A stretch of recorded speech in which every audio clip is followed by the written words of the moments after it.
In this place, there once stood a city, the most famous city in the world, a city whose tragic fate has inspired poets and artists for 3,000 years, a city whose memory will far outlive the last trace of its physical existence, a city called Troy. But what happened here? What lies beneath the legend of the Trojan War?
The story as we know it is told by the poet Homer, who may have lived around 700 BC, 500 years after the war is supposed to have taken place.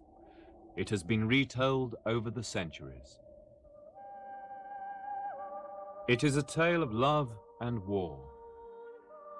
Long ago, a prince of Troy, Paris, eloped with a Greek queen, Helen, the most beautiful woman in the world. He took her back to Troy, a city by the Dardanelles in what is now Turkey, where his father Priam was king.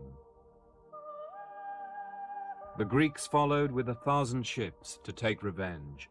Their leader was Agamemnon, king of Mycenae, rich in gold. For 10 years they fought in the plain before the city. The heroes of both sides were killed, the Greek Achilles, the gallant Trojan Hector. The city was finally entered by the famous trick of the wooden horse, inside which the Greeks hid armed men. Troy was burned, its people slaughtered, sharing the fate of all victims of war.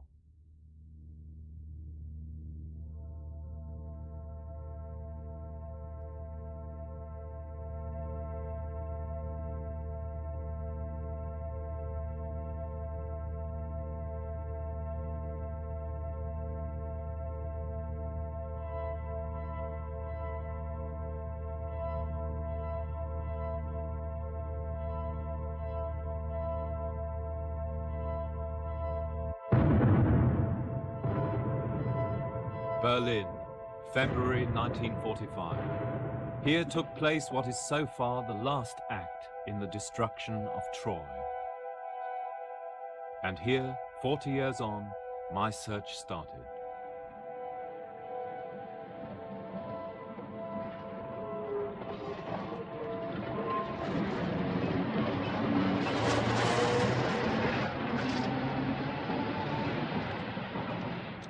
Berlin had been famous for the arts of civilization. Its museum buildings, now scarred or gutted by the fires of war, had been the greatest center of classical scholarship in the 19th century. Here, the rediscovery of Homer and the beginnings of archaeology had gone hand in hand.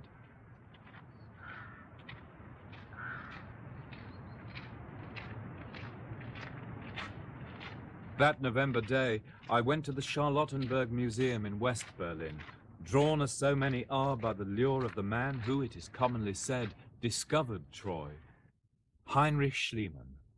Father of archaeology, genius, romantic, liar. No one is sure how to take him nowadays.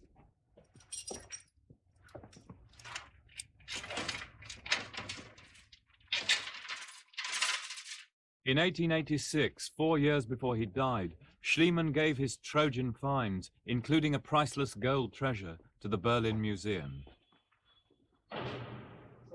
Here it was displayed until the Second World War. Is there much of it? That's very difficult to say, you see. And that afternoon, Dr. Klaus Goldman showed me the remnants from Troy, which survived 1945. In that row on the line. After the rain of bombs, German archaeologists had to excavate these things a second time from the debris of their own museum. The gold alone escaped, but has never been seen since. Only replicas remain. So these are copies of the actual gold pieces that Schliemann found at Troy in the 70s? Absolutely, yes. Copies of the gold objects who are missed from World War II on. And the originals are? Nobody knows.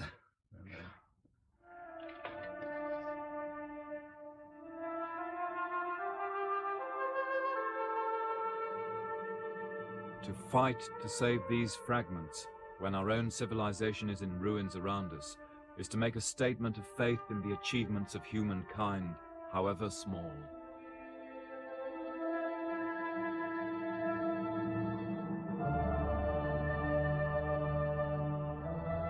We preserve even a single piece of pot for what it may tell future generations. Carefully painted by a Bronze Age Greek before it was traded to Troy. Perhaps then the Greeks and Trojans had even been friends. Most people who fight wars can be the best friends several years later. or before. Or before, yes. Right. And the fire marks on them, you don't know whether it's the Second World War or the Trojan War. Maybe the Second World War. These all too human artifacts, with their burn marks separated by 3,000 or 4,000 years, were found in the ruins of a real place, which we now call Troy. And what of the man who found them, now commonly branded as a crook, Schliemann himself? He was one of the greatest archaeologists, because nobody did believe that Troy has been a real place in history.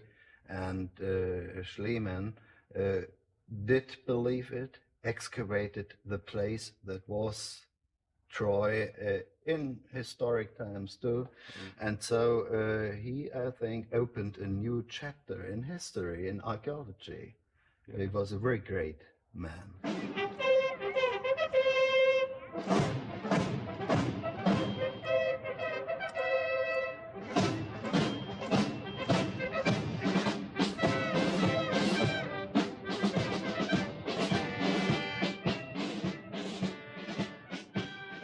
That day in Berlin, it seemed, the Troy story was part of the cruel and remorseless march of history, not a fairy tale, but a real story with real people. It was almost as if ghosts were waiting to be summoned. And Schliemann would only be the first. In this series, there are many chapters, which will lead from Berlin to Troy and Mycenae, across Europe from Ireland to Armenia, and eventually back to Berlin. A search in which major discoveries have been made in the last few months. Each generation of archaeologists has made a different version of the tale of Troy. But is the tale true?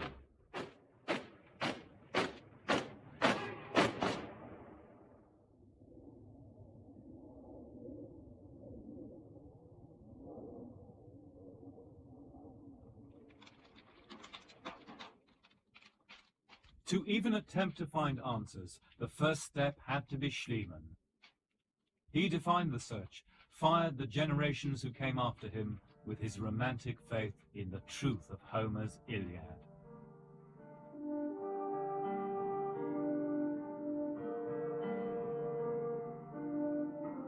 His obsession with Troy started, he claimed, with this picture in a book given by his father at Christmas 1830 when he was 8. Its childlike vision of the Trojan tragedy, he said, made finding the city the goal of his life. All he did later was to that end. A business career which took him from the California gold rush to the Crimean War and made him $1 million by the time he was 30. Even his love life became a step towards that ultimate goal of proving Homer true. In his second marriage to the 16-year-old Sophie, a Greek girl who knew her Homer and who would accompany him on his quest. Schliemann has sold us all his fairy tale.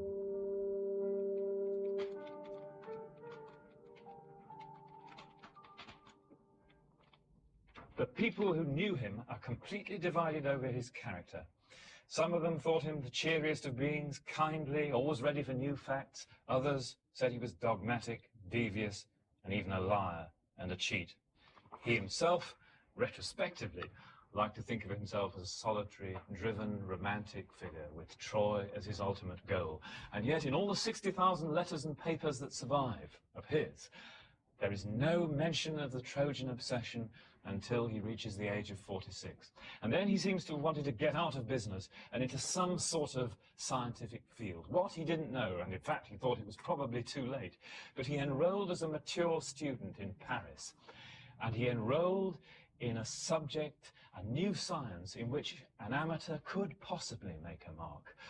A new science engendered by a dramatic change in people's attitude to the past. Archaeology.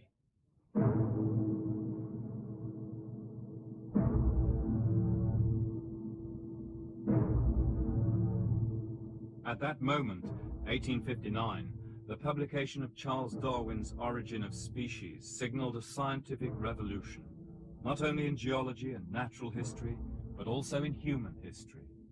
The Bible could no longer contain the answers to man's past, a vast and mysterious prehistory lay waiting to be uncovered by the spade.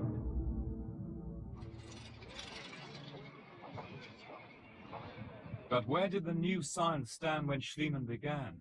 To find out, I went to Cambridge to ask the professor of archaeology there, Colin Renfrew. When Schliemann began his work in Greece, it only was 10 or 15 years since the antiquity of man had been established, and one usually thinks that happened in about 1859.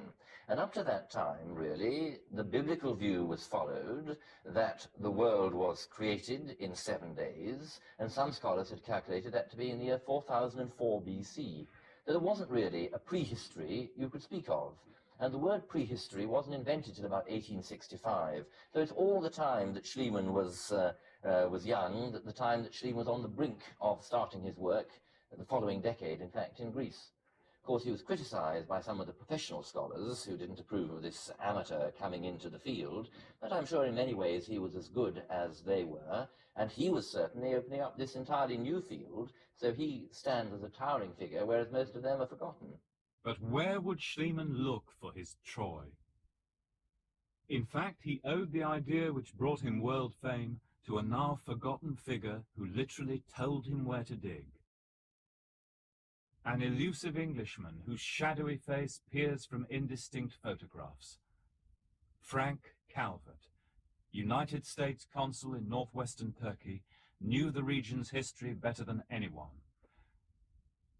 It was Calvert who persuaded Schliemann to try to prove the existence of Homer's Troy by excavation.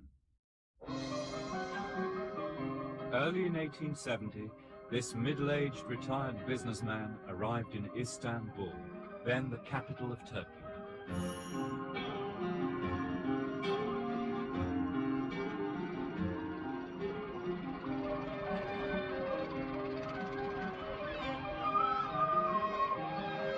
After a lifetime playing the markets of the world, Schliemann was about to engage in the riskiest speculation of his life.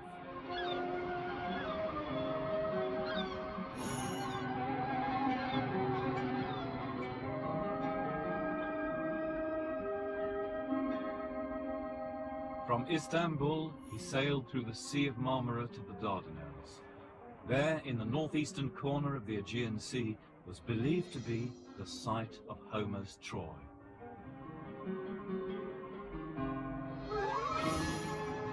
That April, he entered Homer's swift-flowing Hellespont, and from now on, Homer would be his guidebook. Following in his footsteps, it was easy to feel his excitement.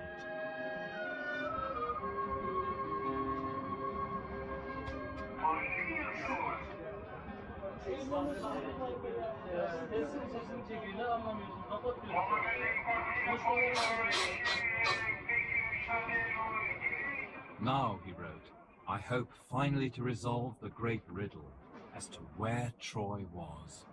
The age of archaeology was about to begin.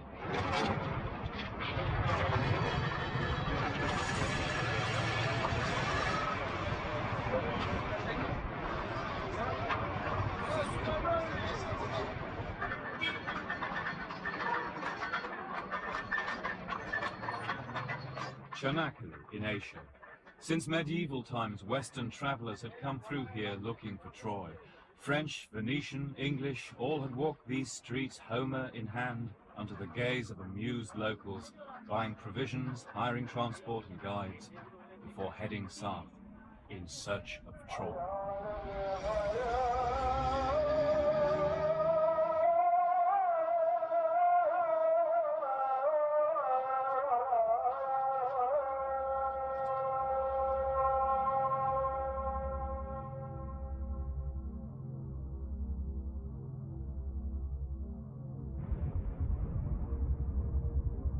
The exact site of the lost city had long been the subject of furious controversy. Its general location, though, had never been in any doubt, somewhere above the flat green plain at the mouth of the Dardanelles. In the ancient world, it was believed that Homer's Troy lay under a little Roman town called New Ilium, which stood at the end of a long ridge, pointing down the plain towards the sea. In modern times, this idea had fallen out of favor, but here at a hill called Hissarlik, Frank Calvert had dug and found deep remains below the Roman foundations. This was where he persuaded Schliemann to look for Troy, and in 1870, this was where Schliemann came.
In this place, the ancients believed, Troy had stood. Here, one said, no stone is without a name. I confess, wrote Schliemann, that I could hardly control my emotions when I saw it. Its image had haunted my childhood dreams.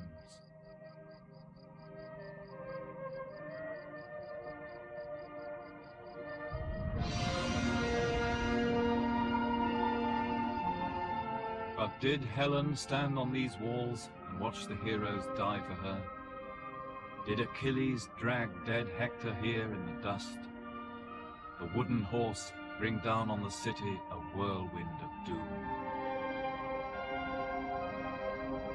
I was convinced this was the place, wrote Schliemann. Iliad in hand, I sat and imagined the armies marching to and fro in the plain, the fleet, the camp, the fortress of Troy on Hissarlik. For 2 hours the events of the Iliad passed before my eyes, until hunger and darkness forced me to leave.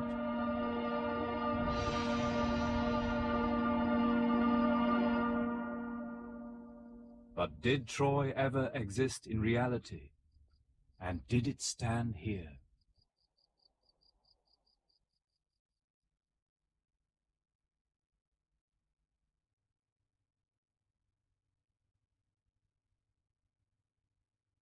Schliemann first put spade into Hissarlik in April 1870. The hill was about 700 feet square, 130 feet above the plain. Calvert had told him that the hill was largely composed of debris, in layer upon layer up to 50 feet deep. So, assuming Homer's Troy must be deep down near the bedrock, Schliemann decided on a simple but brutal method of finding it. From the beginning, Frank Calvert counseled Schliemann to go carefully and dig a network of small trenches. But convinced that Homer's Troy must lie deep inside the hill, Schliemann attacked it with sometimes over 100 workmen, armed with the best English pickaxes, wheelbarrows, windlasses, chains, and battering rams, to drive a terrific hole into Hisarlik. And this is Schliemann's great trench today, like a bomb site. You can still walk up it right into the heart of the mound without encountering any architectural detail at all. Architectural detail there was, though. He describes a prehistoric building that he found 20 feet deep with 10 feet high walls made of squared blocks of limestone, beautifully smoothed, all of which he destroyed. But searching for a Troy that looked like Homer's Troy, Schliemann pressed on deeper into Hisarlik.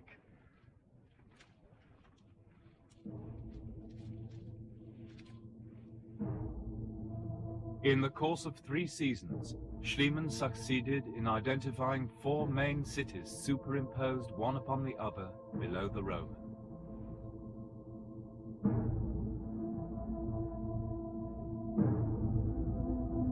But Homer's city did not appear to be among them. What pottery he found was weird and primitive. Strange 2-handled cups were the nearest he could see to anything Homer mentioned. But these were gritty clay, not silver or gold.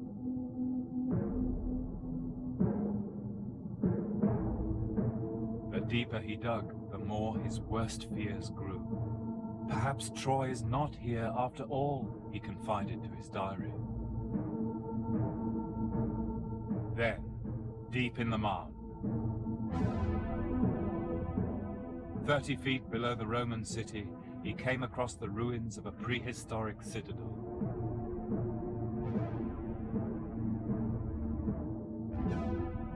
It had a paved ramp leading up to a gate set in a massive fortification wall. Perhaps he thought this was Homer's Scaean gate, through which Hector had spurred his chariot down from Priam's palace. The place was tiny, only 100 yards across, but it lay covered in a mass of charred debris. It had been destroyed by war. If the city had existed, then this must be it. Schliemann announced to the world that he had found Homer's Troy. Troy is not large, he said, but Homer is an epic poet, not a historian. He had never seen it. But Hisarlik is the site of the citadel of Priam. I have opened up a new world for archaeology.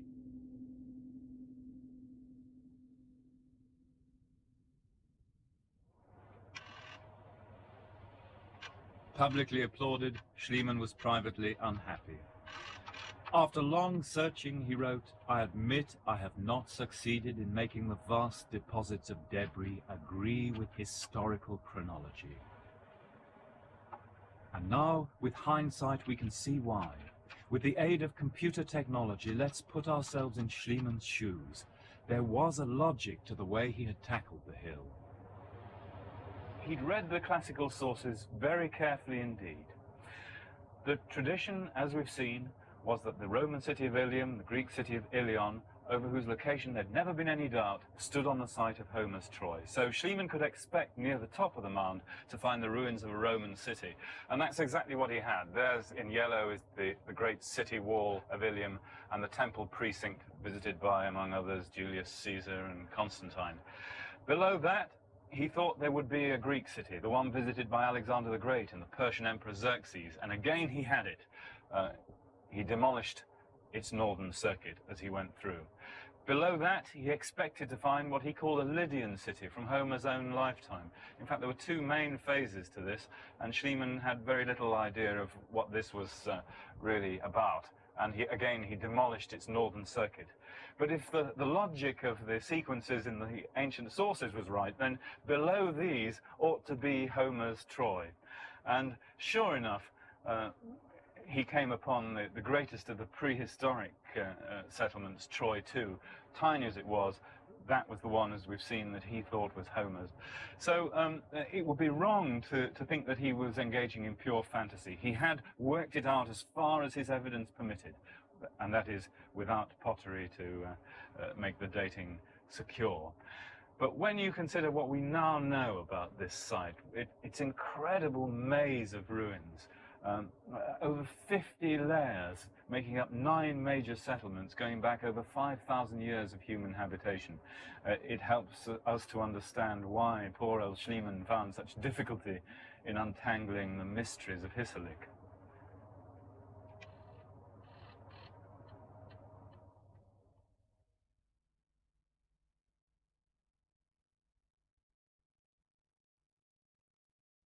By 1873, Schliemann had removed thousands of tons of debris from the hill of Hissarlik and was deeply disappointed by his unimpressive finds. So were the critics who cruelly remarked that Priam's palace would be more believable as Priam's pigsty. In the cold light of day, it did not fit Homer's story.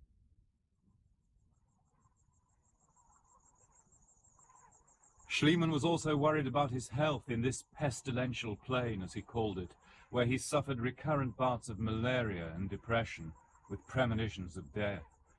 The difficulties of making excavations in this wilderness are immense, he wrote, and increase day by day. My dear wife, though, is present from morning till night. He decided to call the whole thing off in mid-June 1873.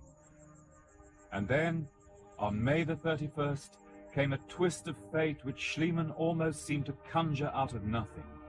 It was, or so it appeared to Schliemann's suggestible mind, a gift from the gods.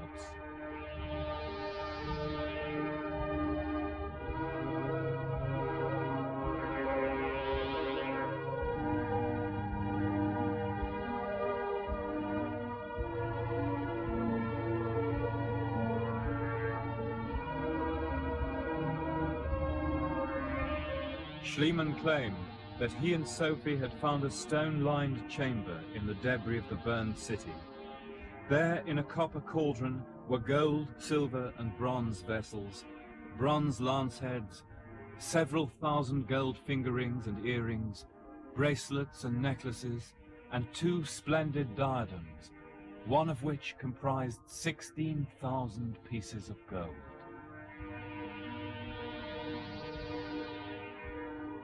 It was with this last that he later bedecked his wife, Sophie. Could they not be the jewels of Helen herself? For the romantic Schliemann, past and present had momentarily merged. The past, Homer's past, had come to life.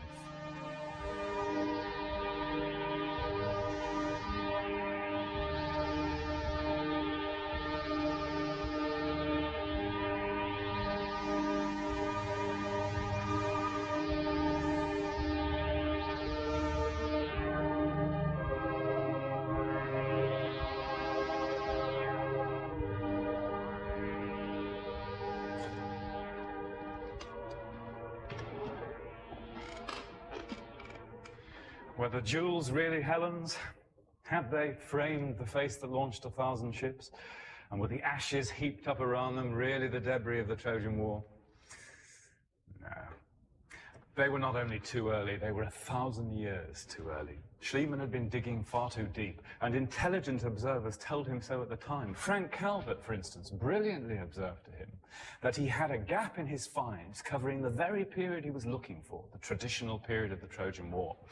Schliemann, of course, reacted to such critics by calling them libelers and liars, but underneath he was perplexed. And the following year, when he published his finds, he included with them an enormous atlas of photographs, plans and maps. This is the copy that came to the John Rylands Library here in Manchester. And in it, he asks that my colleagues may perhaps explain to me all the things that I found obscure, because everything there appeared to me strange and mysterious. But there is another question we should ask of Priam's treasure. Was it even genuine? For it is now widely believed that Schliemann somehow faked the find. Unfortunately, the treasure itself is no longer available as evidence. Early in 1945, as Berlin burned, it vanished. It has never been seen since, though it is rumored to still survive in a private collection in the West. But was it genuine? And was it found at Troy? Schliemann's own accounts contradict each other, and it's now known that Sophie was not present as he alleged. But in Cambridge University, Donald Easton, who has been examining Schliemann's dig notebooks, believes he has solved the mystery of Schliemann's discovery of Priam's gold. I think he was a bit of a fantasy merchant in some ways. That comes out in some other aspects of his life, in his records of his travels, for instance, and that's been quite well documented. I think you've got to expect always to find some discrepancies and inconsistencies in the notebook of any archaeologist, and so you shouldn't lean too heavily on such things. Now, as regards Priam's treasure, despite all the hoo-ha that there's been recently, I think it's almost certain that it was found as a single hoard, although it's perfectly true that Sophie wasn't there at the time, and it wasn't an abandoned treasure chest. It seems now that it was dug down into the deposits of Troy too from a later period as a tomb. So these were grave goods that somebody deposited in perhaps Troy 3 or perhaps Troy 4. So you defend him against his detractors, then? On this particular point, yes. It's clear that he simply didn't have the time to look at the treasure in any great detail. And therefore, if there are a few discrepancies or things omitted or wrongly described in that very brief and rather garbled account, it's not at all surprising, I think. But on the other hand, some of his interpretations on the grand scale were absolutely right, because, for instance, what he identified as prehistoric material, and which nobody else had come across before, is prehistoric material. He was perfectly right. What he identified as Mycenaean material is Mycenaean material. So on these very broad questions of interpretation, he could be dead right, and he stuck to his guns in the teeth of opposition. And of course, he did have the one great scoop, which was that he actually found a late Bronze Age citadel in the right place, that is to say, underneath classical Ilium. And the reason he found that was that he had the guts, and he had the drive, and he had the money to get out there and dig. After the sensation of the jewels of Helen, where would Schliemann dig now? With Homer as his guide, the answer was obvious. If all Homer was true, then Agamemnon and the Greek heroes who had sacked Troy must also be real people. Across the Aegean in Greece lay the fortress where legend said Agamemnon was buried, Golden Mycenae. And to Mycenae, Schliemann turned next.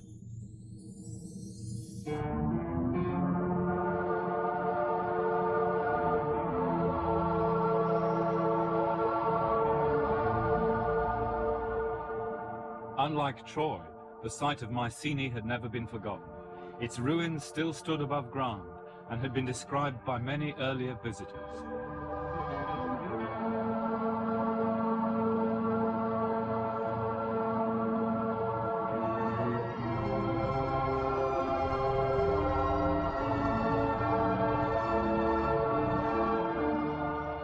Here was a mysterious gate, still adorned with headless stone lions, Perhaps it was thought the badge of Agamemnon's family.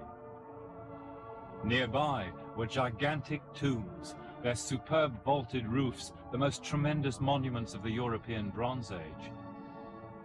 Since the ancient travel writer Pausanias, these extraordinary remains had intrigued all the searchers who had come to Mycenae looking for truth behind Homer's tale.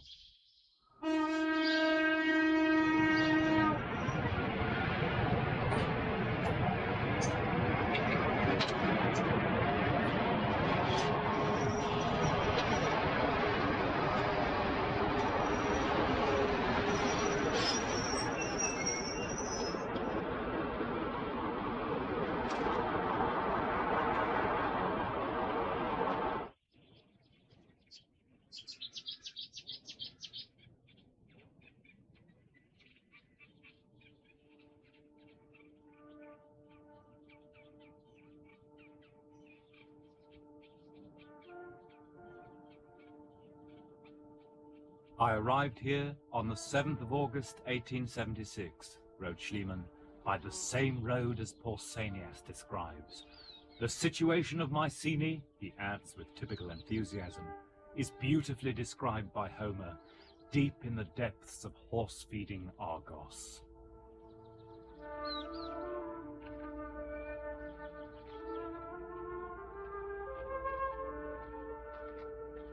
Like the many travelers who had visited Greece since its independence, Schliemann approached Mycenae as a pilgrim, in a mood of veneration.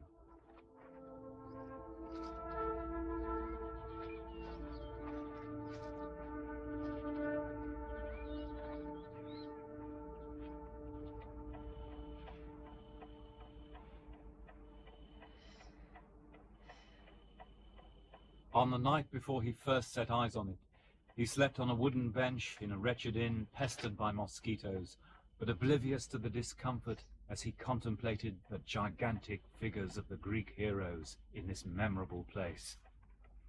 Heroes who, murdering and murdered, were sacrificed to their inexorable fate.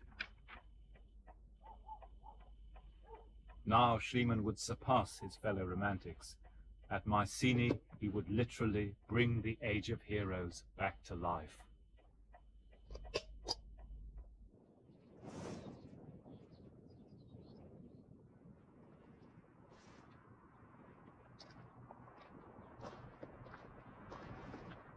Schliemann's theory was simple. The travel writer Pausanias said that Agamemnon and his murdered companions were buried within the walls. It was always assumed that he meant the outer walls of the lower city, but Schliemann thought they'd been buried inside the citadel itself. The scholars, as usual, laughed, but in the autumn of 1876, he started a great trench just inside the Lion Gate, across a terraced area which looked as if it had been leveled long ago.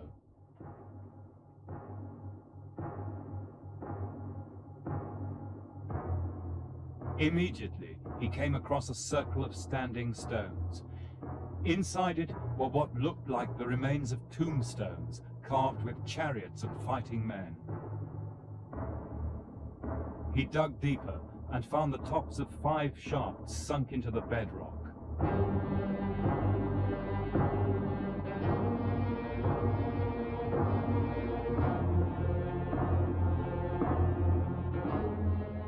At the bottom were some of the greatest finds ever made in archaeology. In those shafts were the remains of bronze-clad royalty from the heroic age, men, women, and children. They were literally covered in gold.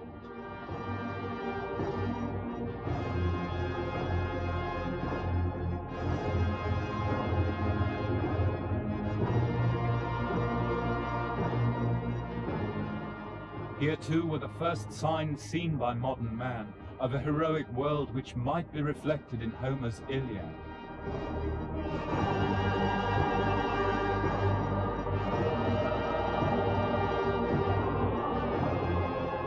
Studded swords like the one Hector gave to Ajax. A dagger blade inlaid with a scene showing tower shields like those described by Homer. There were wonderfully worked gold ornaments covering the head and chest. Extraordinary fingerings, exquisitely engraved.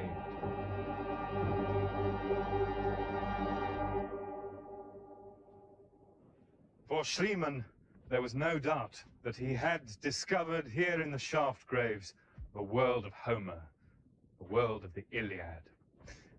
Everything fitted. Pausanias had said there were 5 graves, and Schliemann had found 5 graves. The legend had even required Cassandra's 2 babies to be buried with her, and Schliemann had found 2 infants, leafed in gold. But here in the 5th grave, as with the jewels of Helen of Troy, Schliemann found what he had above all wished to find. There were 3 male bodies down there, with gilt war gear, gold adornments on their breasts, and gold masks. When the mask was lifted off the first one, the skull crumbled into dust. The same happened with the second one. But with the third one, when the mask was lifted, as Schliemann himself tells the story, the round face with all its flesh was wonderfully preserved underneath the ponderous golden mask. There was no trace of hair, but the eyes were perfectly visible, and the mouth was wide open owing to the great weight pressed upon it, revealing 32 beautiful teeth, which led the physicians who came to examine the body to believe that the man had died at the early age of 35.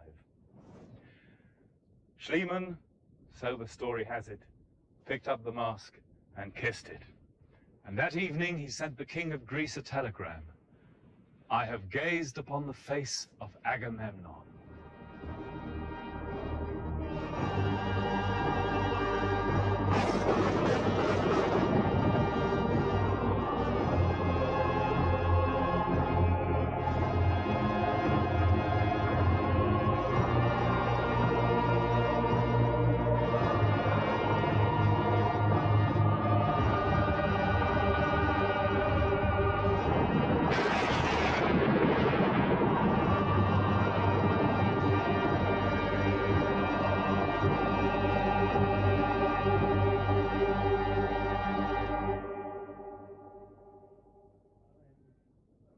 Professor George Milonas, the modern excavator of Mycenae, shares his predecessor's faith in the Homeric tradition. There's no doubt that the finds do exist, that the things were there, that he found those graves, and everything else he does, I mean, all comes out of his faith, his unique faith in the historicity of Homer and of the ancient authorities. Do you actually believe that the Trojan War took place? There's no doubt about it. I might. I lived in these hills there, and I've been looking at those stones for almost a quarter of a century.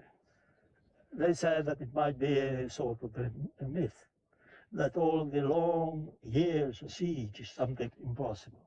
Well, I want you to look at those walls from a point outside and think of these stone walls averaging a thickness of 14 feet. And imagine an army that's not equipped with guns, but people equipped only with swords made of bronze or bows and arrows. How could they hope to carry a place like that? The only way they could take this place was by a long siege that will deprive water and supplies of those people. And that's exactly what happened in Troy. Troy was a fortified city, not perhaps a strong wall, but still walls. You could only capture it by a siege. So do you believe that a king called Agamemnon took a force from here and went there? Absolutely. Agamemnon is my long-lost relative. I believe sometimes I come by myself during the night and converse with him. As a matter of fact, it's a marvelous feeling to have this feeling again of certainty that those things that you are around them had life once upon a time.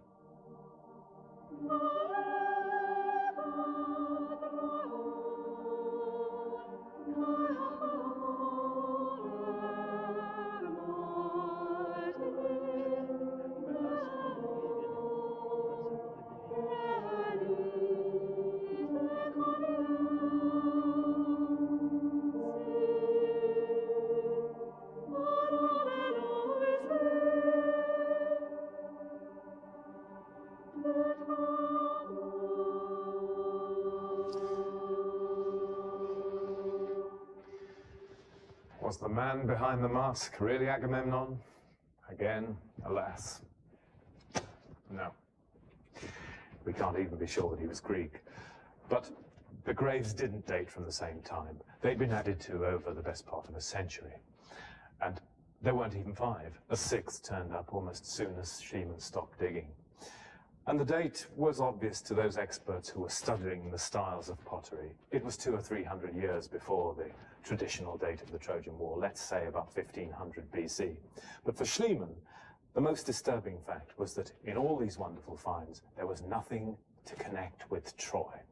And that was what drove him back to Troy in 1878, in 1879, in 81 and 82, still full of doubts, trekking round the Troad, even looking for a possible other site for Troy, but to no avail. And in fact, his next triumph turned out to be back on the mainland.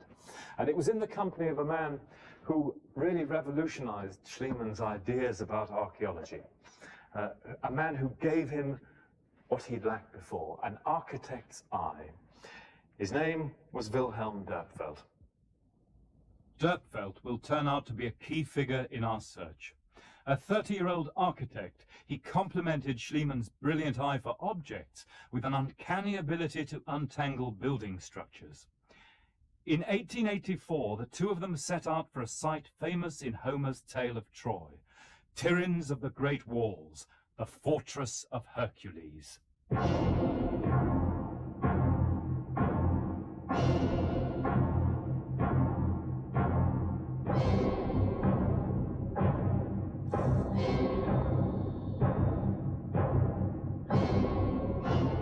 Tiryns rises like a ship from the plain of Argos, 9 miles south of Mycenae and a mile from the sea.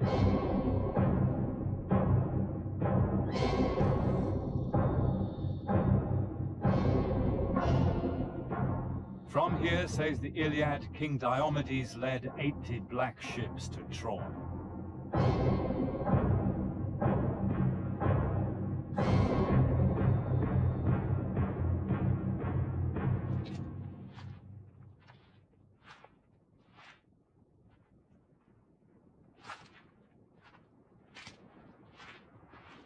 At Tiryns, Schliemann at last touched on the palace civilization which had existed in around 1300 BC.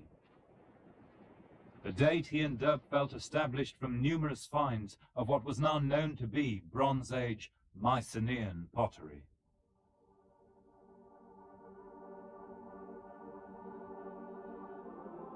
They were found in the ruins of a prehistoric palace on the top of Tiryns. There too were fragments of wall paintings from the heroic age. For the first time, the modern world looked on the faces of men and women who had lived at the time of the Trojan War.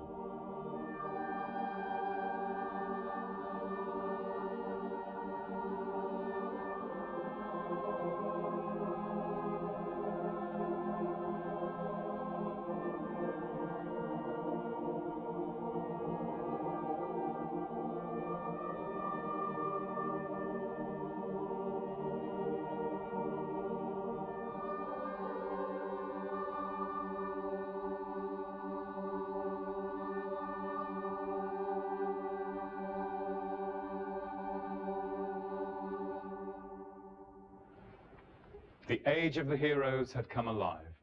With his digs at Mycenae and then Tiryns, Schliemann had proved that however distantly, the world of Homer reflected a world that had actually existed, and that the places Homer says were important were indeed, no matter how insignificant they'd been in later times. And Schliemann followed up this hunch, still using Homer as his guidebook. He looked in vain for the palace of old King Nestor at Pylos, for the palace of Helen herself at Sparta. Most of all, he hoped to find clues to the origin of his Mycenaean civilization. And there he looked to Crete and to a site already exposed at Knossos, where he hoped even writing might be found. But to his great disappointment, he was unable to buy the site. But in all this, the central riddle of his career remained. Where was the Trojan War? The more he found on the mainland, the less his tiny little Troy too, seemed to fit. There was no resemblance of material culture, and in particular, no trace of the pottery that he now knew to be Mycenaean. And so, The quest that had been engendered in the mind of the 7 or 8-year-old child, as he says it, still confronted the 67-year-old man.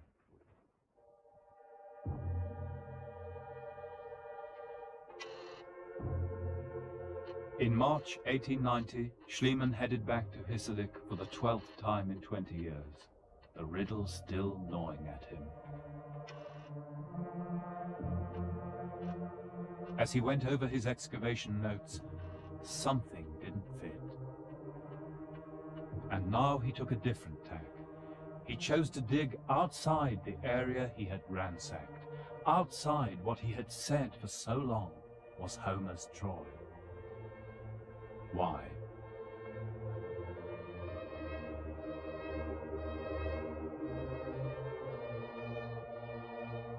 Had he perhaps racked his brains back to those early destructive days when he had demolished fine limestone walls along the north of Hissarlik? Whatever the reason, to the end the old man remained a searcher. I wish I could prove Homer to have been an eyewitness of the Trojan War, he wrote, but I cannot. But had Troy been merely this small fortified place, a few hundred men would have sufficed to take it, and Homer's story would be exposed as a total fiction. Was that the truth of his long and costly obsession? Had the city only ever existed in the poet's imagination? It was then that Schliemann made perhaps the most important discovery that he ever made here at Troy. It wasn't gold or treasure or anything dramatic, but it gave him the connection that he'd been searching for so long. The connection between the world he'd uncovered here at Troy and the world he'd discovered in Greece at Mycenae. And he found it, not within the city, but 25 yards outside the walls of what he thought was Homer's Troy.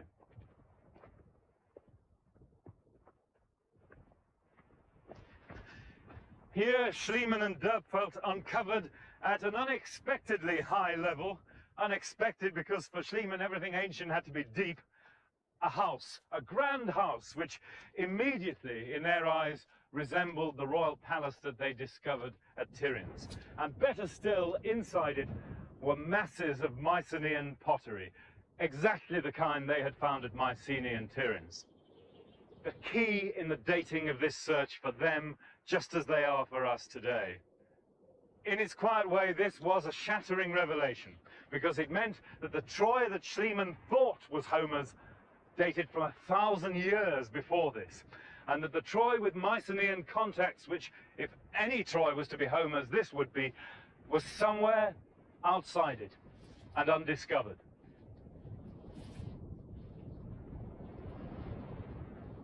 What a blow that must have been to the old man. He knew now that he'd destroyed much of the evidence, not just for himself, but forever. But he resolved to go back once again the following year, hoping he could still solve the riddle. "It is not too late," he wrote.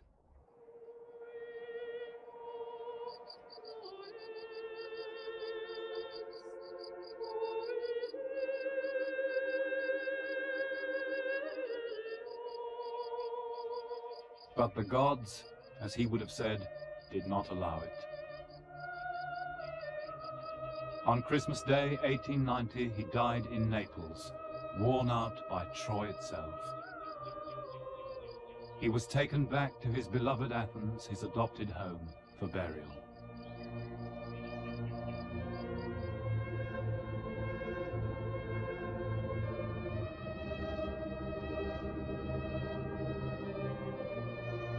Schliemann's tomb lies in the first cemetery of Athens, adorned with sculpted scenes of the heroes Hector and Achilles fighting in front of sacred Ilios. Alongside them in death, that latter-day hero Schliemann himself, Homer in hand, Sophie devoted by his side, together conquering new worlds for the imagination.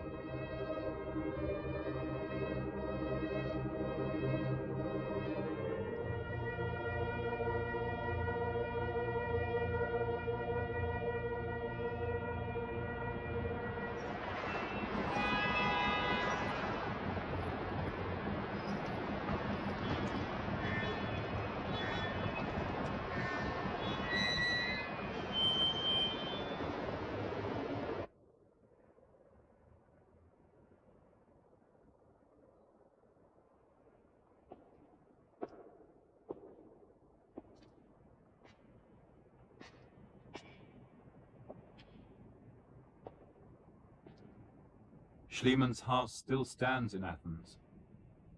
His ghost is still there too.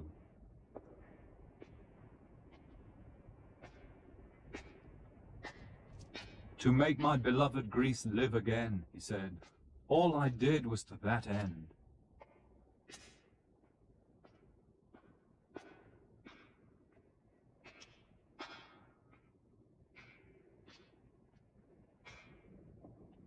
The new science of archaeology did not escape such feelings. How could it? In a sense, it is the most romantic of sciences, for we would have it physically restore to us the lost past.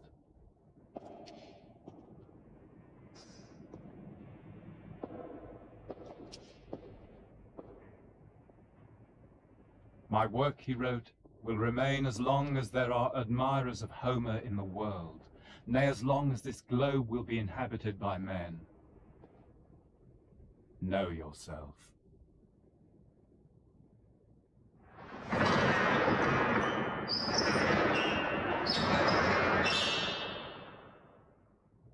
But had the Trojan War ever happened? In the next stage of the search, we will see how Schliemann's successors, more scientific but no less romantic than he, tried to prove that Homer's tale was, after all, the truth.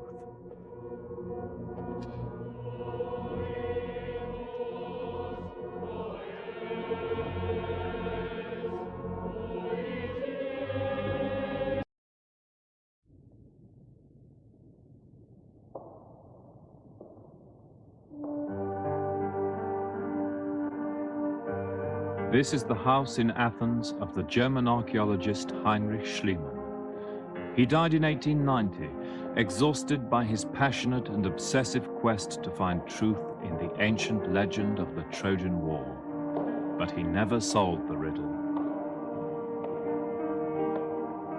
Was the search an illusion? Invention of the bards? Had the city never existed at all? Schliemann had begun the search, now others would follow. His assistant, Wilhelm Derbfeld. The Briton, Arthur Evans.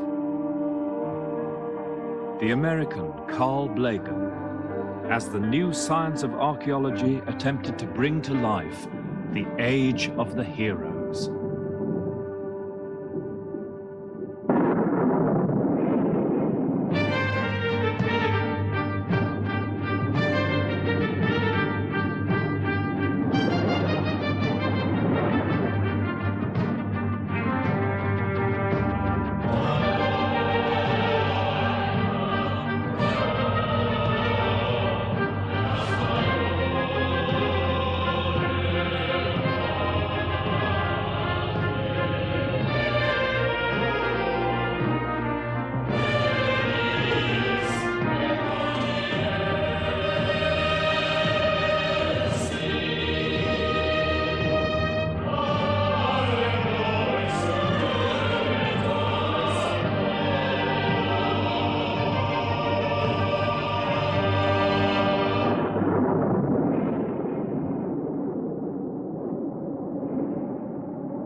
Once upon a time, there was a town called Troy. So said the Greek poet Homer, who lived around 700 BC.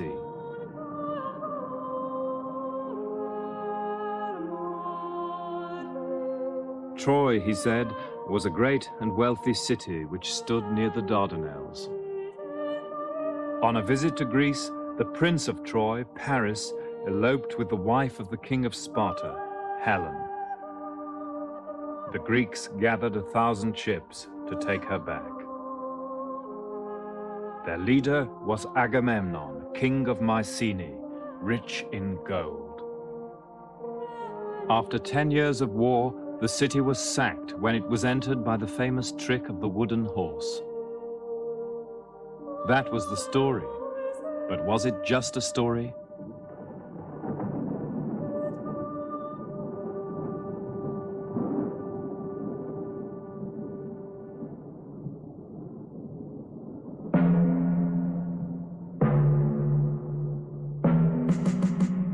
At Mycenae in 1876, Heinrich Schliemann set out to prove it.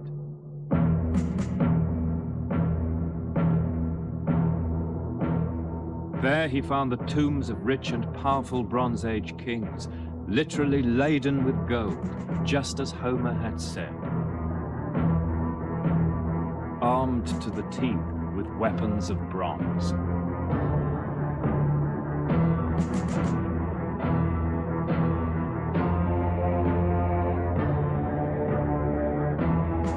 At Tiryns, near Mycenae, behind the mighty walls of which Homer had sung, Schliemann uncovered remains of a Bronze Age palace resembling those described by the poet.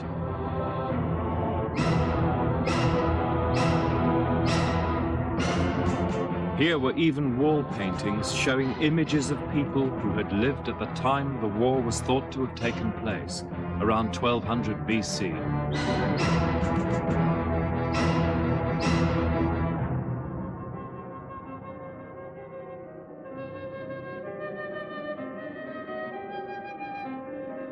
But 300 miles across the Aegean Sea, mystery still surrounded Troy itself.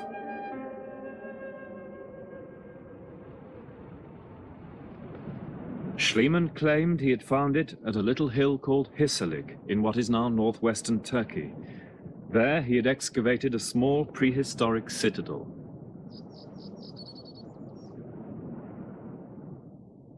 But could this tiny place, only 100 yards across, really have been the splendid city of Homer's story?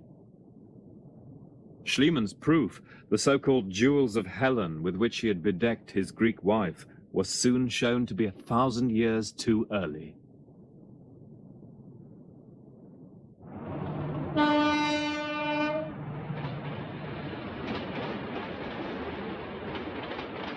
The search, however, continued, and back home in Manchester, my search now turned to Schliemann's loyal assistant, the architect Wilhelm Dörpfeld, the man who was determined to take up Schliemann's torch and prove the doubters wrong. I've called archaeology the most romantic of sciences because it attempts to bring back lost time, and that's especially evident in this most romantic of stories. And it's true, above all, of the second great figure in our search, Dörpfeld, because if anything, he was a greater romantic than Heinrich Schliemann himself. He spent much of his later life, and he lived to be nearly 90, living on the Greek island of Levkas, attempting to prove that it was the true Ithaca of Homer's Odyssey, the home of King Odysseus. And in fact, he's buried there. So like Schliemann, he remained a lover of Greece to the end. He, as he put it himself, was inspired by the master, Schliemann, and it was he who would endeavor to bring Schliemann's unfulfilled dreams to reality, to prove the truth of Homer's vision of Troy.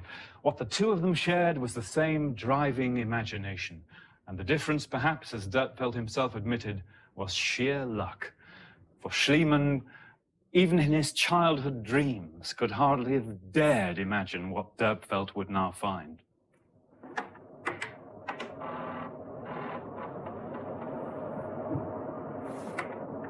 The site of Hissarlik, we now know, was extraordinarily complicated, with 9 cities superimposed on top of each other.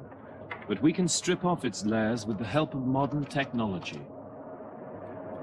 Before we go to Hissarlik, at Dörpfeld's side, let's not forget what he didn't know about the site and what he knew or could plausibly deduce.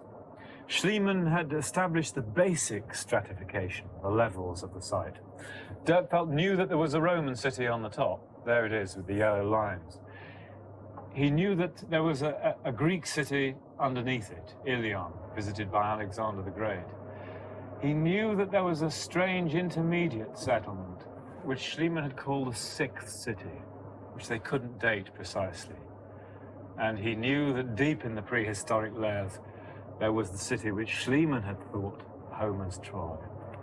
But when the two of them had dug together outside this site in 1890, they had discovered a building and part of a fortification wall associated with Mycenaean pottery. In other words, it was this bit, if any, that was connected with the period of the Trojan War.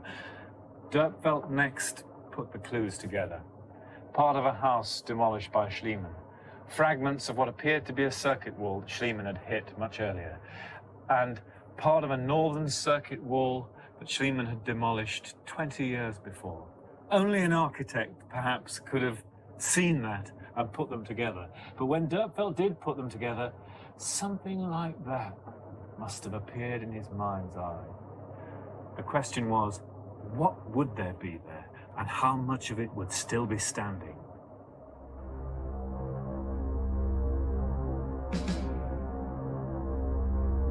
In 1893, paid for by Sophie Schliemann and the German Kaiser, Dörpfeld went back to Hissarlik to find out.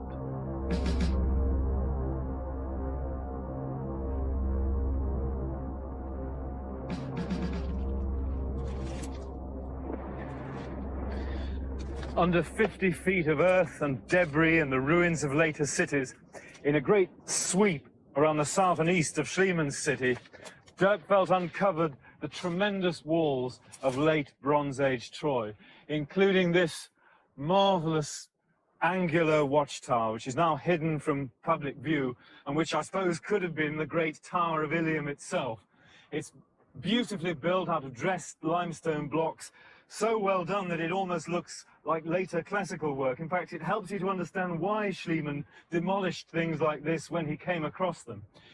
It still stands 25 feet high. It must have been at least 30 feet high of limestone, and then above it a great brick superstructure. So it must have dominated the plain, jutting out like the prow of an old battleship.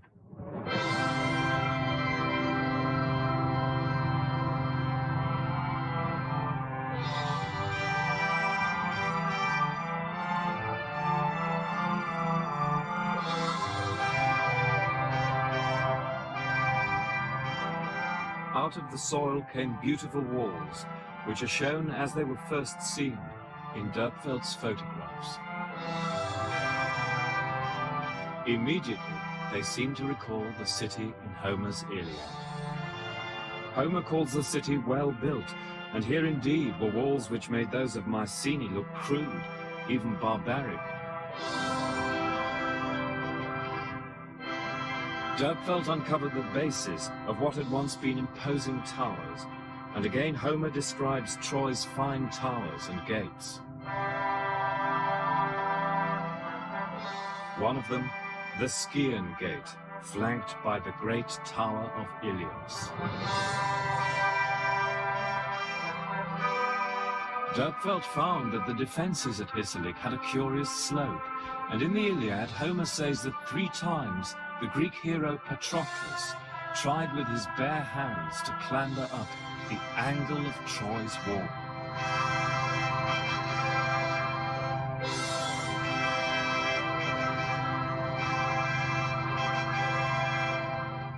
The place was still small, its 700-yard circuit less than Mycenae, but its fine masonry and elegant architecture showed it had once been the most beautiful fortress in the Aegean.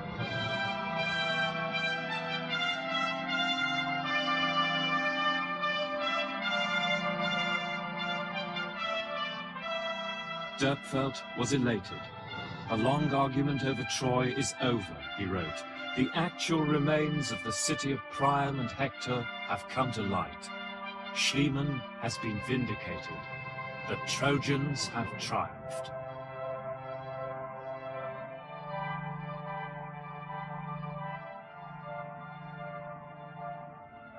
Dörpfeld hadn't proved that it was called Troy, but he had proved that there was a late Bronze Age citadel here with Mycenaean contacts in the right place by the mouth of the Dardanelles, with uncanny resemblance to what the bardic tradition enshrined in Homer said. But what was his evidence that it had been destroyed by war? He says, signs of a great fire were evident in many places. The upper parts of the walls and towers had been toppled. The inner buildings had been leveled. Evidently, he said, the city had been destroyed by the hand of an enemy. Durch Feindeshand zerstört. The extent of Dörpfeld's dig on Hissarlik makes him the most important of its excavators. But his great book, Troy and Ilion, was never translated out of German. Indeed, even before it went to press in 1900, the finds which it announced up here by the Dardanelles, were to be totally eclipsed by sensational discoveries at the other end of the Aegean Sea in Crete, where a revolution in archaeology was about to take place, single-handedly achieved by an Englishman of genius, Arthur Evans. It was Evans who would destroy Schliemann and Dörpfeld's romantic vision of a Homeric Bronze Age.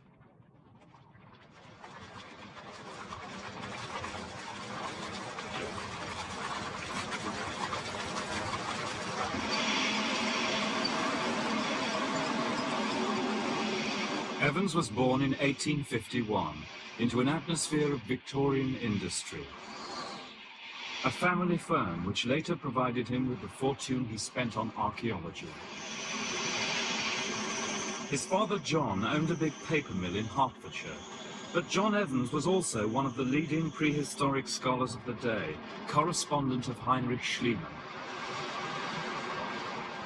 Not surprisingly, the young Evans grew up fascinated by history and by writing.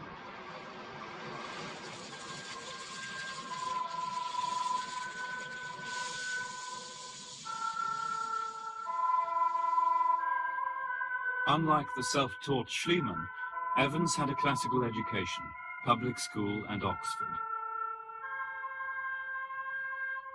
And he returned to Oxford to devote himself to his passion, archaeology.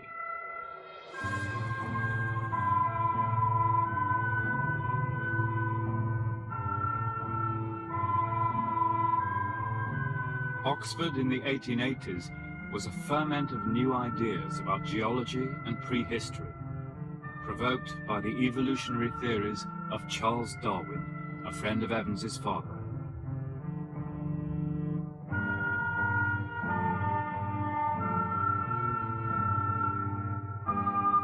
The discovery of new cultures, a byproduct of their imperialism, had seized the late Victorian imagination and helped shape their belief in the evolutionary development from the so-called primitive societies to the higher civilizations. Such ideas formed Evans's view of historical progress long before he went to Greece to try to solve the enigma which had eluded Schliemann. Why had Mycenaean civilization left no trace of writing? The climactic year for Arthur Evans was 1893, the year in which the whole course of his life was determined. It was also a tragic year for him, for his wife died. He was a still youthful 41. But that February, in Athens, Evans was rummaging around in the trays of the antique dealers in the flea market when he came across a number of these, 3- or 4-sided, incised and drilled seal stones. He was told they came from Crete, and with his eye for microscopic detail, he thought he was able to distinguish signs of a hieroglyphic system of writing on them. Now, such systems were known in the cultures of the ancient Near East, like Egypt, but the idea that there might have been writing like this in prehistoric Europe would have seemed far-fetched to most scholars at that time. But the idea had been floated by Heinrich Schliemann, among others, and he and a number of people thought that in Crete they might find the first example of the adoption of writing in the West. And so it was to Crete that Evans turned to find his answers. And there, one can only say, destiny awaited him.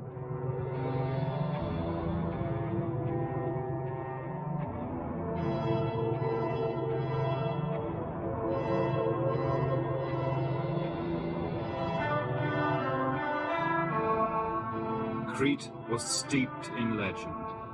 Here had been the seat of King Minos, who had ruled the Aegean with his navy long before the Trojan War. It was the site of the labyrinth, lair of a monstrous half-man, half-bull, the Minotaur.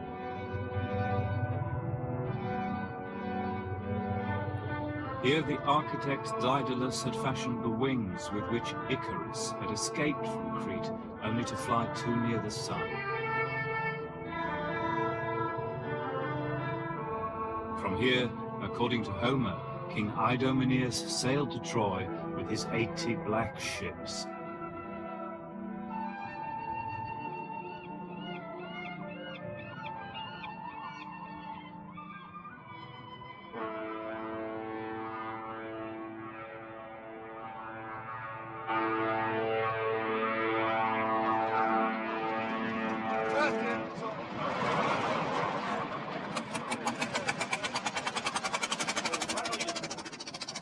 Evans first arrived in Crete in March 1894, feeling considerably the worse for a bad 24-hour voyage from Piraeus, he wrote in his diary. He had come, he said grandly, to find the origin of Greek civilization, and with it the origin of all great culture that has ever been.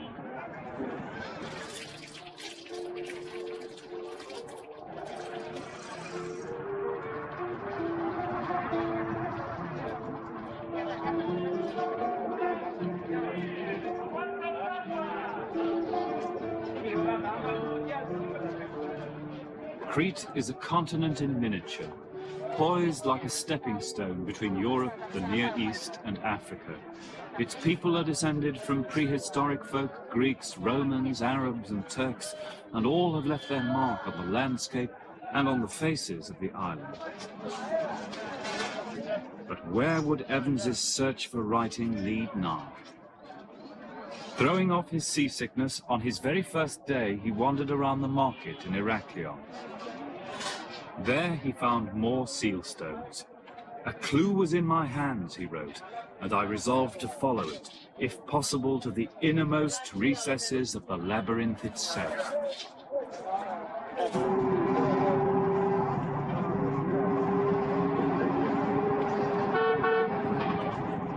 For the seal stones had indeed come from the site of the legendary labyrinth, a then insignificant hill now known to the world as Knossos. The paths of history and myth had begun to converge. Marshal, please.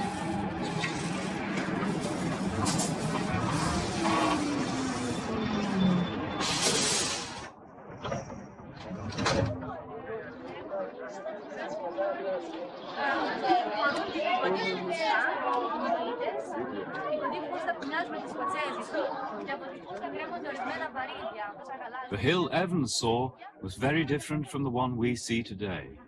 For after his excavation, Evans decided to partially reconstruct the palace. To an extent, what there is now is his. You can imagine that this is happening 2,000 years before Christ. But what did he see when he first put spade to soil in March 1900?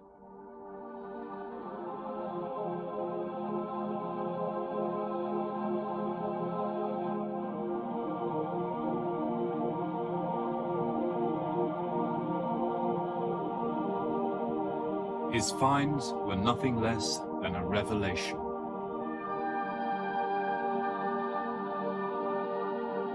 Only inches below the surface, he found a throne room 3,500 years old. It was in an unbelievable state of preservation, fragments of paintings still hanging on the walls. In the storerooms, rows of jars still contained grain, dried beans, and lentils.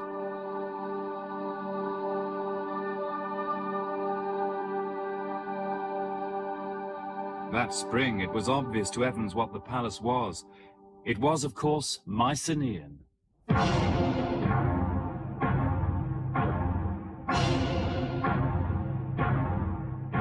A Cretan palace which had been conquered by Mycenaean mainlanders and finally destroyed around 1200 BC. The interpretation and the date fitted Homer's picture of a Greek king, Idomeneus, on the throne of Knossos at the time of the Trojan War.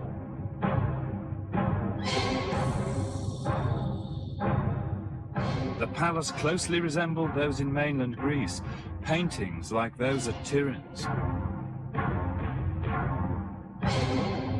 Stone rosettes like those on the treasury of Atreus at Mycenae.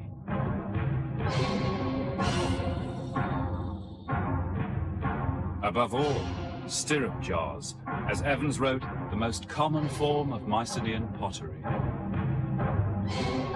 But who were these so-called Mycenaeans?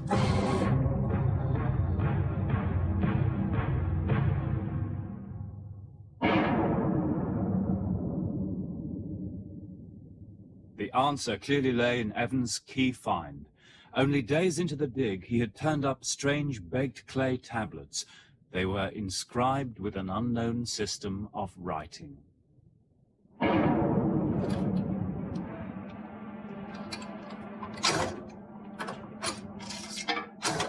Confident that he would soon decipher their script, Evans persuaded the Oxford University Press to cast a type fount for his new language.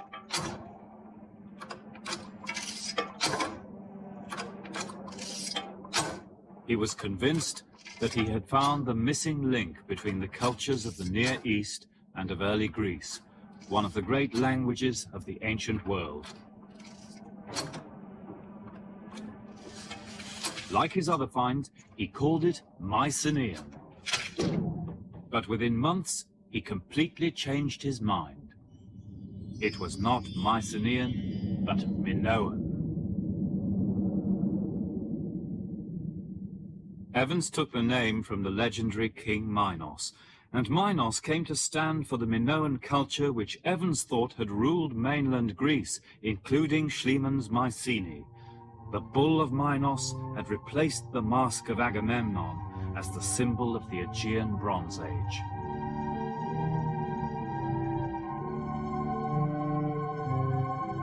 The palace of Minos, Evans thought, had been the center of an empire which had dominated the Aegean with its navy, just as the legend had it.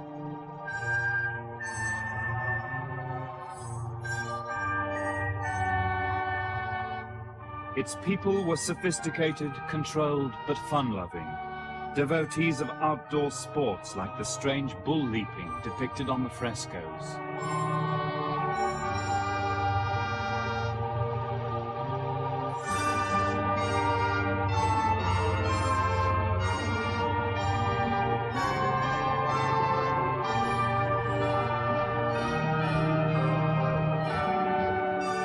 For Evans, the Minoans were lovers of the natural world, their rituals and festivals presenting the image of a lost golden age.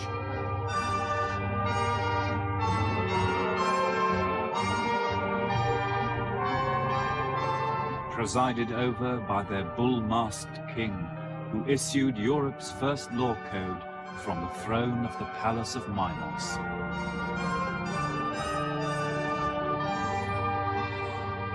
Evans came to identify intensely with that vision. Perhaps that was why he felt impelled to reconstruct the palace, literally to make the vision concrete. I'm sure most people who come to Knossos must at some point wonder about these reconstructions of Sir Arthur Evans and about the psychology behind them. Did he do it for the general public, or did he do it to gratify some inner need to make it all more tangible? When you compare him with Heinrich Schliemann, Schliemann's driving obsession, his inner demon, is so near to the surface, so naive. With Evans, it seems different. But I think Evans was just as much a man of his time.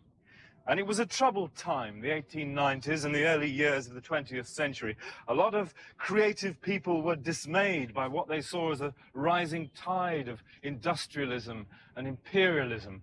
And it wasn't just artists like Paul Gauguin rushing off to Tahiti to find the lost innocence of the world. It was intellectuals too, like H.G. Wells. And I think that Arthur Evans found his lost innocence here. His sister said that he was a romantic who needed to escape from the present, and that he found this new civilization which was so wonderfully to his taste, and here at Knossos he was able to create a world in which his mind and his eye could dwell, a world in which he could escape the painfulness of the present, where he found no peace.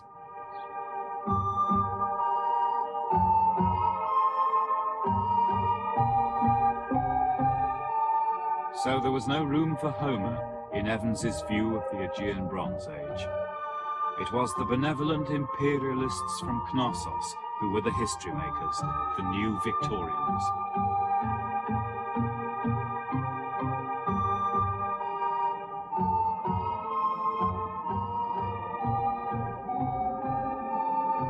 Across the Aegean in the 15th century BC, King Minos ruled the waves, master and civilizer of what Schliemann had thought Homeric Greece.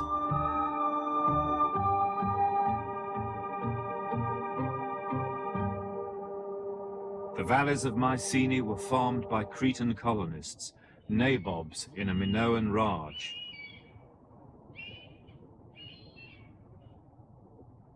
The great building achievements of the mainland, like the treasury of Atreus at Mycenae, were the work of Cretans, perhaps even of the architect of Knossos, great Daedalus himself.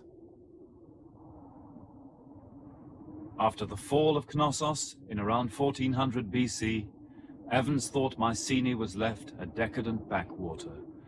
From here, no imperial expedition could ever have set sail. The Trojan War was a mere fairy tale.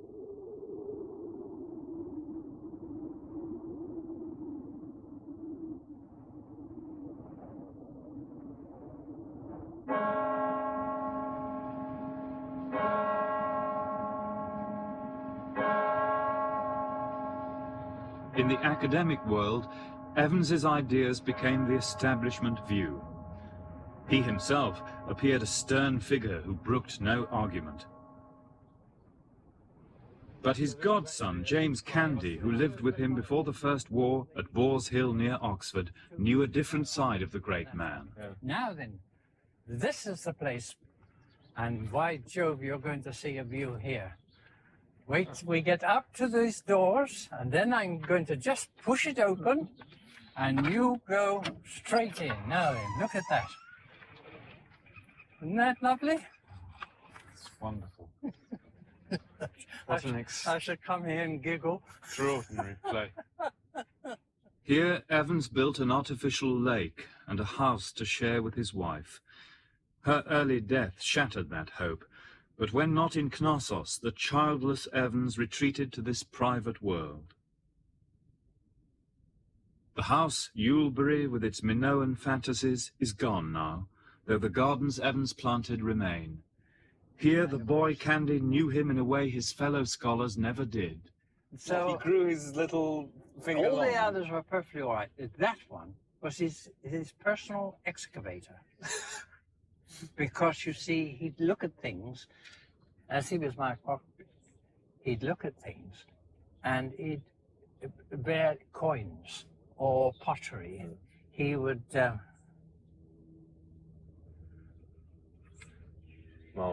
Marvelous.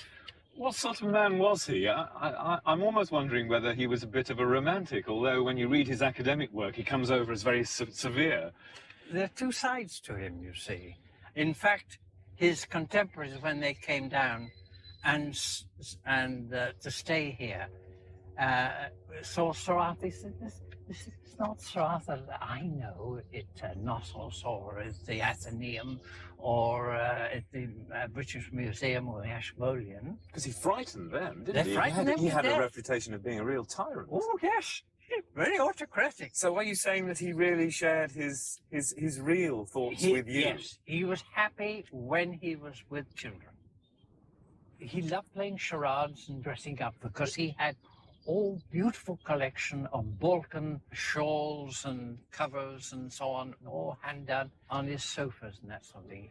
And all the boys had yellow little ribbons put on, and the girls had blue. And you had to match up with them, you see. And then you danced them, but he would lead the little girl onto the floor of the hall.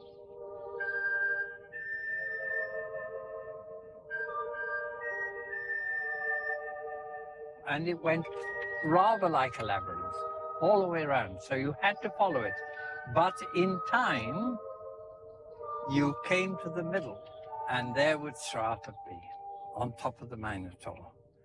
And of course these children come up, you know, and he'd go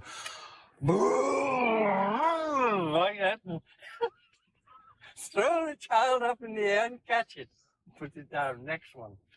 And you see, make the noise of a bull. And that went on till, well, there was about 20 or 30 children, you see. And of course, one or two, "Oh no, I don't like the bull." And others, of course, they thought that was absolutely marvelous. Did he talk to you about his wonderful Cretan discoveries? Did he try to help you imagine what he'd found and what the Minoans were like? And did he see them as real people? Oh, yes. How did he paint it to you? He is real people, and in a simplified form. He didn't say this was a certain 2000 BC and all that, all the technical side. He brought them alive to you.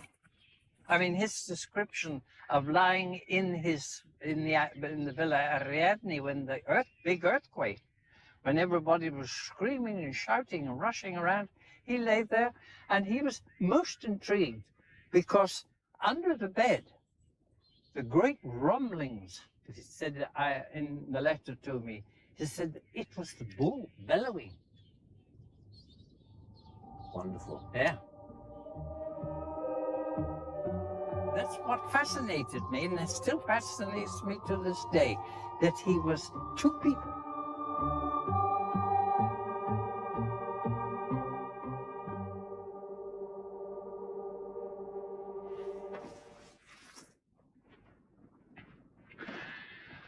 Evans stood over the field for 50 years, like a giant. His definitive publication, The Palace of Minos, is perhaps the greatest work of archaeological scholarship ever written, and no man has ever dominated a field like he did. But major problems remained unresolved, and chief among them was the writing, the very thing which had led Evans to Knossos in the first place. He'd put his thoughts down on paper in 1909 in Scripta Minoa, but the mysterious tablets, the Minoan writing, as he called it, Linear B, still remained untranslated. The one thing they could not be, he asserted time and again, was Greek. But there were opponents who disagreed, who felt that Mycenae had always been independent of Crete, and that in its heyday in the 13th century, it had ruled the Aegean and headed a confederacy which could indeed have attacked Troy. Chief among the opponents was an American, Carl Blegen.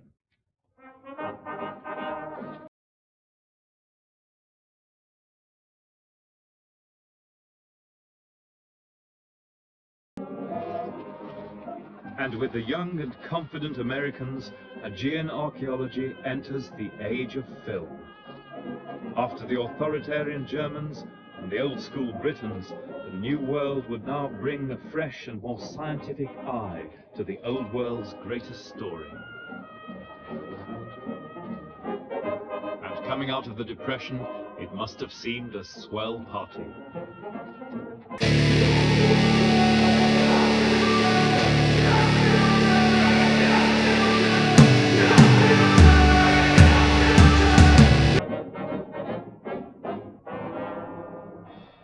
Blegen was born in 1886 and trained as an archaeologist when Evans was at the height of his influence. A quiet Midwesterner, he evolved his own ideas about Evans' Minoan theory. Looking at the same evidence as Evans, Blegen saw something very different. Finds of pottery from mainland Greece all over the eastern Mediterranean suggested to him that the backwater of Mycenae had actually dominated the Aegean in the 14th and 13th centuries. Evans's age of decadence. Blegen found a friend and an ally in an English scholar, Alan Wace.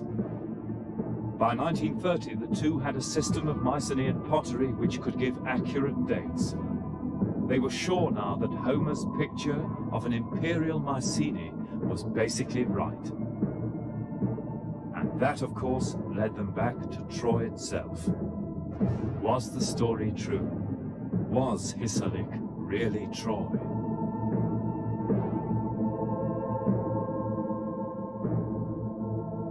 Athens, 9th of July 1931. Dear Gov, Blegen wrote to Wace, Troy is a splendid sight, and one could still do a good bit of digging there. I wish we could get up an expedition to dig there.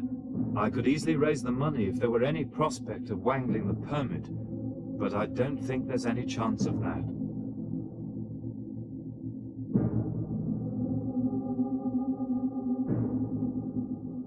But in 1932, with Dirkfeldt's help, Blegen's chance came to dig areas left untouched by the Germans 40 years before. The searchers were again on Homer's trail.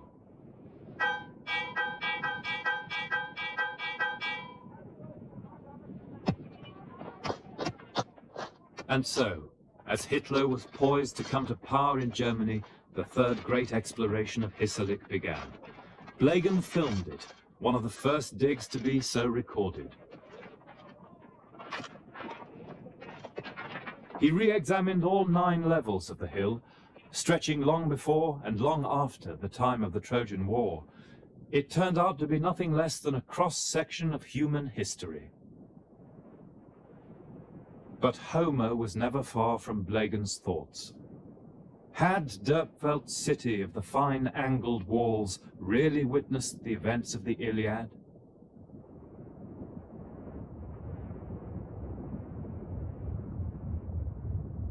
Now there came yet another twist to this already extraordinary story. Blegen decided that the heaped walls of Dörpfeld's city had not been toppled by Agamemnon's army, but by a tremendous natural catastrophe. An earthquake.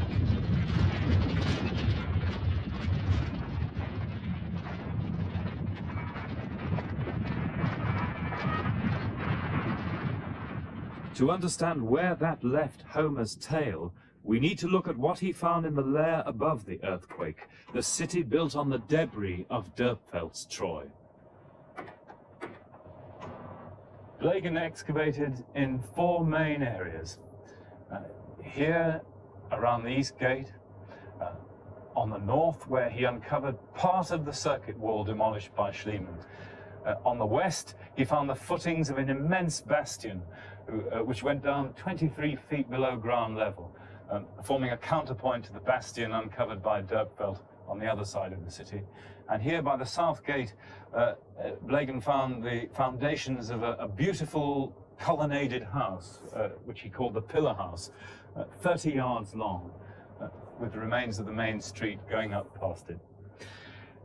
This great city, however, Blegen decided had been destroyed by an earthquake.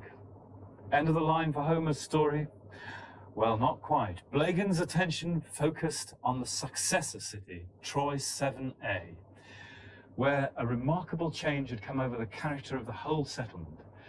These grand houses, with the wide spaces between them, seemed to have been superseded by a network of tenements, immediately obvious to the eye. What had happened?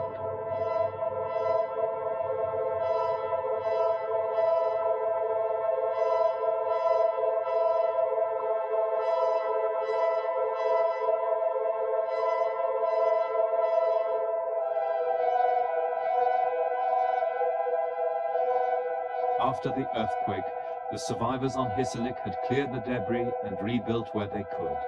But all over the hill, Blegen detected signs that all was not well. When you walked inside the main gate and up the main street, you saw the evidence immediately.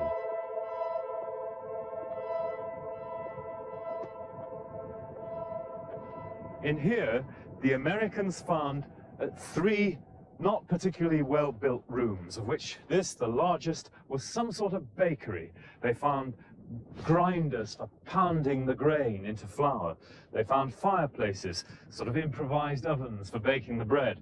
And in that corner, a series of bins made out of wood and brick for the storage of a large number of loaves, such as you can see in any bakery in the Mediterranean today.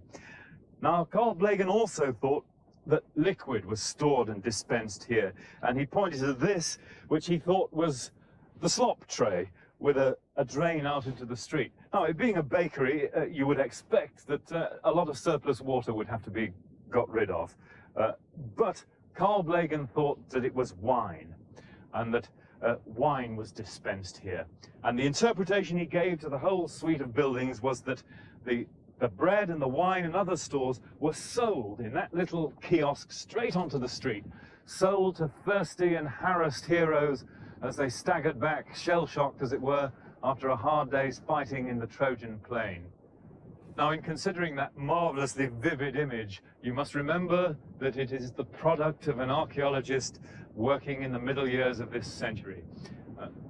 The model, of course, is the soup kitchens of the beleaguered cities of Europe in the Second World War, a suitably contemporary image for this 20th century version of the tale of Troy. For that is what Blagan thought he had found. A Troy which had suffered two catastrophes, the first by an earthquake, the second soon after by the hand of man. Everything seemed to fit. At its height, before the earthquake, the city had 24 fine houses widely spaced. Now those spaces were blocked with shanties, gloomy little bungalows, one-roomed and partitioned prefabs squashed together.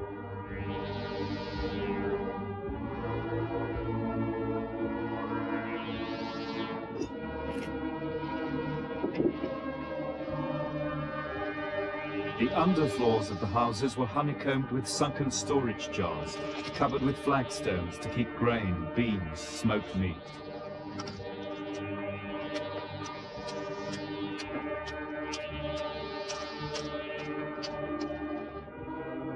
The normally taciturn Blagan was prepared to talk of a war economy, rations, dare we say it? Well, he did, a siege mentality.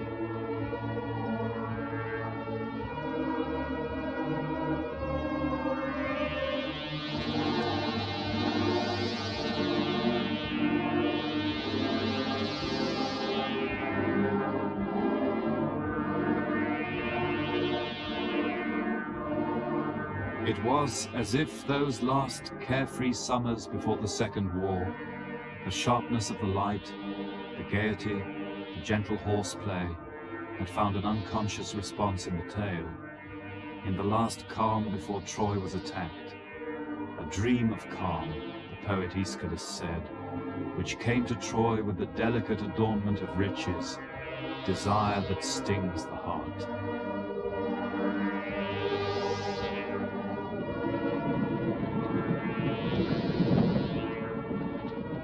Smoke marks even now the conquered city. Whirlwinds of doom are still alive. The embers dying with the city send forth rich gusts of wealth. Methinks I hear the cries of the vanquished, people thrown down on the bodies of husbands and brothers, children lying in their aged parents' arms, voices no longer free, bewailing the deaths of their loved ones.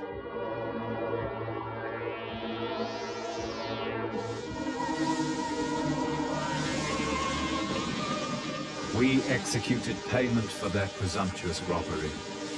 They raped our queen, we raped their city, and we were right.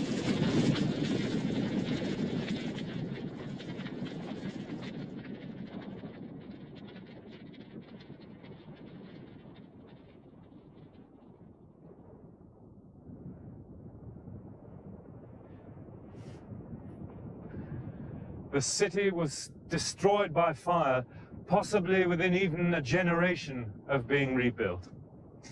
Down in the street there, the debris was as much as 5 feet thick, of charred wood, bricks, rubble, and ashes. In the entrance to the snack bar were fragments of a human skull, perhaps the proprietor himself, and nearby the remains of 2 skeletons, covered by masses of rubble which had showered down on them from the houses lining the street. And here in this western alley, near part of a human jawbone, was found this arrowhead, which Carl Blagan identified as being of a Mediterranean type. He thought that it had been fired by one of the Greek attackers. And outside, below the wall, lay unburied a skeleton, perhaps of one of those Greek attackers, whose head had been crushed by a terrible blow. For the city had certainly this time not been destroyed by earthquake, but by an invading army which had ruthlessly sacked and burned it before departing. The circumstances fitted Homer's story perfectly. The date, Blagan thought, was smack on, about 1240 BC. So for him, there was no longer any doubt. The siege of Troy was a fact.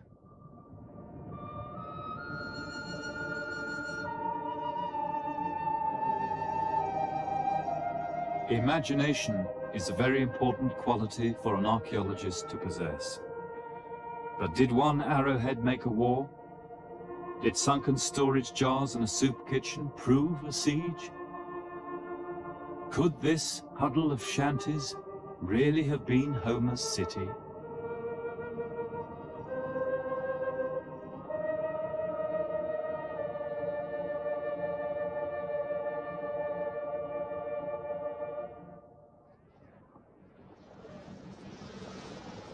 Still looking for answers, I turned to a man who had actually dug with Blegen at Troy. In Athens, I voiced my doubts to Jerome Sperling. Can any archaeologist dig at Hisarlik with a mind free of Homer? Had Blegen, like Schliemann and Dörpfeld before him, gone there to find what he wanted to find? Jerome's reply was strangely ambiguous. To me, it doesn't have any great significance, this criticism, because everybody's Troy is different from everybody else's Troy. It depends upon what blend you make of the poetry you have read, or the how much you know of the archaeology and care about it, and how you use your own imagination. The placing of those great storage jars under the floors of the houses of 7A in that passage that was newly filled with these buildings, that doesn't mean that the Trojans knew there was going to be a great expedition against them, or that they foresaw Agamemnon's coming with such an expedition. But it means, in very simple terms, that they didn't want to have their country places raided, so that they would lose their annual crops. I would take it to be as simple as that. But didn't you ever stand on that dig and look at the skeleton you found in the ditch and the snack bar behind the gate and the destruction level? Didn't you ever think it was a Greek expedition that did this, just as Homer said? I wouldn't say yes or no. I don't see the need for identifying Agamemnon, say, as being the person there at the end of Troy 7A.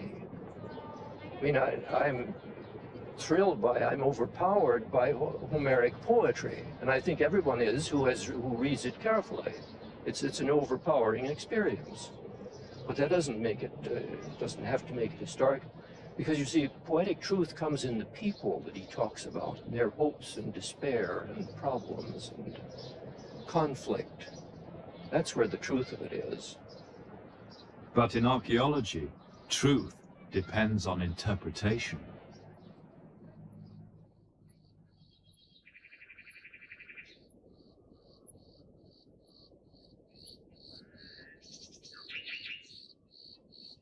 Blegen, however, never had any doubts that the plundered and ravaged mound of Hisarlik had finally given up its secrets.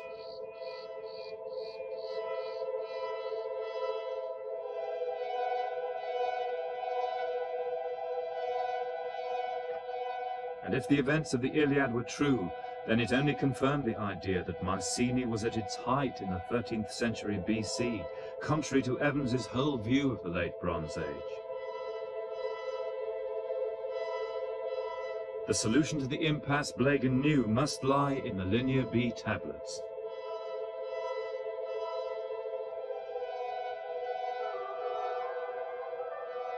To Evans's great disappointment, decipherment of his so-called Minoan language had proved impossible. All over the world, scholars were fascinated by the problem, but Evans had published too small a sample to give them a real chance of solving it. Blegen decided to look for a mainland archive, an unexcavated palace. He headed for the western Peloponnese, for sandy Pylos. Somewhere on that lovely coast, Homer says, was the palace of Agamemnon's ally, King Nestor. Locals led Blegen to a hill called Arno Englianos, high above the sea. There, on the very first morning, he found his archive. Clay tablets, hundreds of them, in the same Linear B script as Evans had found at Knossos.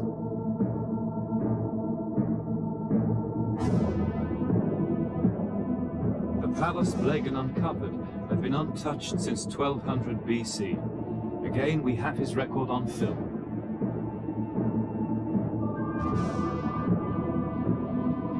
In the Royal Hall, The central circular hearth was intact, where a king had feasted at the time of the Trojan War. The storerooms were packed with the shattered wealth of the heroic age.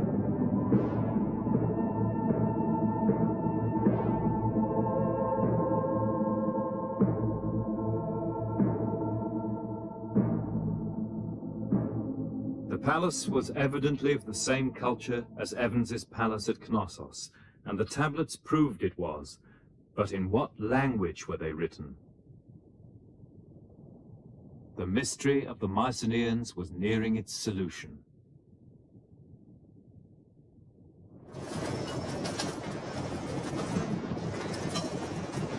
It was now possible, at last, to publish a mass of Linear B texts. This paved the way for the decipherment. In the summer of 1952, an almost nonchalant radio broadcast announced what would soon be billed as the Everest of archaeology. It was made by a gifted English amateur, the 33-year-old architect Michael Ventris. This is the BBC Home Service. During the last few weeks, I've suddenly come to the conclusion that the Knossos and Pylos tablets must, after all, be written in Greek.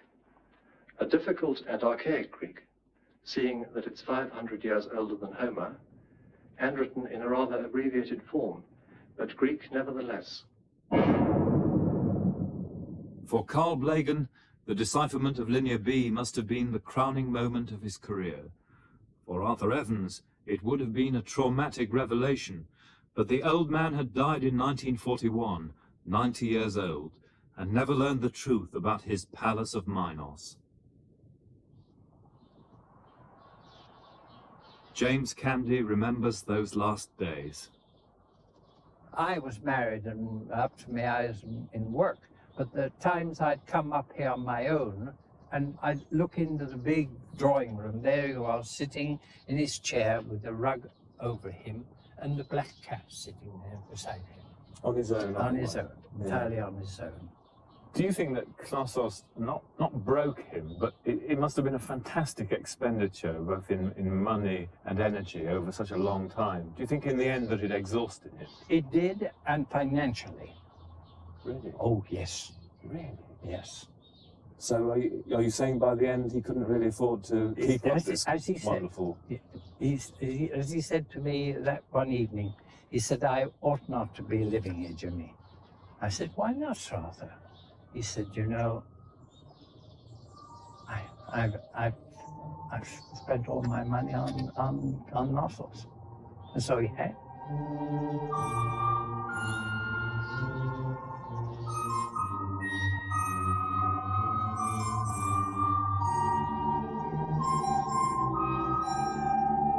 So Evans's ancient Minoan civilization, which had so enriched the culture of early Greece, had indeed been conquered by the mainland Mycenaeans.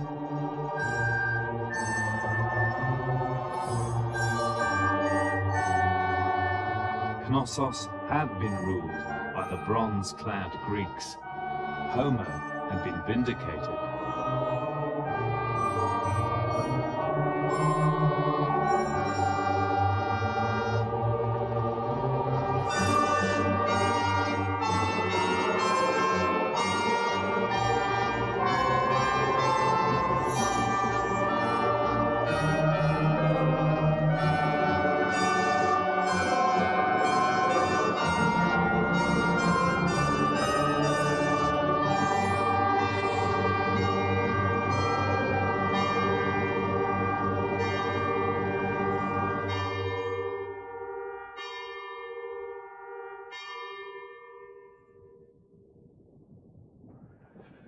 We began this stage of our search with the quest for writing.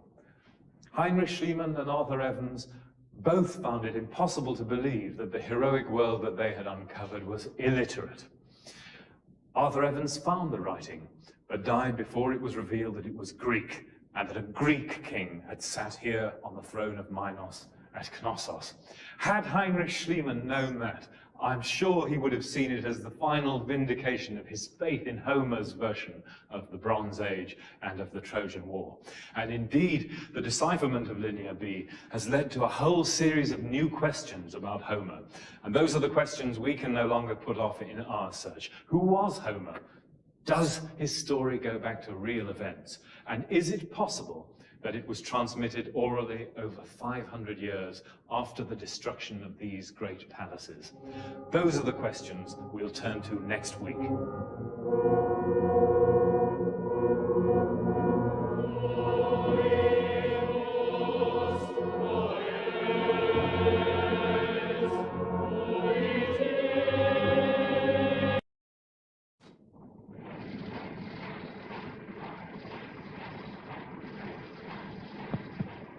In our search for the Trojan War, we've constantly spoken of Homer. Homer's epic poem, the Iliad, tells the tale of the war. The Iliad is the beginning of European literature, and yet it's still one of the widest read books.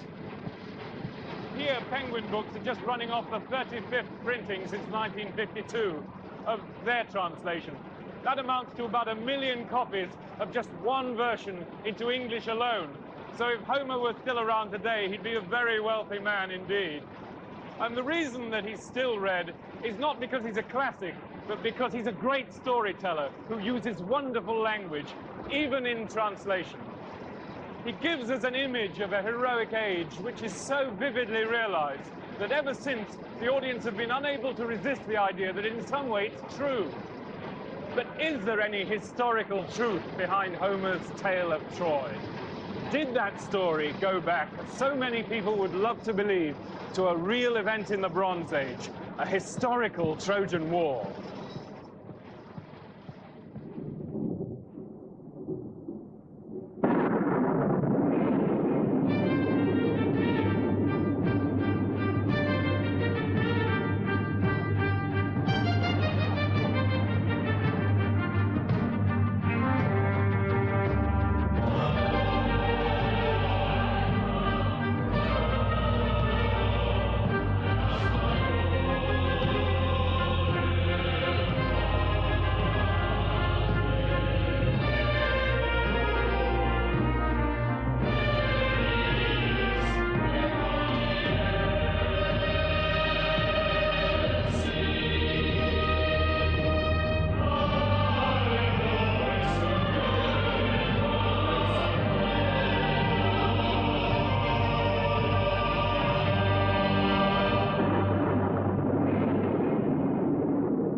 Homer has always been seen as the first and greatest poet in Western culture.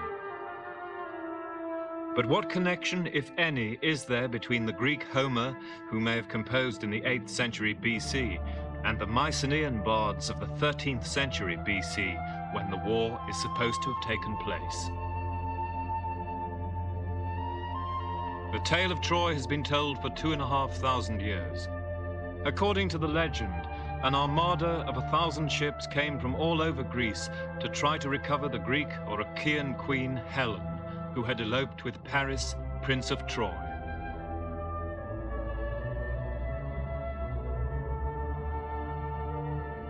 The contingents gathered at Aulis in central Greece. There their leader Agamemnon sacrificed his daughter Iphigenia to gain the gods' approval for the war. After 10 years of siege, the city was destroyed. Succeeding generations have seen the tale as an archetypal image of the tragedy of war.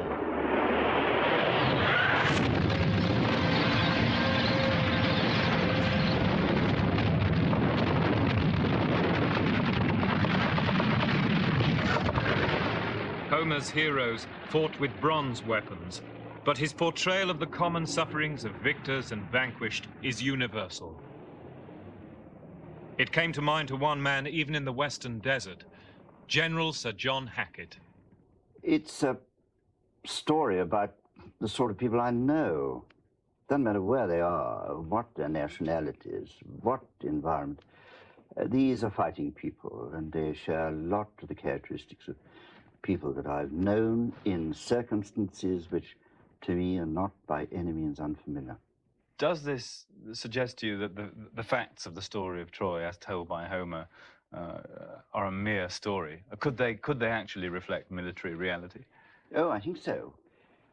I remember outside Mercier-True, when there'd been a battle all day and there'd be a battle in the morning, and in this short night there we were, and German flares were going up practically all round us, and we were eating a little, talking a little, sleeping hardly at all, and waiting for the morning.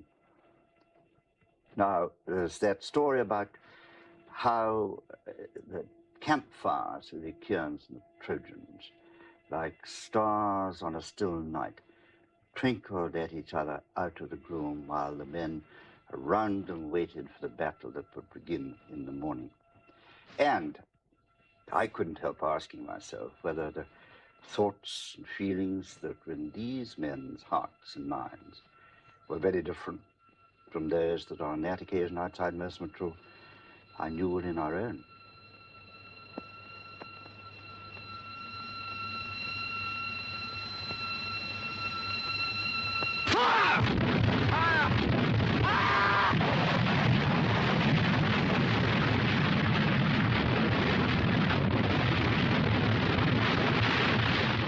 A thousand fires burned in the plain, and beside each one were 50 men in the glare of the flames. So the Trojans stood to arms all night. Meanwhile, immortal panic, companion of cold fear, gripped the Greeks, as even their best men were stricken with stark terror.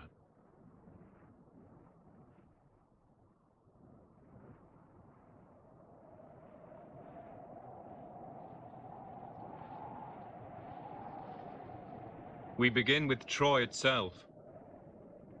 Archaeologists have proved there was an imposing citadel exactly where Homer's tale says, at the mouth of the Dardanelles. A royal fortress with well-built gates and towers. Finds of pottery show it had trading relations with Agamemnon's Mycenae. But that doesn't prove Homer's tale is true. Is there anything in Homer's language which can tell us whether his story actually goes back 500 years before his day?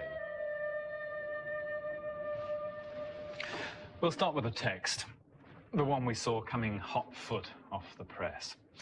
This is translated from modern printed texts, and they go back to this great book, the original printed edition of Homer's Iliad, done in Florence in 1488, and what a wonderful piece of bookmaking it is. The Greek scholars who constructed this text used medieval manuscripts. Behind those medieval manuscripts lie Roman papyruses, preserved in fragments in the sands of Egypt. But this written tradition only takes us back about as far as 550 BC. In other words, 700 years after the Trojan War, and perhaps 200 years after Homer's own time. There's a problem then. Did Homer, whoever he was, actually write this poem?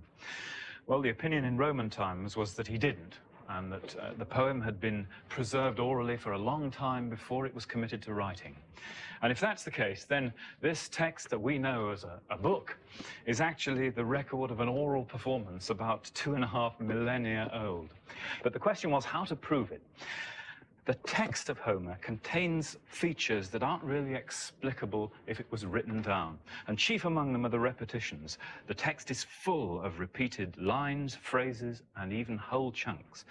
And among them, one special feature, and that is what we call the formulas, the descriptive tags or epithets applied to the heroes. Swift-running Achilles, Hector of the bright helmet. We can just make out one of them here on the papyrus. Dios Odysseus, brilliant Odysseus, and just higher up here, great-hearted Odysseus. An even more interesting group of epithets is applied by Homer to Troy itself, which he calls well-built, finely towered, beetling, windy, and bearing many horses. Now, has Homer made up those descriptions, or do they go back long before his time, perhaps even to before the end of the Bronze Age? To answer that, we need to know more about Homer himself.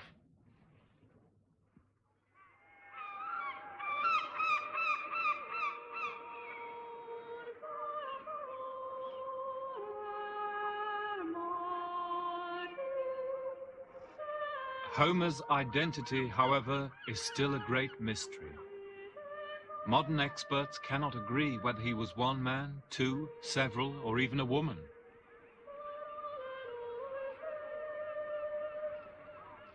The ancients believed that he was one man, whose name mysteriously means the hostage. They thought he was blind, that he had lived just before 700 BC in Ionia, what is now the western coast of Turkey.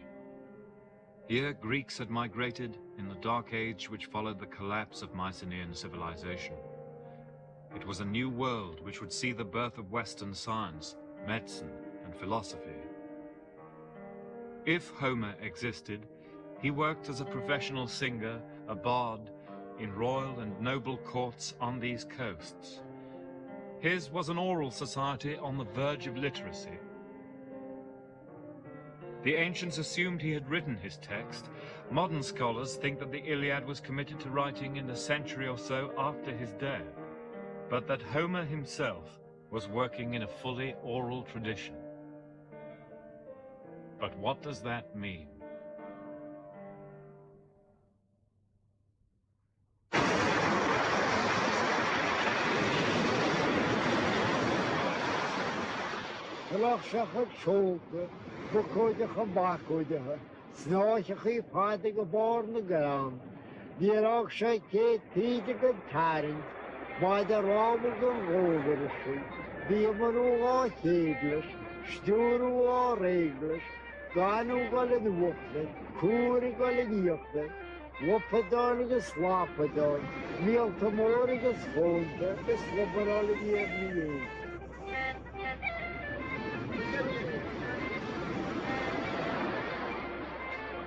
Kilgalligan, on the Atlantic coast of County Mayo, Ireland.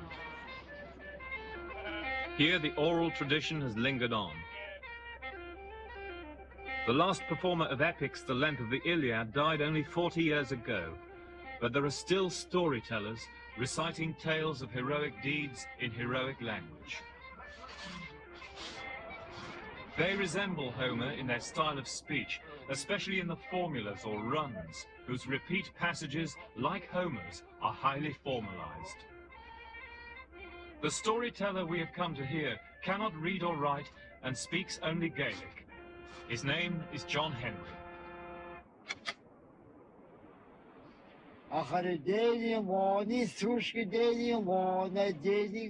For the last 10 summers, John's repertoire has been recorded by Dr. Seamus O'Cahoyne of University College Dublin. John has not yet run out of stories.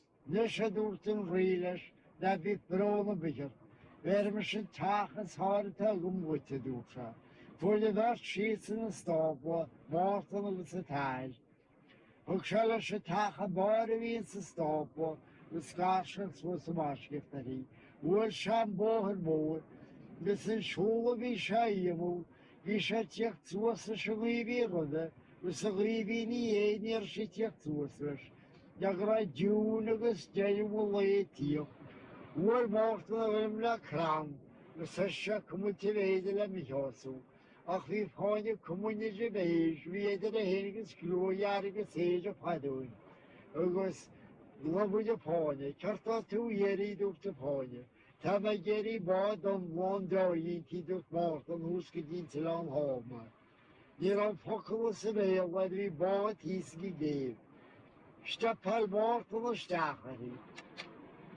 You couldn't just break it down for me in translation, could you, line by line? Is that a difficult thing for a storyteller to do? It's very hard to do it, but and it's very hard to translate because there's a lot of the words don't mean anything in particular. It's alliterative. It's in the fully within the ancient tradition of runs. But just to catch the flavour of it. Well, They raised their sails, perhaps billowing or bellying sails or something like that. Long threads or ropes to the tops of the mast. 200 rowing, 12 on the steering, sand coming up and foam going down.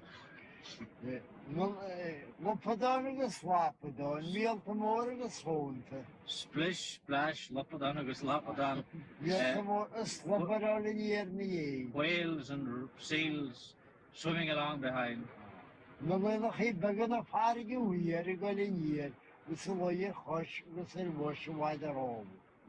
In English, you might say the end result is that they set sail and they got there. But of course, it's much more complicated than that. And what was it that impelled him to learn those stories? Well, John's the man to answer that question. Think you wrote to Gerin the Skeltish Owl.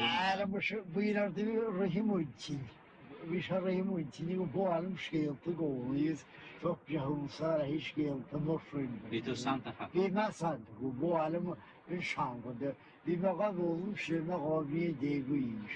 Well, John says that this was the attitude of mind he always had. He was greedy for stories. And of course, he got them.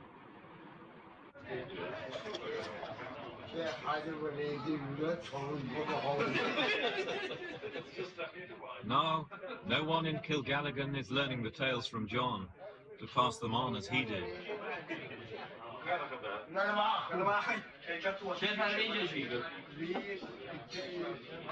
His only audience is the tape recorder, a sure sign that the tradition is nearing its end. Now we have no need of such guardians of the tradition. Today we recall our lists from a computer terminal, not from the memory of a bard. The idea of memorizing 200 names on an international flight would seem absurd to us. To deliver a poem the length of the Iliad is simply inconceivable. But it is still possible to see such a performance. To find it, we must travel far afield.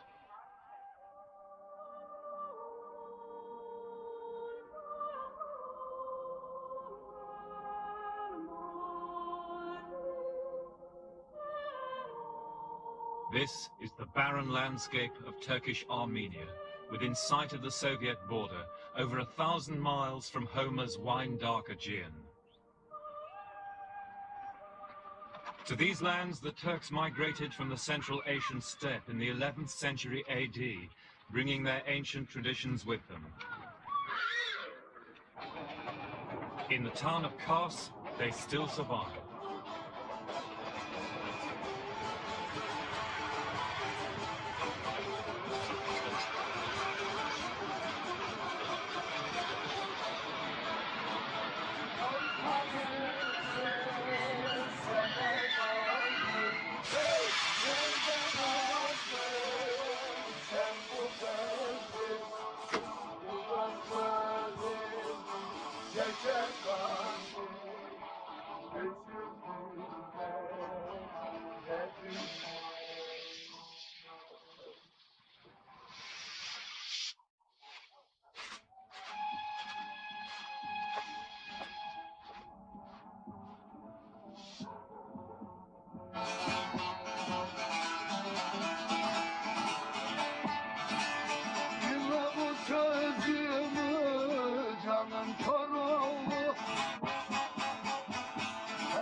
Like Homer, these men are professional bards.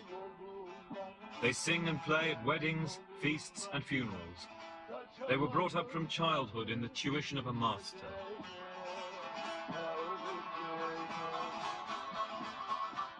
This man, Sheriff Tashliover, was given away at 7 years because even then it was seen he had the bardic gift.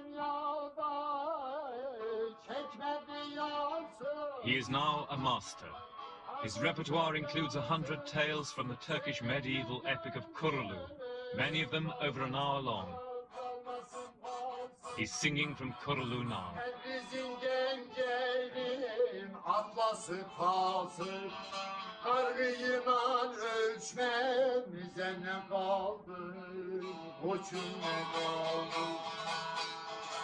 Here in Kars, the audience sat for 3 hours, as long as we might sit in a cinema, thrilled by the playing and by the pathos of the singing.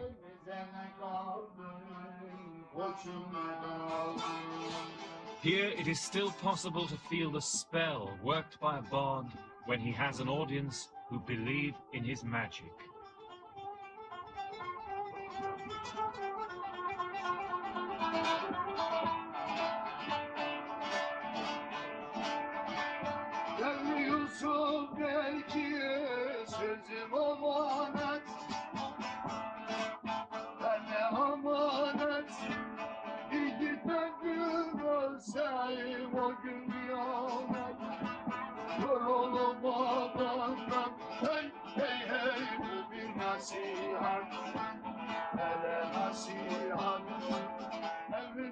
However distantly, Homer did something like this 2,500 years ago when he sang the tale of Troy.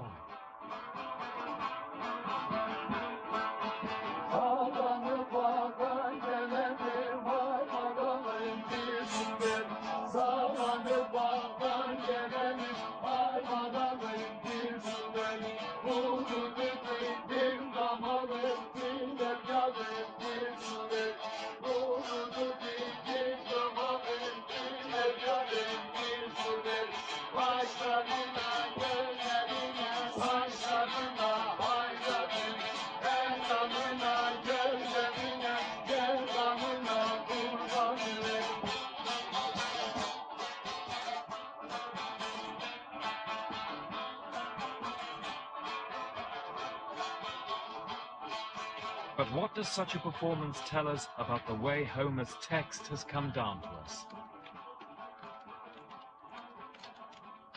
In Homer's Odyssey, King Odysseus praises the bard Demodocus for his wonderful performance of the tale of Troy. You sing it, he says, as if you were there yourself, or as if you spoke to someone who was. And now we've been to Ireland and Turkey, we can gain some idea of how bards achieve that kind of effect.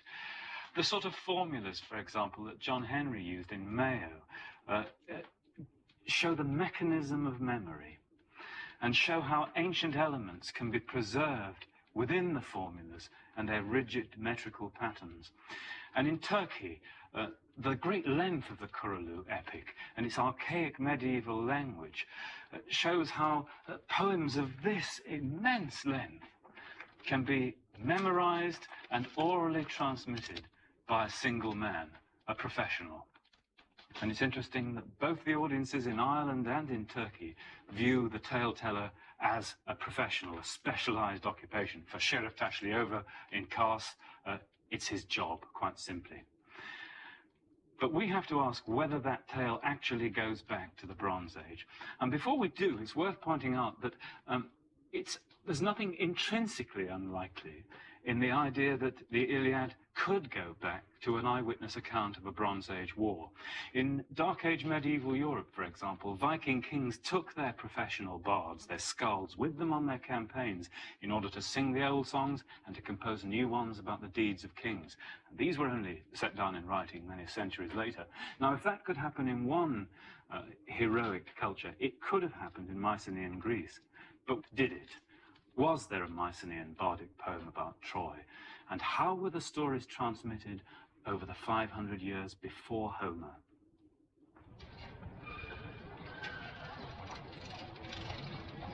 Such questions are now at the center of the academic industry spawned by Homer.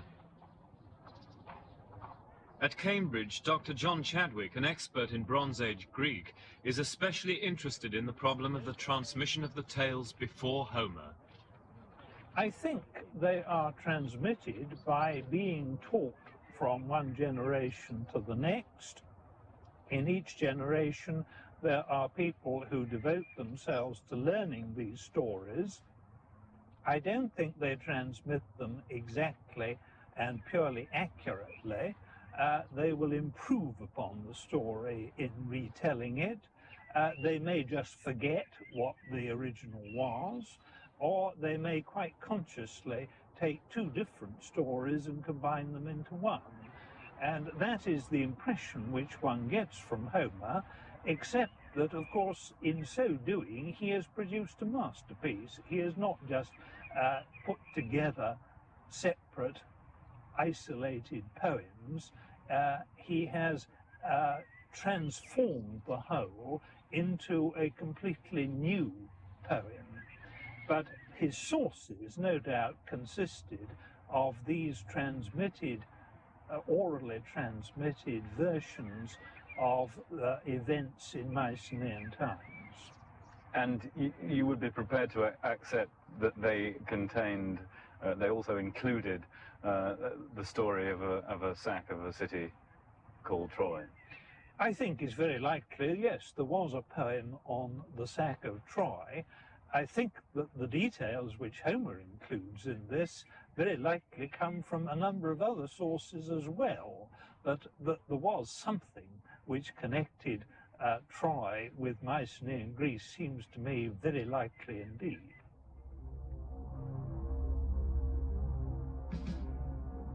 But what was that connection? Why did Greek tradition focus its most heroic legend and an armada of 1,000 ships on this tiny place?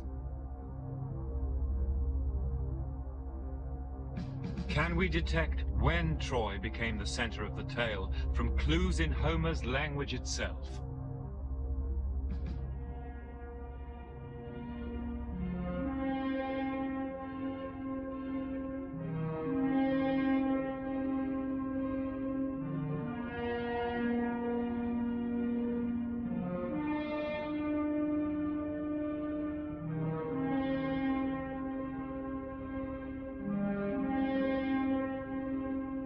The description of Troy in the Iliad certainly suggests that bards of Homer's day knew what the site of the city looked like.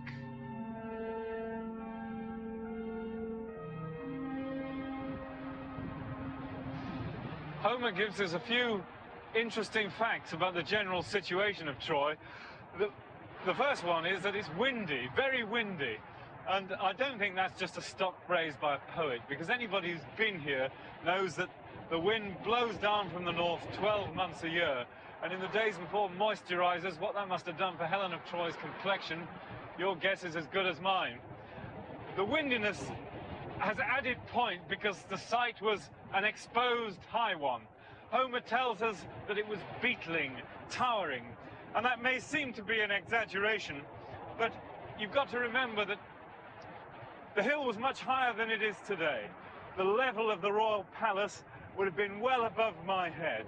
Its classical builders have cut the top away, Schliemann's excavations have pushed the side out, and you've got to imagine the hill being much more compact and steep. So this was a tall headland exposed to the blasts of wind from the north. But that doubtless was true in Homer's own day too. Does Homer know what Troy looked like in the Bronze Age? Here, there has been a dramatic new discovery. Soil cores taken in the plain show that at the time of the Trojan War, the city stood above a great bay, which silted up during classical times. This could be reflected in Homer's description of sailing from the Dardanelles inside Ilios, and when he tells of the wide bay of the sea in front of Troy. But that was still true in Homer's time. Is there anything in his picture of the city itself which could go back to the time of the Trojan War? 3 of his phrases suggest the handing down of a genuine bardic memory of a late Bronze Age Troy. First, Homer tells of the great or sacred tower of Holy Ilios by the main gate of the city. Here, Hector's wife Andromache ran like a mad woman because she had heard the Trojans were losing. Now at the main gate of the city, there was a tower enclosing an altar and fronted by pedestals for the idols of the Trojan gods. Is Homer's great tower of Holy Ilios a genuine memory of the gate tower of Bronze Age Troy?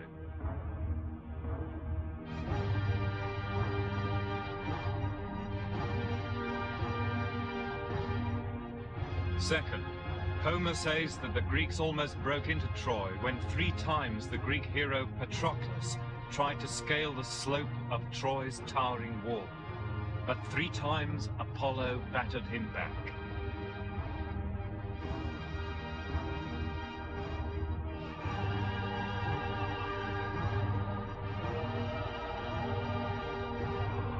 The walls of the historical Troy do have a distinctive angle, but in Homer's own time, they were buried in debris.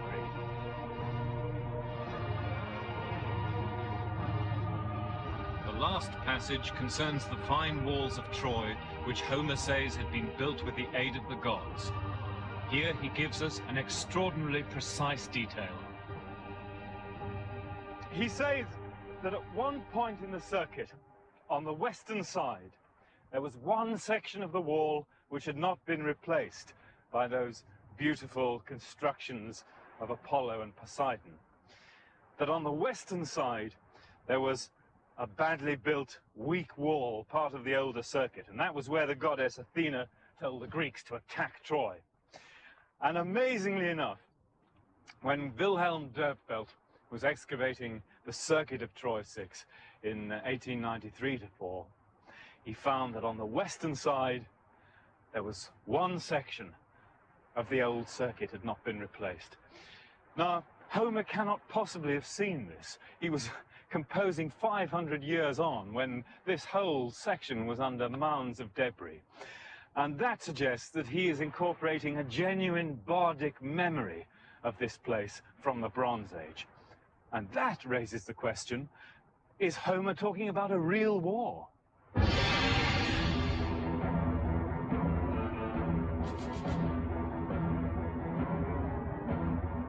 Finds made by archaeologists show that the bards had handed down to Homer some genuine memories of Mycenaean warfare. Homer accurately describes what is clearly a Mycenaean helmet sewn with rows of boar's tusks.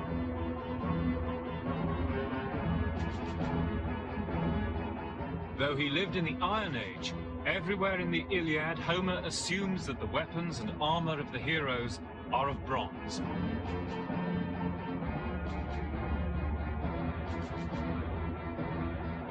In describing their swords, Homer sometimes uses the phrase silver-studded. The memory and even the expression could be Mycenaean.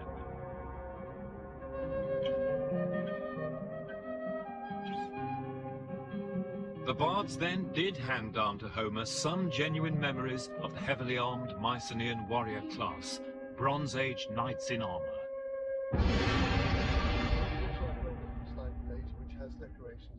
Historical artist Peter Connolly, an expert in ancient weaponry, has recreated the heroes of Troy with the Mycenaean war gear which might lie behind Homer's descriptions. Well, we do have a few fragments of armor and some ideas coming from Central Europe and places like that give us some inkling of what it may have been like. There have been found 3 scales like this at Troy.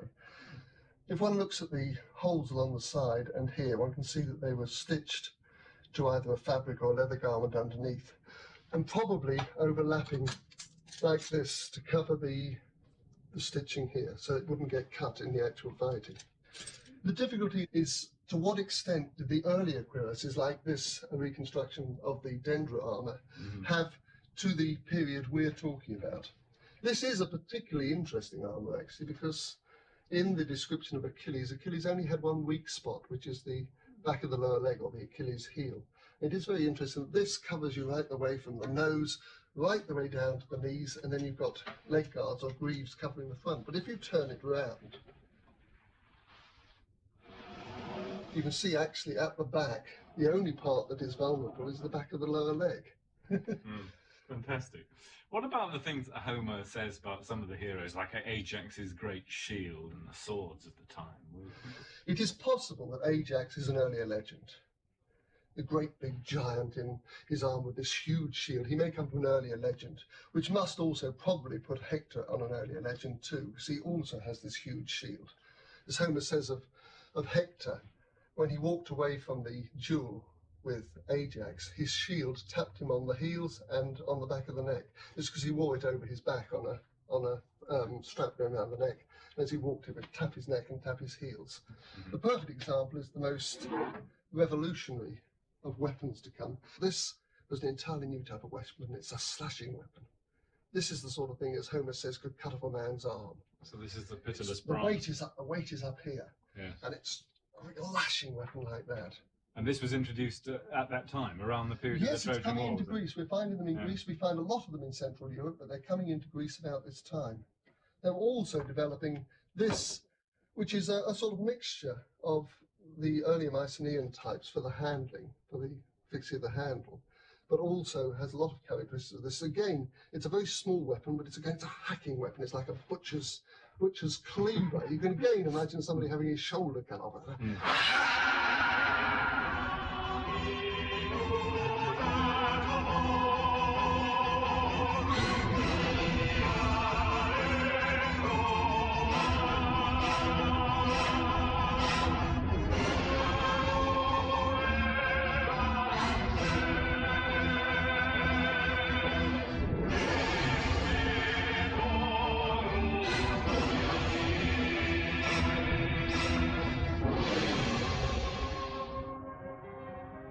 The Iliad, then, has many layers, some even older than the Trojan War, but some tiny trace elements seem to go back to a Mycenaean war poem.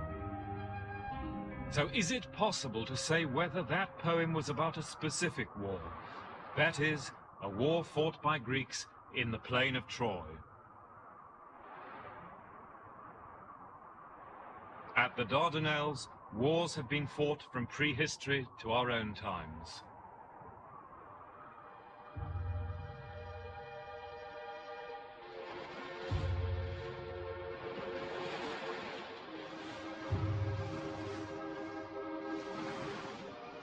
The irony was not lost on those Homer lovers who died in sight of Troy in 1915.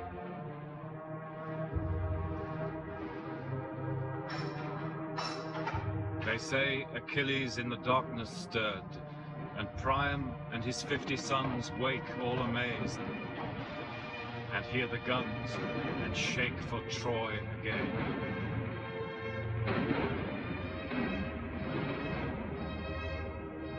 This is Cape Helles by the Dardanelles, opposite Troy. Here stands the monument to the 36,000 men of what was the British Empire who died in 1915 in as futile a war as Troy itself, Gallipoli. Round the monument are lists of regiments drawn from every part of the empire: Assam, New Zealand, Ireland, Lancashire, men who no doubt died as fearfully as the heroes on the other shore. Now, just imagine for a moment that all the written records of our own civilization were destroyed in some inconceivable catastrophe. And that in about 3,000 or 4,000 years' time, archaeologists came to this spot and uncovered the foundations of this structure. And if they dug around it, perhaps they might come across fragments of some of the lists of names, with a Singe from Burma, a Joyce from Dublin, a Wood from Manchester. But I wonder whether from those simple facts, without any written record, they could guess the story of Gallipoli, the story of that fruitless venture by an imperial power which had once extended across the whole world, coming to this windswept and forlorn spot. The story of Gallipoli, if it had only survived in legend, would never have been believed. And yet it is a real war, and this is a real record of that war. But what form would such a record have taken in a prehistoric oral society? And did the bards ever have such a record for the Trojan War? Amazingly enough, something like it was preserved by Homer himself. In the Iliad, there is a strange list of 164 places. Homer says these provided the troops for the 1,000 ships which went to Troy. It claims to be the actual roll call of the Greek expedition. It's known as the Catalogue of Ships, but what is it? An authentic Bronze Age war record handed down by the bards, or a later fiction?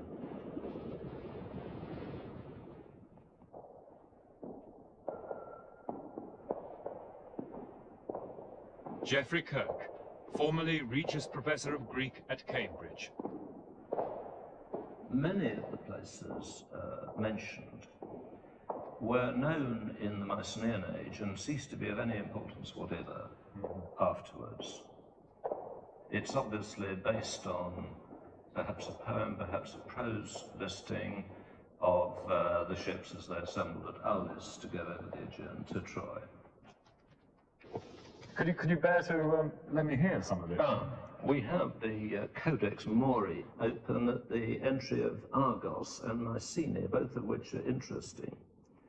Hoide Argosti echon tirunthati tekio esan, Hermionein asinein tibethion catacolponicusas, Troidzain eanasti, kai ampaloente vidauron, Hoitiechon aiginan, Marsitate, Ka kuroia kaion, Tondiauth hegemonon divae negathos Diomedes. Of them, Diomedes, good at the war cry, was leader. And then it goes on to say that yes, with them there came 80 black ships, Toisid ham Ogdo Kunta Melainai Neas Heponto. I think myself that it's got a good deal of Mycenaean content, but it also certainly has some Dark Age content.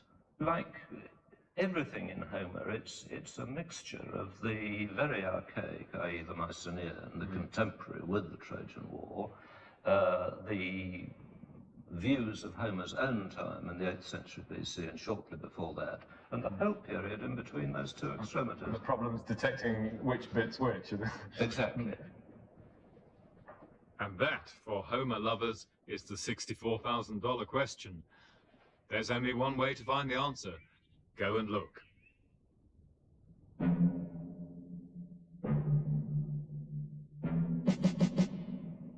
Agamemnon's capital, Golden Mycenae.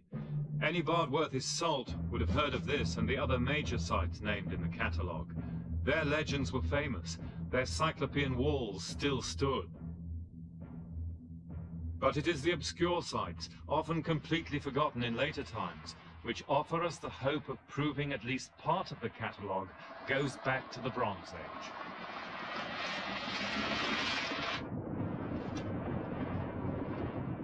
The search takes you far off the beaten track.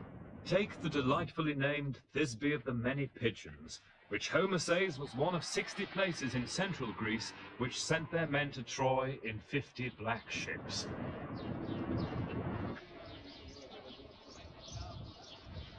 All you have for clues are the pigeons and the name. There's still a Thisbe in central Greece. Like most of the catalogue sites, it's not in the tourist guides, so it's best to ask the locals for guidance.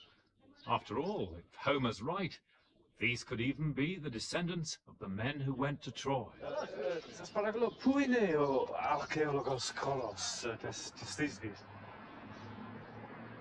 The trouble is, there's so much history to choose from that the Bronze Age is not what immediately springs to mind.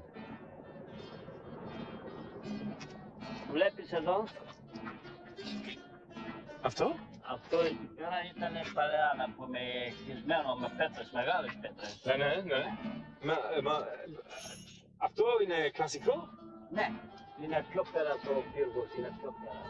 That regular squared masonry is the classical city. What we want is 1,000 years earlier. Μα πού είναι ο χώρος Μικηναϊκός? Παλαιοκάστρο.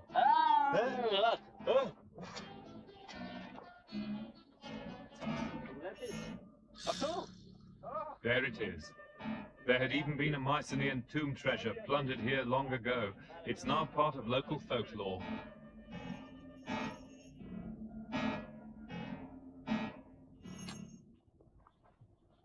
On top, typical Cyclopean walls and a scatter of Mycenaean pottery. Thisbe of the many pigeons was real enough. One up to Homer. Pity about the pigeons.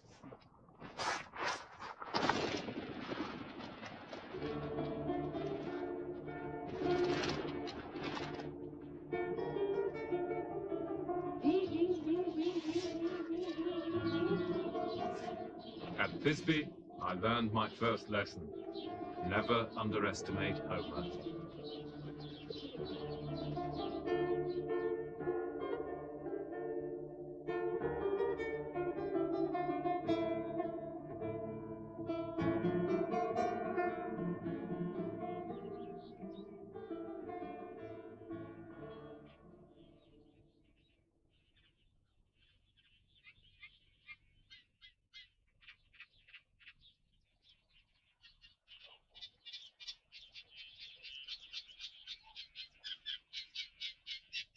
Dawn in the Euphrates estuary on the south coast of Menelaus' kingdom of Sparta.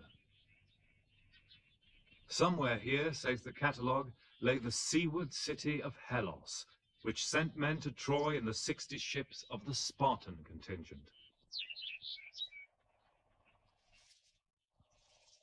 Now the plain hereabouts is still called Hellas, but the search is complicated by the fact that the sea has receded some miles.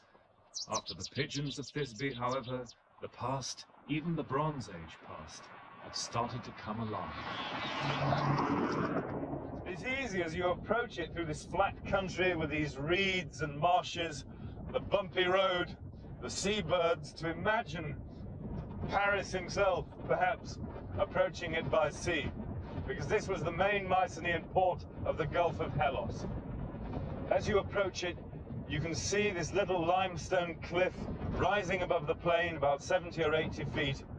What was, in fact, a low promontory in Mycenaean times. It's called Agios Stephanos.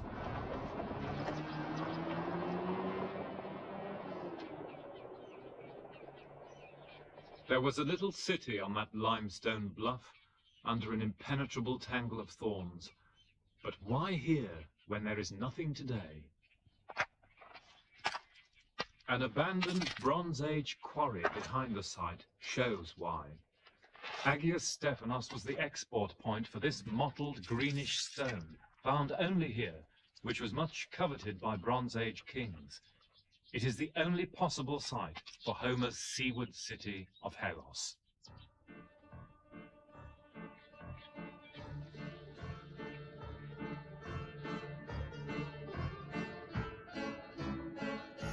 Homer's catalogue of ships says that Agamemnon took troops to Troy not only from mainland Greece, but from many islands, including Crete.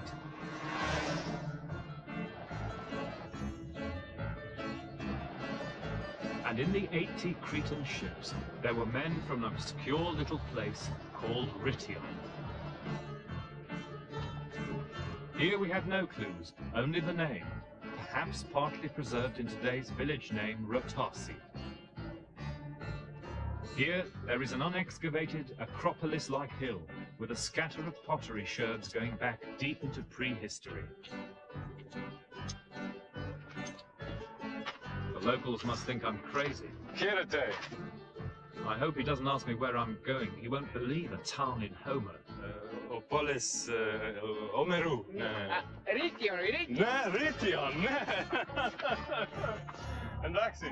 So Homer's world is still alive after all.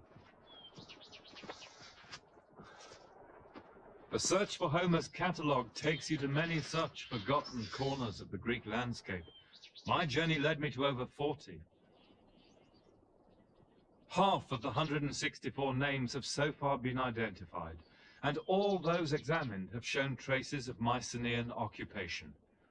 Most important, some were abandoned after the fall of the Mycenaean world and never lived in again until after Homer's day. Proof that at least some of the catalogue does go back to the Bronze Age.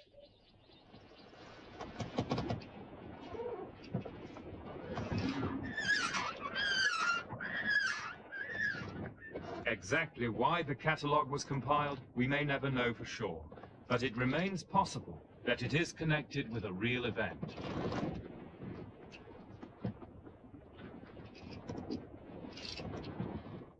And that brings us back to the first line of the catalogue and Homer's rocky Aulis. This was where the legend said the Greek armada assembled for Troy. Here Agamemnon sacrificed his daughter Iphigenia, Ephianassa as Homer calls her, to get a fair wind. Gave her to the goddess Artemis, as was later believed, where the classical sanctuary of Artemis stood. Its ruins are visible today in the shadow of an immense cement factory.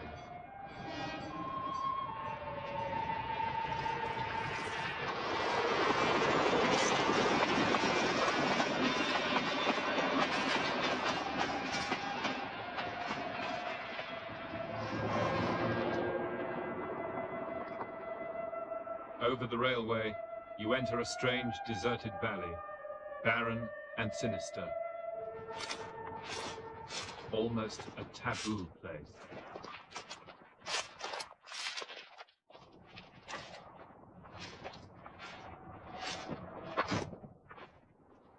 Bronze Age Aulis stood looking over the famous straits where the tides come together. Here, it was said, the Greek fleet had anchored.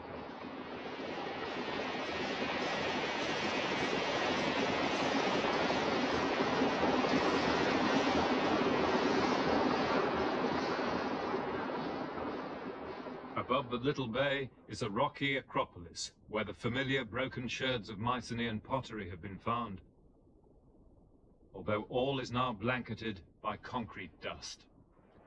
Chamber tombs of the Mycenaean period were found down there when the concrete works was being built, and there's also traces of Mycenaean settlement in the low ground around the sanctuary. So this part of the catalogue and the story does fit with archaeology. And if the Greek chiefs did indeed meet here in Mycenaean Aulis before they set sail, then it may have been on this acropolis that they held their last night celebrations, although celebrations blood-dimmed by the events which took place down there in the sanctuary of Artemis.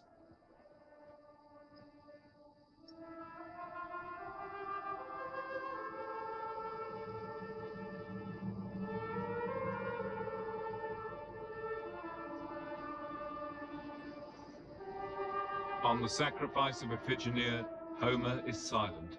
Later Greek tradition gives us the detail.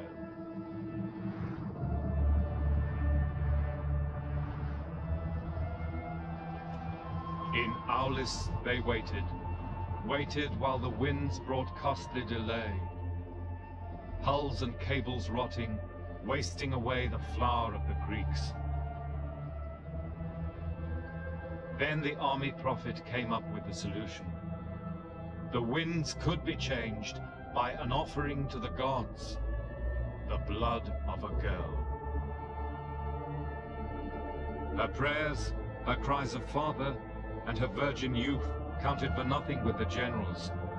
Her father prayed and told them to hold her like a young goat above the altar, to bind her mouth, to gag the sound, which might be a curse upon her royal house.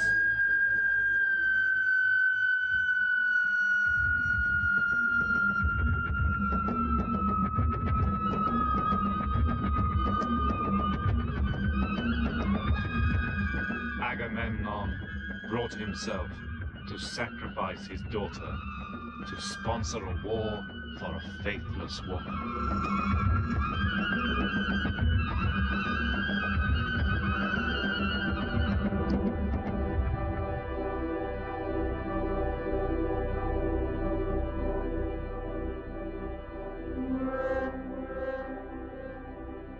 Did it really happen?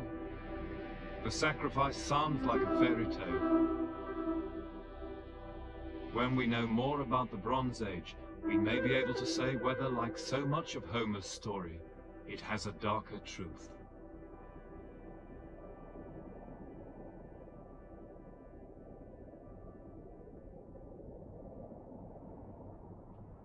In conclusion, Homer stands at the end of an oral tradition which must take the story far back before him.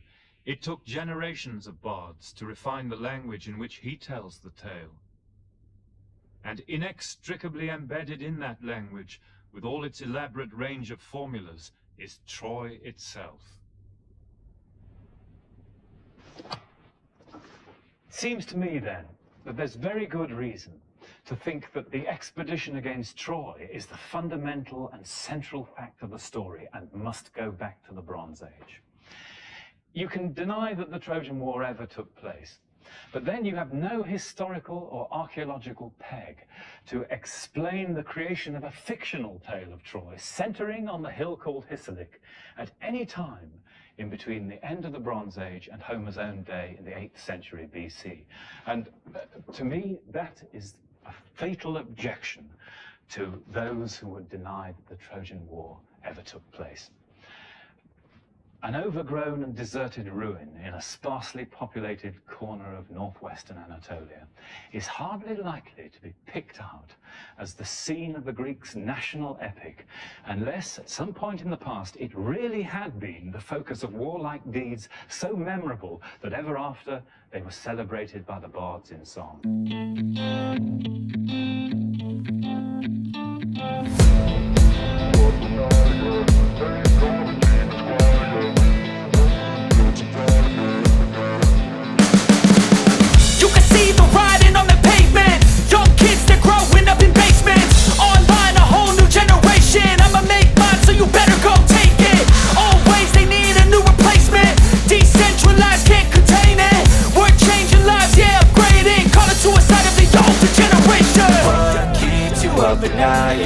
Make all the demons quiet, yeah. We were built to thrive, yeah. I think that we've all had enough. What keeps you up at night, yeah.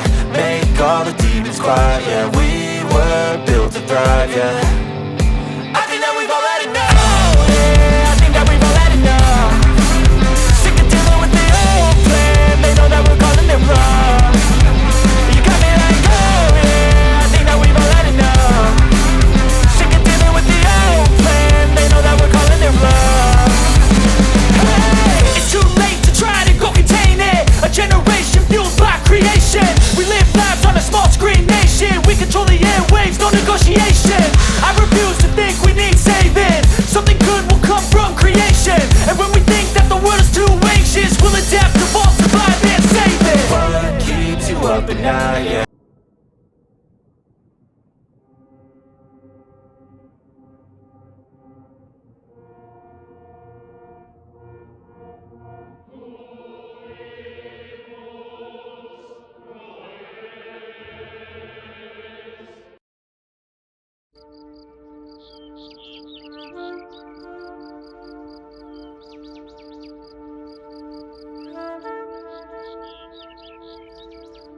To this lonely hillside, high above the valley of Sparta in southern Greece, pilgrims still come one day a year to make their offerings.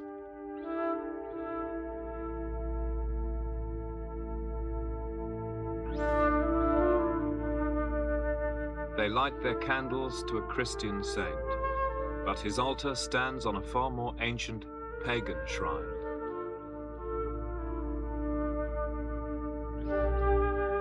For this place was once dedicated to the face that launched 1,000 ships, Helen of Troy.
According to legend, it was because of Helen that the heroes sailed from Greece to attack the city on the shore of Asia. Their leader was the most powerful of their kings, Agamemnon of Mycenae. Helen, Queen of Sparta, had been abducted by Paris, the Prince of Troy, and the Greeks wanted revenge. But after 10 years of war, they could only take Troy by a trick, by the wooden horse.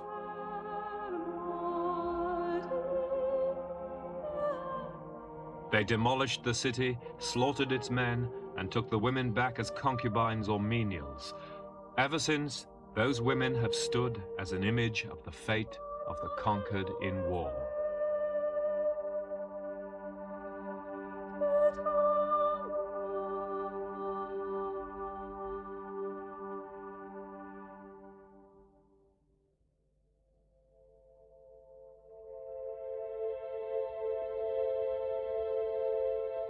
The two most famous facts in the legend are also the most incredible: that a woman caused the war, and that it was brought to an end by a wooden horse.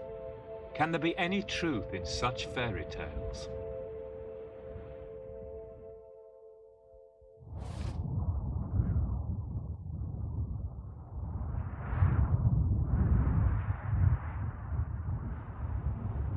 So far in our search, we have found that a city did indeed exist where Greek tradition said Troy had stood, near the mouth of the Dardanelles in what is now Turkey. There was a finely built royal fortress here on its windy ridge.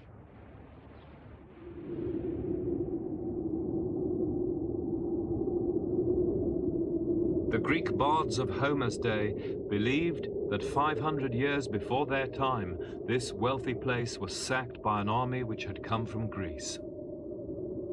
For the bards, the incontestable central fact of the tale was the fateful overseas expedition to Troy from golden Mycenae.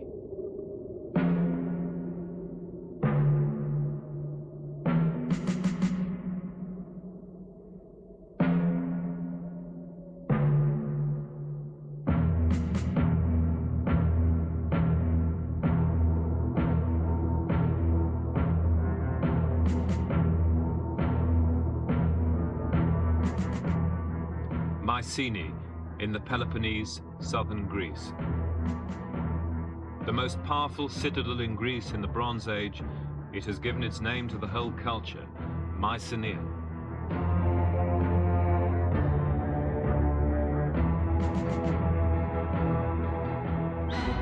The bards of Homer's day said that for 3 generations, Mycenae was the center of a loose confederacy of allies, a kind of empire.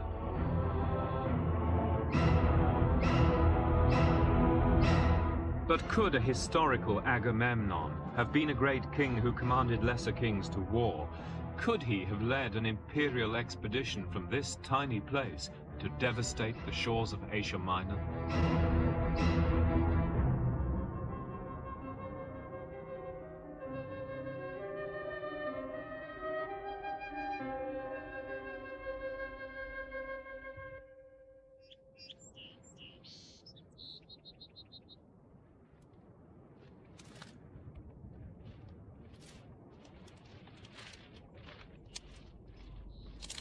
In the 13th century BC, you approached Mycenae by a paved road from the sea at Tiryns.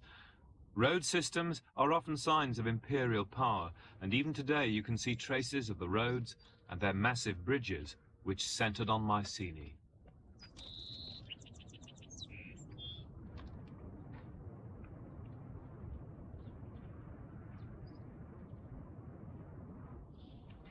As you walked on up the valley, you came to the first of a series of tremendous royal tombs, their facades once decorated with colored marble imported from other parts of Greece.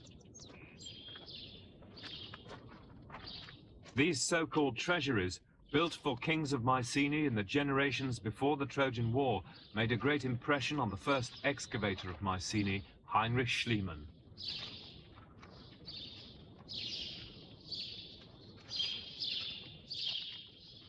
The treasury of Atreus is one of the most stupendous monuments of the Bronze Age. nearly 50 feet in diameter, 44 feet to the top of that beehive shape. With perfectly joined courses of stone, a single block weighing 120 tons at the lintel, and when it was constructed, its interior walls studded with decoration, bronze rosettes and spirals. It had been obvious to early travellers, and it was obvious to Schliemann when he came here, that the society which could construct such a masterpiece, which could lavish such skill and ingenuity on a tomb for a single king, must have been not only tremendously powerful, but fantastically rich in artistic achievement.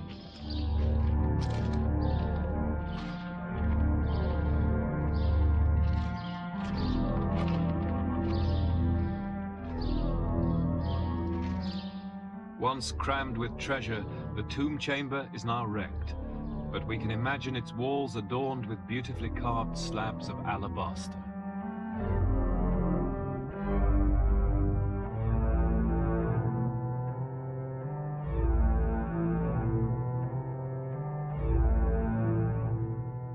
The royal tombs of Mycenae show that several generations of great kings must have ruled here.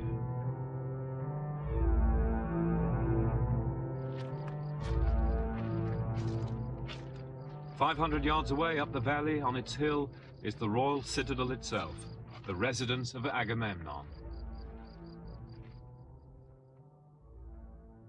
The so-called Cyclopean fortifications of Mycenae were built around 1300 BC, a generation or two before the time of the Trojan War. Also part of this building program was the famous Lion Gate.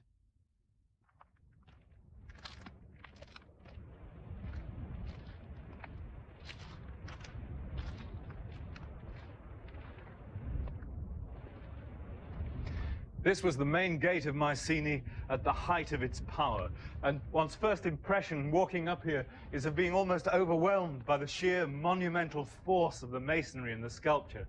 It's a prehistoric masterpiece of architecture. The emblem shows two lions with their paws on an altar on either side of a column. On the top of the column, the representation of a building structure, presumably Mycenae itself. In other words, this is a coat of arms, the coat of arms of Agamemnon's family, the earliest in Western art.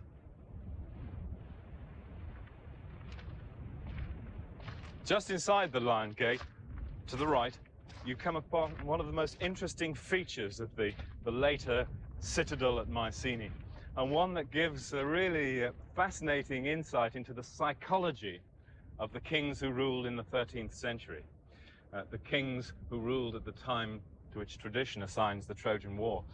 This is the great grave circle excavated so sensationally by Heinrich Schliemann.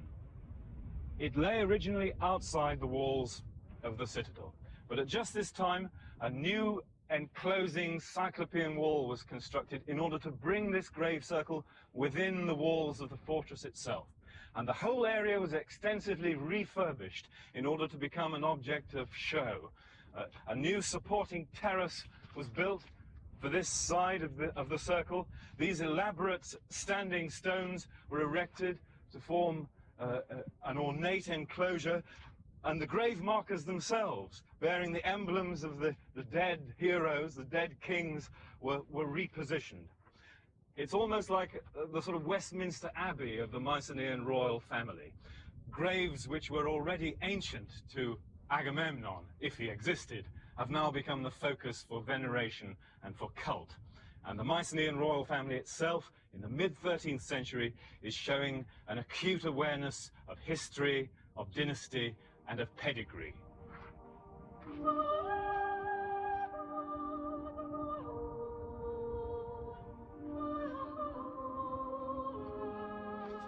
So at the time of the Trojan War, the king of Mycenae saw himself as the inheritor of a great tradition reaching back 300 years to the kings buried in the shaft graves.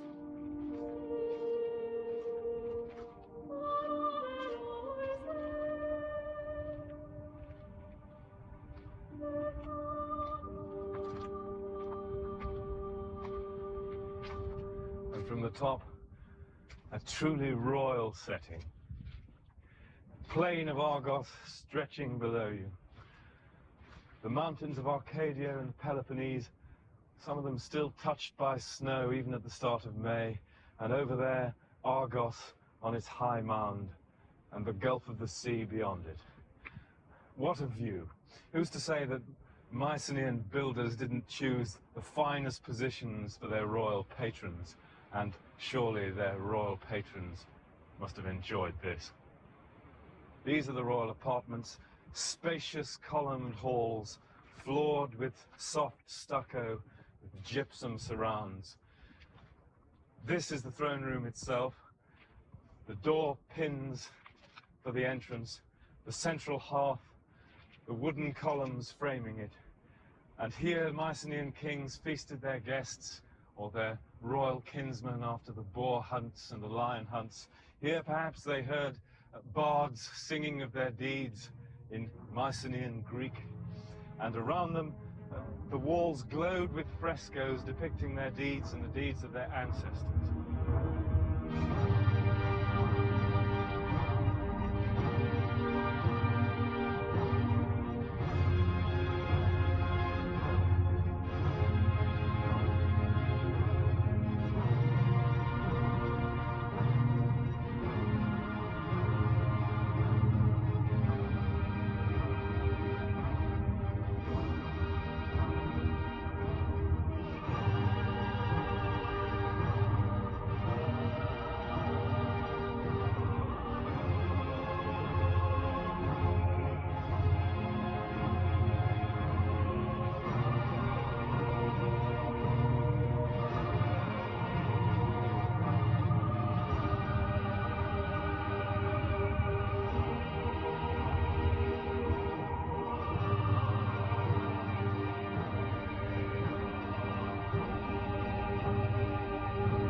The king of Mycenae, then, would seem to have surpassed the other kings in Greece in the 13th century BC.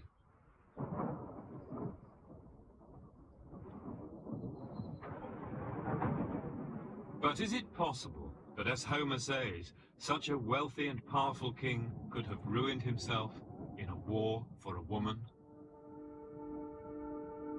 For a woman, perhaps, of the kind portrayed on the walls of the Greek palaces?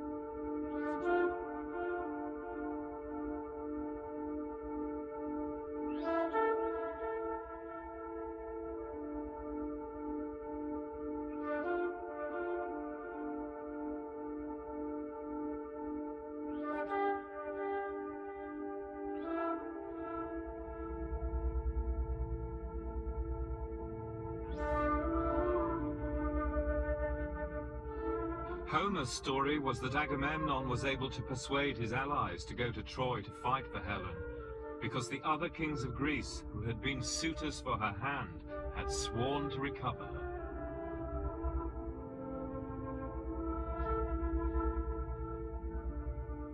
George Milonas, present excavator of Mycenae.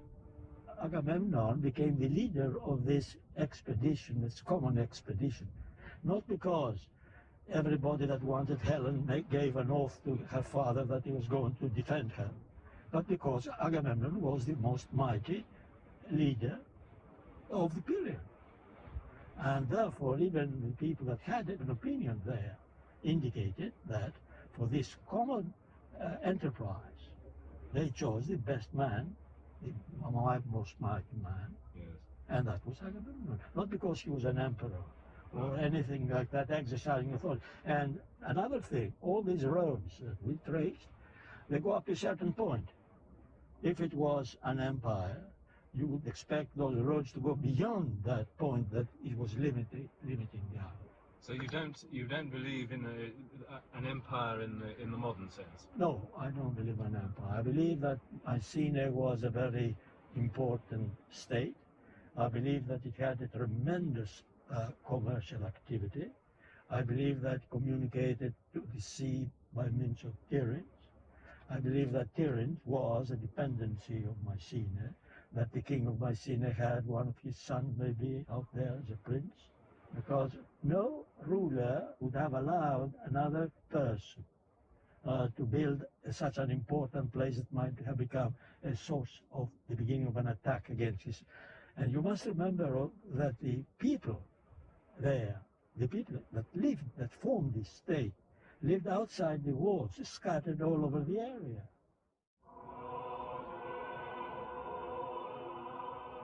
The plain of Argos below Mycenae could have supported 500,000 people in the Bronze Age. It's ringed by huge fortresses, the biggest of which is Tiryns. Tiryns of the Great Walls, as Homer calls it, from which, legend said, King Diomedes led 80 black ships to Troy.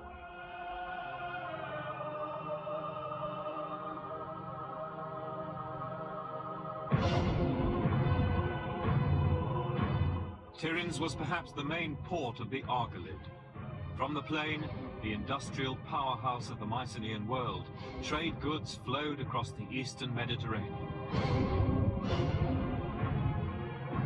Factories here produced thousands of stirrup jars in which oil or perfume were exported. In return, the Greeks imported raw materials such as tin and copper to make the bronze weapons on which their power rested.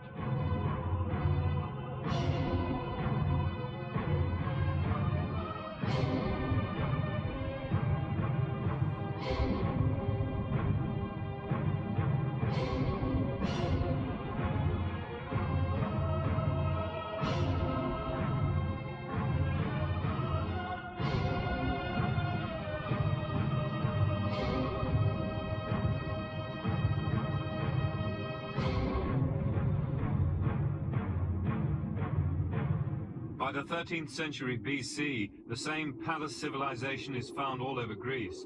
It has been called the Age of Imperial Mycenae. If we use the word imperial of Mycenae, we need to be very careful about what we mean. Homer says that Agamemnon was king of southern Greece and of many islands. And when you look at a map like this, with Mycenae in red stretching across the Aegean, that seems very plausible. But this is a map of Mycenaean contacts and settlements, and it shouldn't delude us. What we really need to know is the internal political geography of mainland Greece. And a lot more is known about that than was known in the days of Schliemann and Dörpfeld and even Blegen. It would appear that mainland Greece was divided into about 6 or 7 powerful city-states, much bigger than later classical ones, with high degree of prosperity, large populations, and massive technology, especially military, much of which was aimed against each other. 2 of these kingdoms we know a great deal about because of the Linear B tablets, Knossos and Pylos. And there we have clear pictures of highly centralized states dominating their areas of central Crete and of Messenia. It gives us, I think, a plausible model, at least to work with. But what we have here is a series of city-states, sometimes friends, sometimes enemies, who could, at certain times, acknowledge the leadership of the most powerful.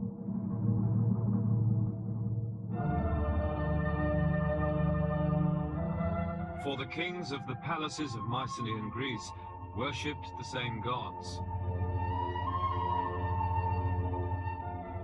They spoke the same language, recorded on identical Linear B clay tablets.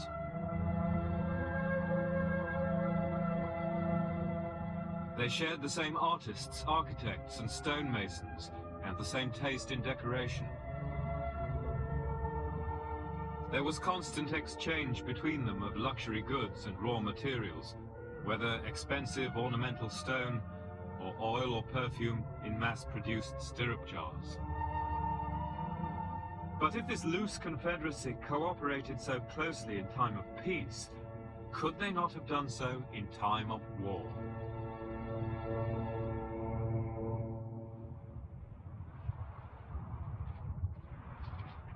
Empires, of course, only exist by war. They live on aggression and exploitation. We can see this in our own history. Retrospectively, we, like Homer, admire the Victorian values of the empire builders and forget their mode of operation.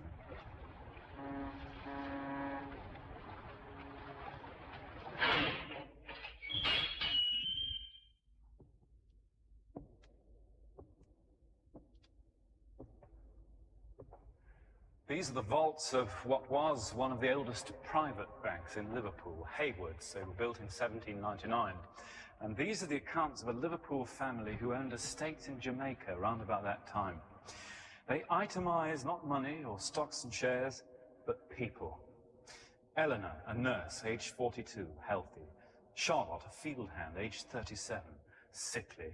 Mary, unemployed, aged 3.5. They're African slaves, originally from Angola or the mouth of the Congo River.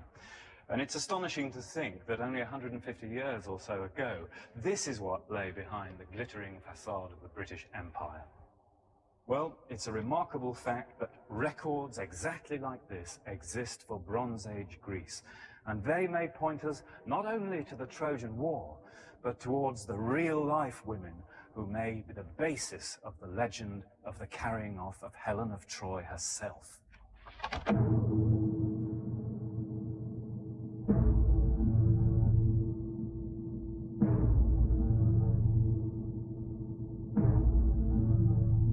The crucial evidence turned up in Carl Blegen's excavation at the Palace of Pylos in Messenia in the 1950s.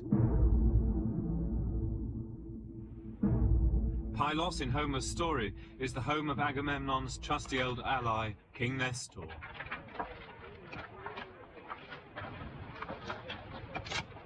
Here, Blegen found the foundations of a 13th century BC palace.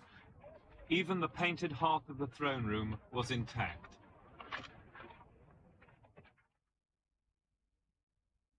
Here, for the first time, the full detail of a Mycenaean royal hall could be recovered. The very room Homer imagines so vividly in the Odyssey. This is the throne room of Pylos, just as it was found by the excavators. From these burnt stumps, you can't get a real idea of what a blaze of color this must have been. The ceiling painted with glazed roundels and decoration, the walls covered with frescoes with griffins and mythological creatures, and the floor, above all else, absolutely shining with color. Most of it's been covered now to protect it from the feet of the many visitors, but you can make out here that, in fact, it was originally covered with painted stucco, with crisscross lines all over it, making about 100 squares of color, with different designs in all of them. Linear designs, wavy designs, shell designs, fish, octopus. So the whole floor was a blaze of blues, reds, whites, and blacks. And in the middle was the royal hearth itself, opposite the throne over there where King Nestor sat. And here's the hearth, virtually intact, where the great fire burned. You can still see the painted design around it. And in the story in Homer, when Telemachus arrives in the room, the young blades of Nestor's court are nonchalantly kebabbing beef on the fire and drinking red wine with their king. And here, a noble guest would have received the gifts appropriate to the hearth of a great royal palace.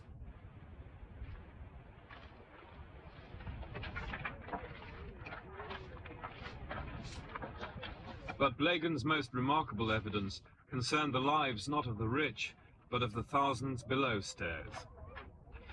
In the archive room, he found hundreds of Linear B tablets written in Bronze Age Greek, which itemized the lives of the workers, and especially women workers. Associated with several groups was a word linon, flax, from which our word linen comes.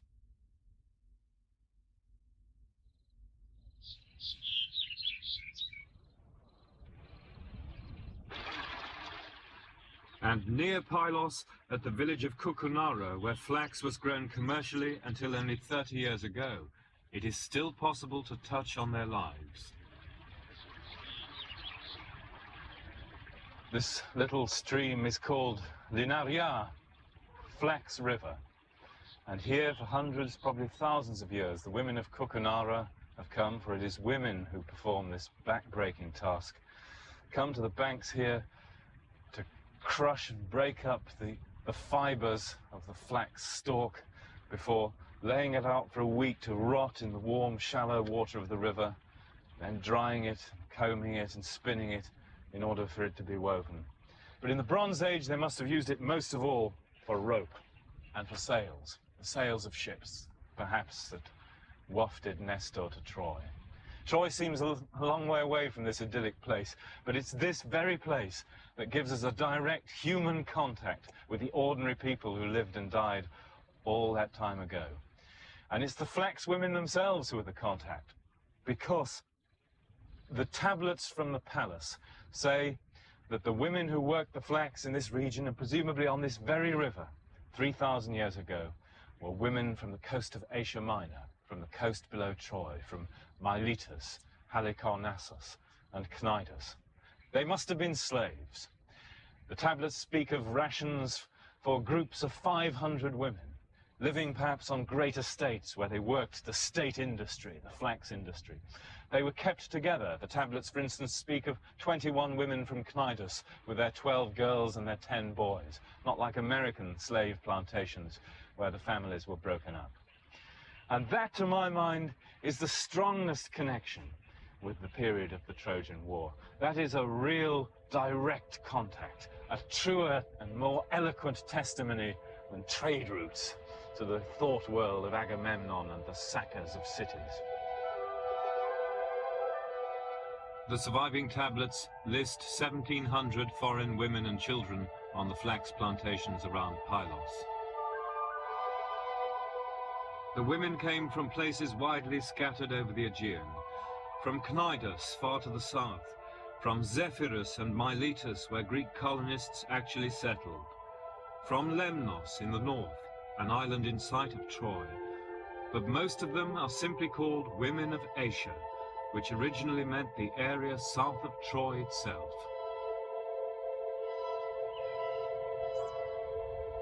If this is the correct interpretation of the tablets, it's crucial evidence in our search. Dr. John Chadwick of Cambridge University, who participated in the decipherment of the Linear B tablets, is an expert in the Pylos archive. It is very much as if you tried to reconstruct the administration of present-day England by going through half a dozen waste paper baskets in Whitehall and drawing your conclusions from that. Now, with that first statement, I would go and say from this, the existence of personal slavery seems to be very questionable. There are only a few cases where we know of slaves belonging to important people. And it is not a slave-owning society in the classical sense at all. There is one exception to this, and that is in the royal establishments. At Pylos, we know there were about 500 women of menial status. They've got their children with them, but they have no husbands. Almost certainly they're slaves, and for the most part they're employed as what we would call industrial workers. If you compare it with Homer, it's an incredibly bureaucratic society, isn't it? It's not heroic at all. It's not heroic in that sense. No, it is a bureaucratic administration, and everything is carefully recorded and docketed. You cannot spend anything, you can't issue anything from the stores without filling in a chit. But it's still possible that Mycenaean kings or sons of kings could have ranged far and wide on predatory forays, even buying or seizing slaves. That is quite possible. Certainly we can be sure Pylos had a fleet. It was certainly mobilizing its fleet at the time when the tablets we have were written for its own defense.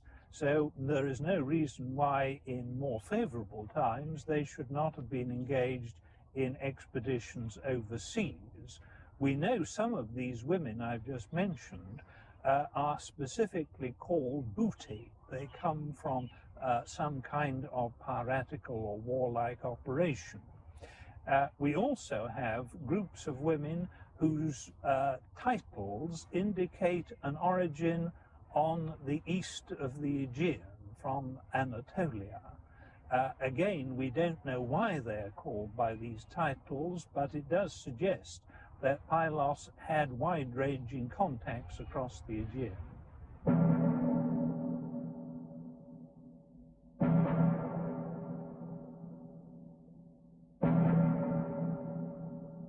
So Homer was right.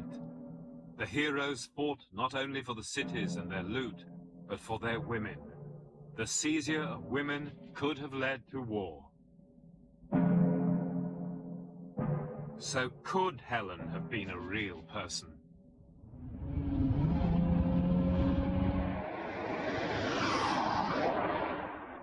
The next stage of the search was obvious: to go to Sparta, where Helen was supposed to have lived with her husband Menelaus, brother of Agamemnon of Mycenae.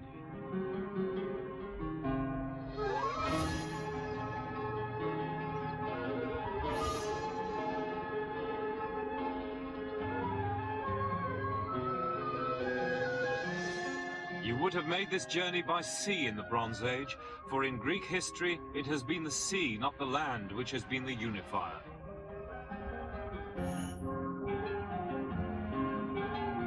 This road through the Tigris was only blasted through in the 1970s.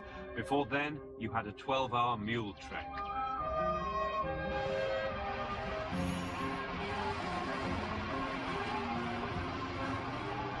The mountains determined the political geography of Mycenaean Greece. Any unity can only have been nominal and fragile.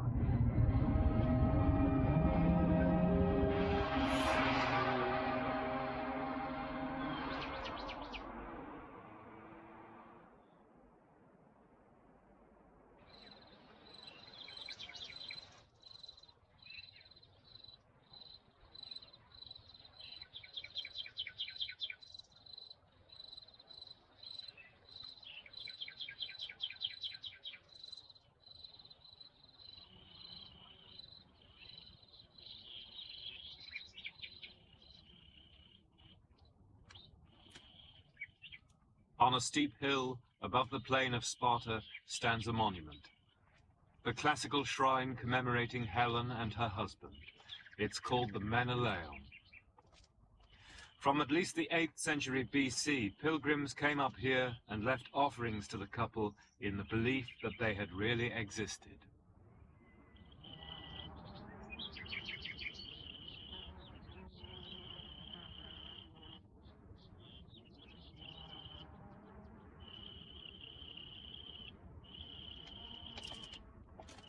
A century ago, Schliemann came here and found nothing, but new excavations have located part of the palace, if a rather second-rate one, which could have been Helen's. Does the archaeology give any support to the idea of the Spartan Helen and her husband from Mycenae? The Mycenaean sites spread over all these three hills here with their magnificent views over the valley and the Tigris Mountains. There's a Mycenaean building even on this little hill here underneath the church of Prophetess Ilias. It's never been excavated, but here by the church door there's the column base, presumably from a mansion or even a palace that stood on this site. It seems that this, the Menelaeum, was the capital site of the kingdom of Sparta during the 15th and 14th centuries. But at that time it was abandoned for about 100 years. And then, in around the very generation of the Trojan War, a new palace was erected on that flat plateau to the right of the later shrine. And that palace had everything in common in its material culture with the palaces at Mycenae and at Pylos. It is, on the face of it, very tempting to think that this must have been the palace of Menelaus and Helen herself. It's difficult to be sure because we don't really know what we mean by royal families at this time. I suspect that in some ways they were rather like the Saudi royal family today, or the great African kings' families, where there were many royal wives, there were many royal sons, brothers and queen mothers, all of whom had palaces. But this was the biggest palace at this time, and surely has the best qualifications to be the palace of Menelaus. And if it was, then the rebuilding fits rather well with the legend, because the legend says that it was not a Spartan who was king at the time of the Trojan War, but a foreigner, an outsider from the dynasty of Mycenae who had come here. So is it not possible that the rebuilding of the palace then was by Menelaus himself in order to provide a new palace on an ancient site for his new wife, Helen?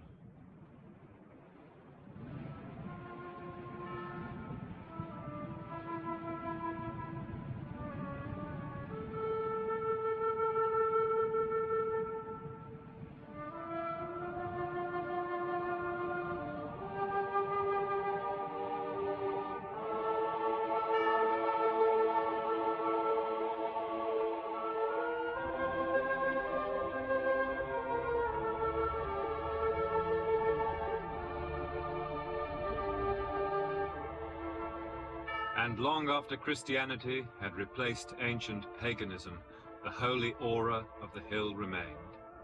Even today, pilgrims come here, the aged and the sick, to keep their vigil once a year with the saint, and perhaps his shadowy predecessor, whoever she was.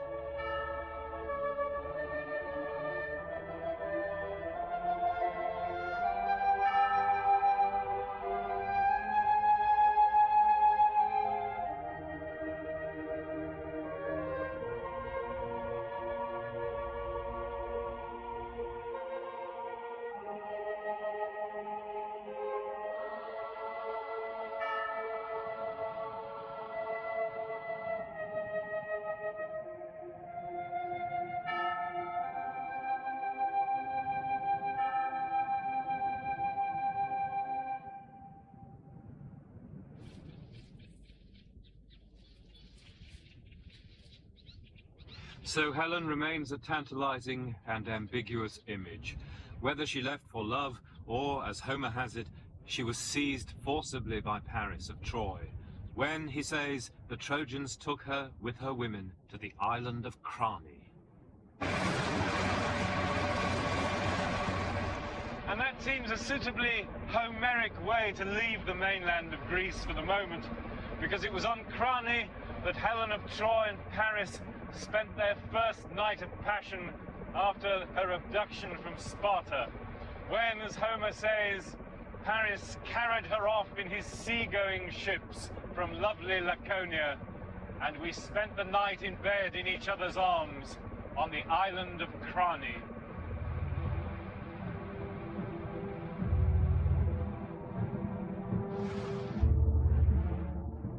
And so they sailed overseas to Troy, to be followed by a Greek armada of 1,000 ships, bringing ruin upon the city, and, as Homer says, pains 1,000-fold upon the Greeks.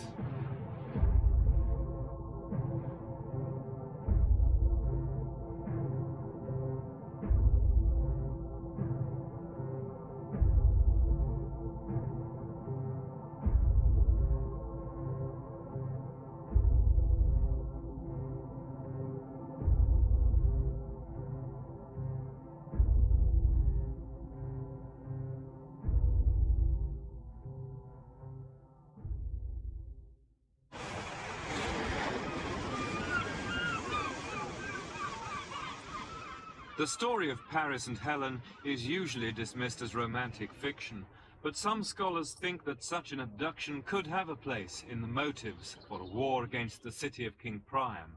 Professor John Luce of Trinity College, Dublin. It was a general attempt to cause such difficulties for Priam's kingdom that they would capitulate to the Greek demands.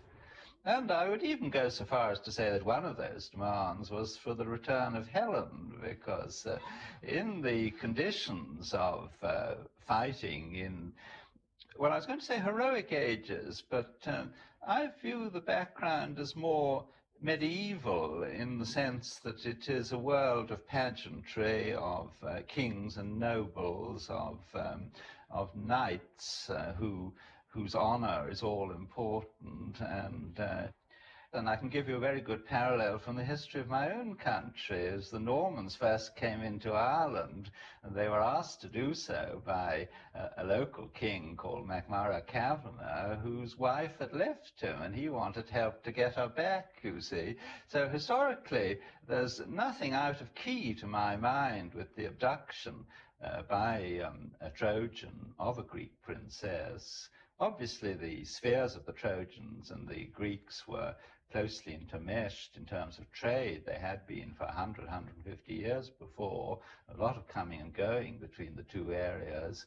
And this could be a cause. I don't, in a complex situation, it's oversimplification to say it's the only cause. I mean, it might have been something that Agamemnon was glad to take up, this particular personal quarrel on behalf of his brother. As an excuse for as war. As an excuse for war, which would lead to aggrandizement, would lead to plunder, would lead to a further expansion of Mycenaean power.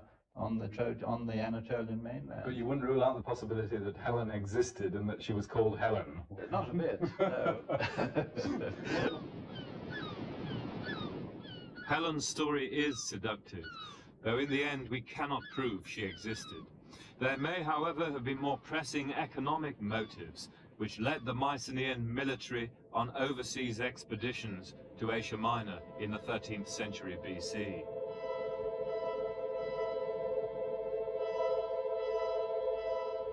The massive building projects at Mycenae and Tiryns came at the end of a long and stable period of economic growth. But despite the outward show, the 13th century BC seems to have been a period of growing economic decline.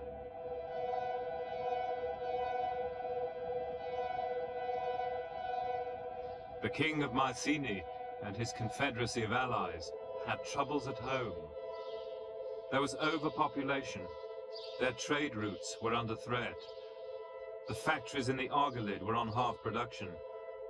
The kings needed treasure, loot, and slaves to keep their army loyal. They needed foreign war. It was in the nature of their rule. Economic necessity, or the world's most beautiful woman, the motive hardly mattered.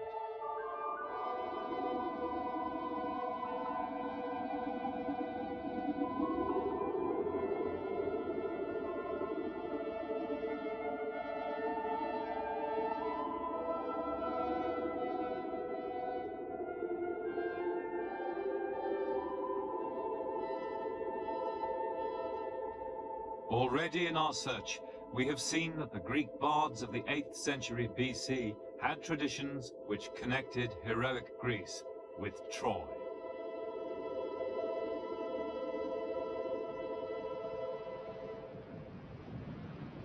But is there archaeological evidence at Troy to back up their story? Hisarlik, northwestern Turkey. Here, Greek bardic tradition said Troy had stood. Even before Homer's day, this overgrown and obscure ruin by the Dardanelles had become the focus of the Greeks' national epic. Here, their bards said had been a city of fine walls with strong gates and towers, a beautiful city standing high above the windy plain, a city whose kings were rich and civilized Oriental potentates, famous for their fine horses.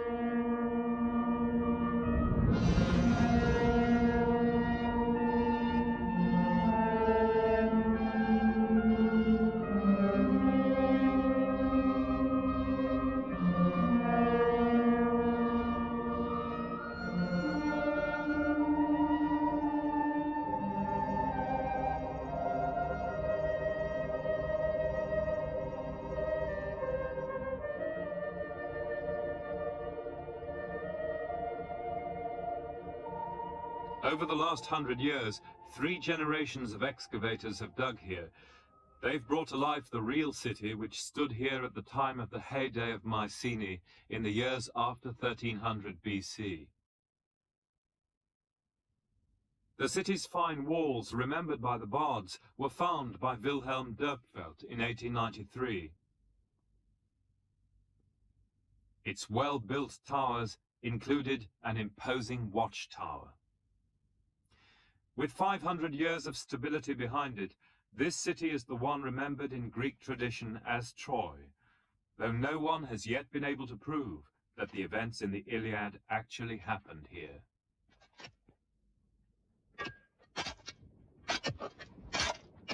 The last excavator of Hisarlik discovered that the city had extensive outside contacts, which were suddenly severed towards 1250 BC.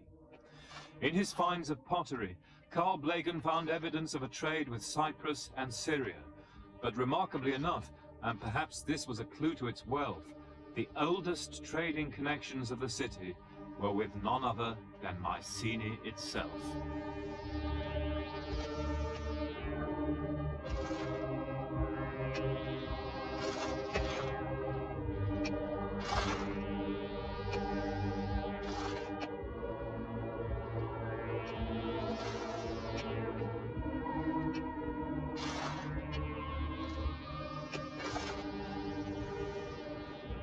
of the intriguing things about Troy, when you consider that the Homeric story of a Greek expedition to sack the city, is that Troy, of all the places on the Anatolian coast, seems to have the closest relationship with Mycenae, at least judging by the pottery, because Troy in its heyday of Troy 6 imported vast amounts of Mycenaean pottery. Hundreds and hundreds of vases were discovered on site, and especially the ubiquitous stirrup jar that we've already seen at Tiryns and Mycenae and on the coast of Anatolia. What Troy gave in return, the source of Troy's wealth, is almost impossible to say. Perhaps it was textiles, it may have been fish, it could even have been, as Homer says, that they bred and exported horses. But whatever the reason for their wealth, this place at its height was certainly a wealthy city. The people who lived in this citadel were able to build really grand houses like this one. This long rectangular building, you can make out its lines with these two central columns here. That one's lost the top level, so the ceiling would have been about 10 feet above the ground. The lower story built of stone, the upper one perhaps of wattle and plaster, mud brick or timber, rather like buildings in Anatolia today. But this would have been a princely dwelling for one of the chief citizens of Bronze Age Troy, maybe a royal kinsman like Hector himself. I think we should imagine only 20 or 30 of these houses with the royal palace on the hill.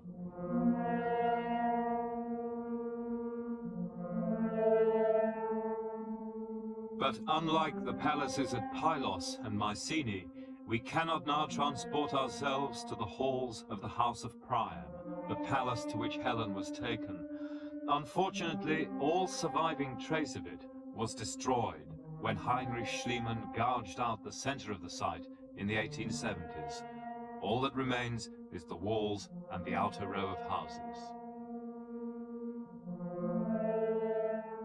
But by comparison with other cities in Anatolia, it is possible to deduce what the city of Hector and Priam probably looked like.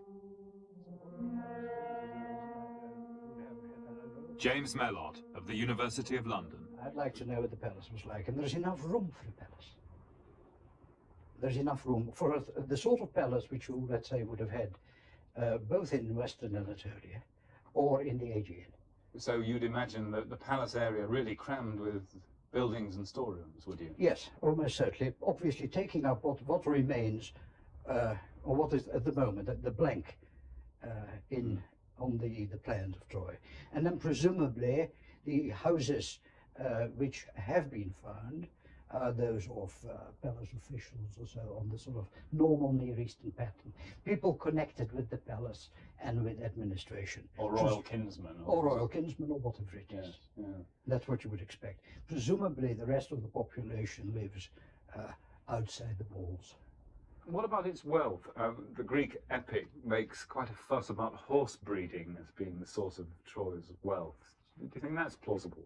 I think it's a very plausible source of local wealth. I mean, not Troy so much, but I mean the plains directly to the east are still horse breeding territory today in Turkey. The other thing, from the literally thousands of spindle whorls, it's perfectly clear that one facet of the economy of Troy is wool. And that's exactly what you would expect. And of course, the one other thing, I mean, if one goes by some of our Pylos texts, slaves, of course. Export of slaves is, especially trained slaves, is always produces a lucrative trade. And that gives a plausible reason for the Trojan War. You really think that there was a Trojan War? Look, with many of these things, as we've already discussed, I mean, we have no real evidence, we only have a belief. I would put it like that if the Trojan War was a figment of Greek imagination, I mean, it wouldn't have gone down very well. I think there must be some core, some historical core to it. So you wouldn't even rule out the possibility that the seizure of a Mycenaean royal woman by a Trojan prince could have been the reason for the Trojan War? The idea that they may have annoyed the Mycenaeans, I mean, is by no means impossible. People pointed out, of course, that Homer's idea of Alexander or Paris of Troy. I mean, running off with one of the Mycenaean king's wives is far-fetched. I would not say that stranger things haven't happened in the Near East.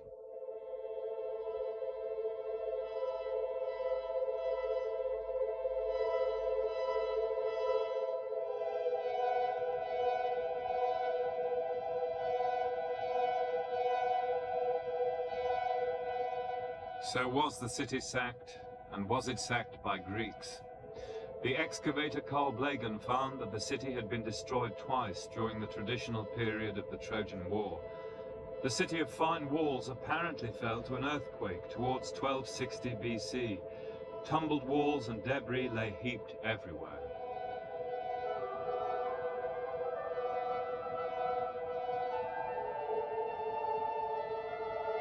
A shanty city built on its ruins was burned by the hand of man some decades later. This, Blegen thought, was Homer's Troy. But only the earthquake city fits the description handed down by the bards.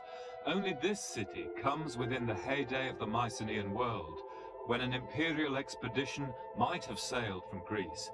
Can the legend be squared with this archaeological contradiction?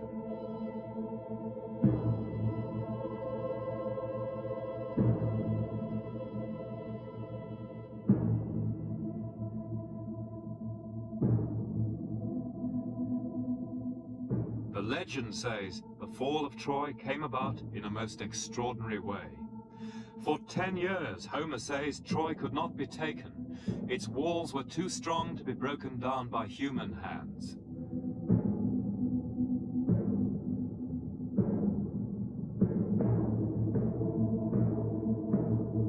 Then the Greeks built a wooden horse, inside which they hid armed men.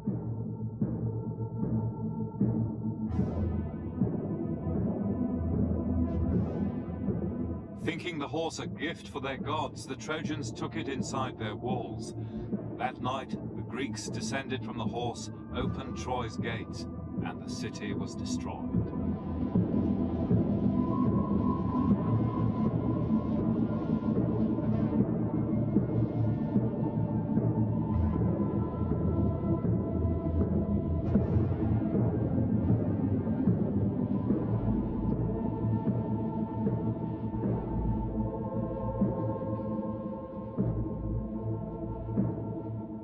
Since ancient times, people have found it impossible to believe in the literal truth of this tale, but now a new and ingenious theory has offered an explanation.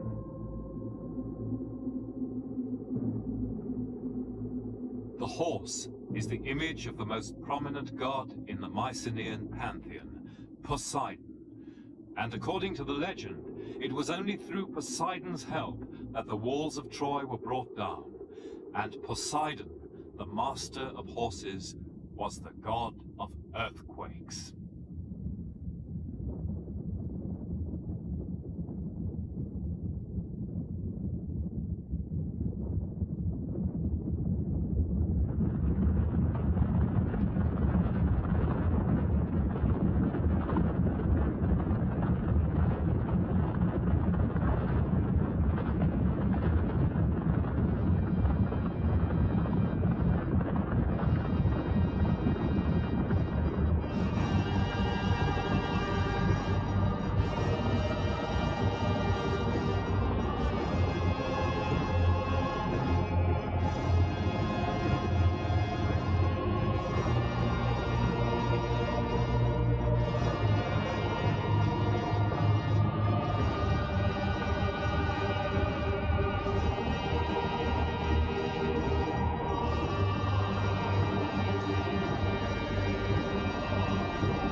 The supposed earthquake towards 1260 BC threw down the tops of Troy's walls and towers.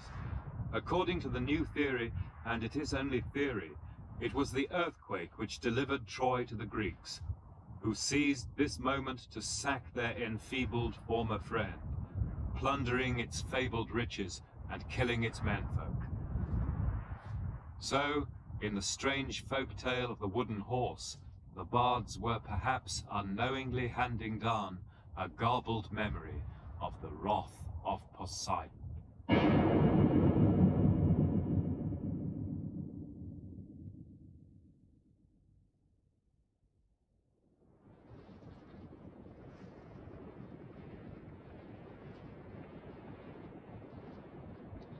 As for the women of Troy, the legend says their fate was the same as all women captives in so-called heroic warfare.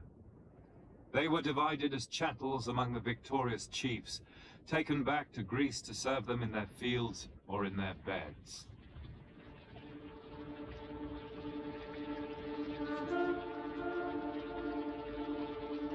Some perhaps to work in the flax fields of Pylos, where a generation or two later they are recorded as women of Asia.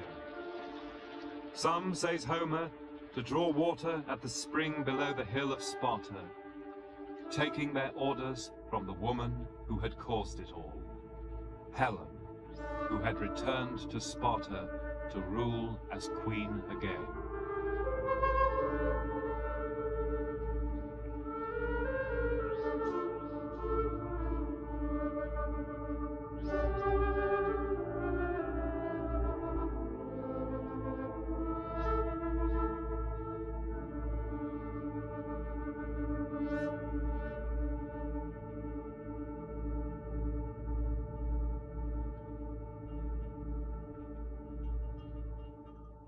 Back in Mycenae, there's one last clue to the Trojan enigma, a clue which perhaps takes us closer to the people who suffered and died or were enslaved in Bronze Age wars. This is a piece of grey handmade pottery. It was made in the region of Troy and the nearby island of Lemnos, and it was found along with many other pieces down there in the workers' hovels which crouch below the great citadel of Mycenae. Let the imagination play, and is it not possible that this was made by the same kind of women that we met in the palace at Pylos? Women brought over from Asia Minor as slaves, from Cnidus, Miletus, and Lemnos. Women whose memory, in this case, will far outlive the physical existence of their home. The women of Troy. That is just imagination, I stress. There is so far in our search no concrete proof that the Trojan War ever took place. And the trouble is that by their very nature, Homer and archaeology cannot prove such a fact. In order to do that, you would need primary sources, narratives, documents, letters. You may say, it's impossible that such things could exist for the Bronze Age, but astonishingly they do. And in order to find them, we must go far to the east, into Asia Minor itself, to the Hittite Empire of Anatolia, where, amazingly, diplomatic archives have been discovered which cover this very period, and which could show that a Mycenaean king was campaigning in person on the mainland of Asia Minor, and that perhaps the Trojan War did indeed take place. Next week, we will look at the Asian context for the Trojan War.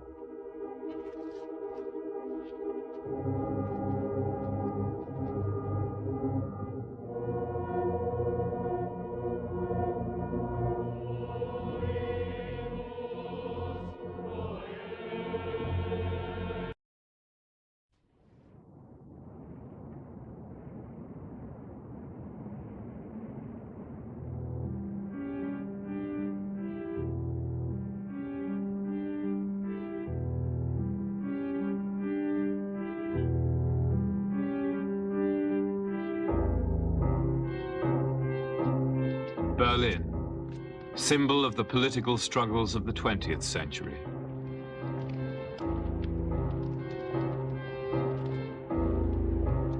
focus of modern confrontations between the superpowers of East and West.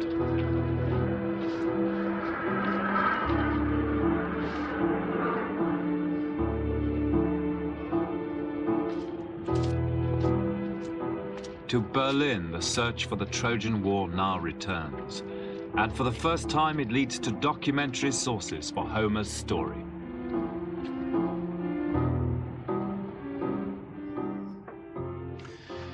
In our search for the Trojan War, we now come to perhaps the most sensational evidence of all, a prehistoric Foreign Office archive, in which, on the face of it, we could actually have letters written to Agamemnon himself, a treaty with Paris, the lover of Helen of Troy, and even, in the most dramatic of all recent finds, a fragmentary diplomat's report concerning the war itself.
According to Greek legend, as told in Homer's epic poem The Iliad, Agamemnon, king of Mycenae in Greece, led a great expedition against Troy, a city in Asia Minor. The war was fought to punish the seizure of a Greek queen, Helen, by the Trojan prince Paris. Homer says Agamemnon was a great king and had allies from all over Greece and the islands. After 10 years' war, Troy fell, and its royal family, including Paris, was wiped out.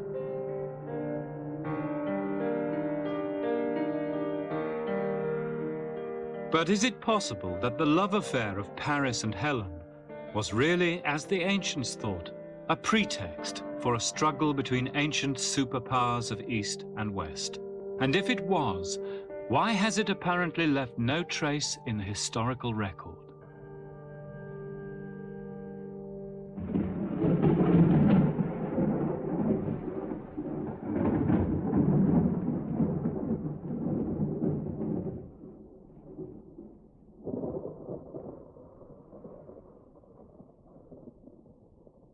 The Late Bronze Age, the 13th century BC, was a time of great empires in the Near East.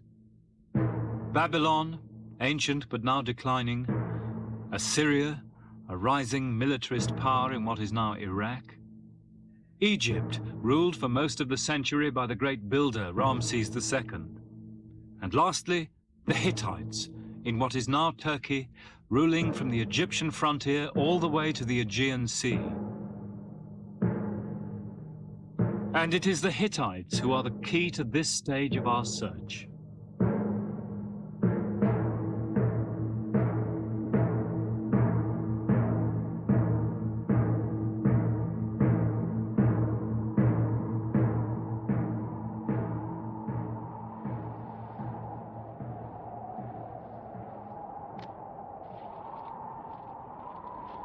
Boğazköy, in the mountains 200 miles east of Ankara, Turkey. In the Bronze Age, this was the capital of the Hittite Empire, Hattusas. In the 13th century BC, when legend says Paris lived in Troy and Agamemnon in Greece, this was one of the great cities of the world.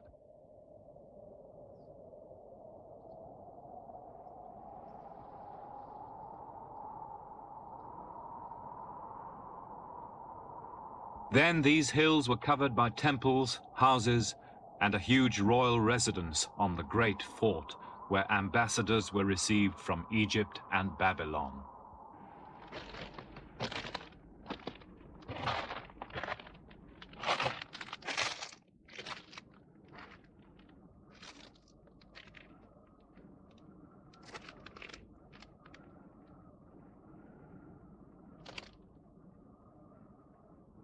In a secluded rock cleft nearby was the private chapel of the Hittite emperors who lived at the time of the Trojan War.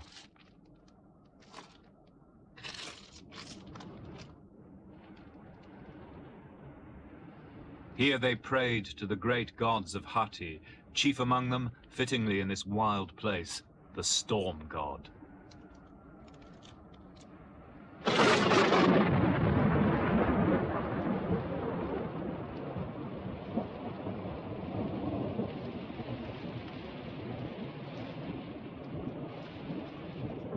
It was at Boğazköy that a discovery was made which has potentially sensational implications for our search. A diplomatic archive written on clay tablets.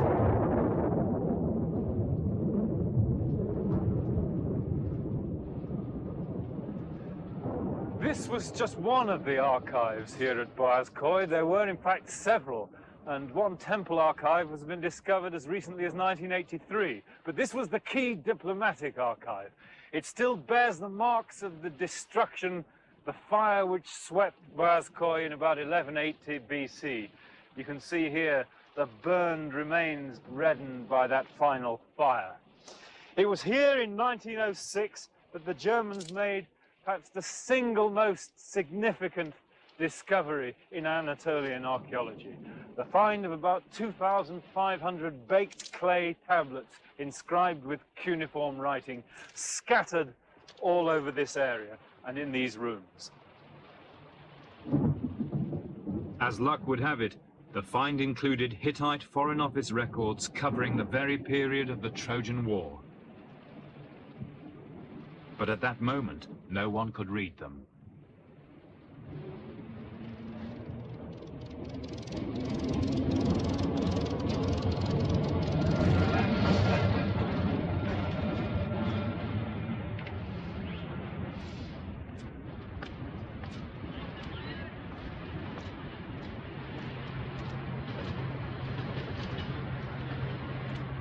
After their discovery, the Boğazköy tablets were removed to Berlin, which became the center of research into the Hittites.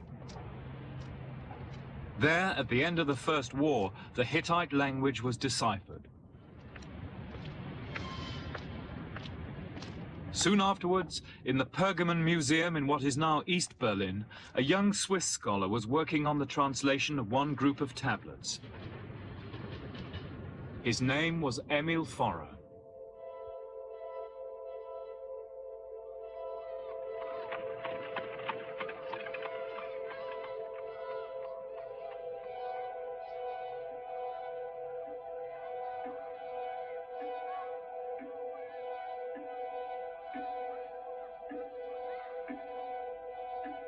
What Forrer saw next, in the little study room of the museum, was one of the most remarkable of all discoveries in the search for Troy.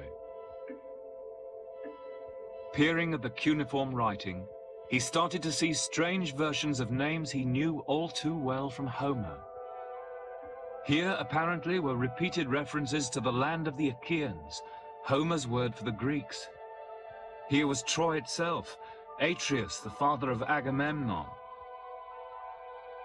Even Alexandros of Ilios, Homer's other name for Paris, the prince who carried off Helen of Troy herself.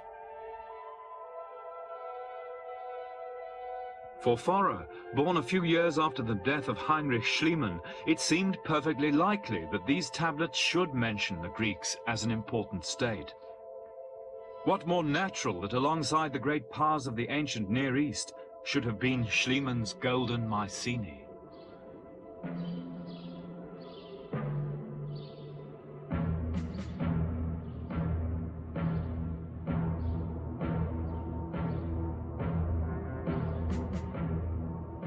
Schliemann, after all, had shown that Mycenae was the richest and most powerful kingdom in Bronze Age Greece, with its immense royal tombs, and the coat of arms of the house of Agamemnon above its gate. In a palace here, thought Forer, had ruled a Greek great king, a fringe member of the select diplomatic club of the ancient Near East. To him, the Hittite emperor wrote as a brother and an equal.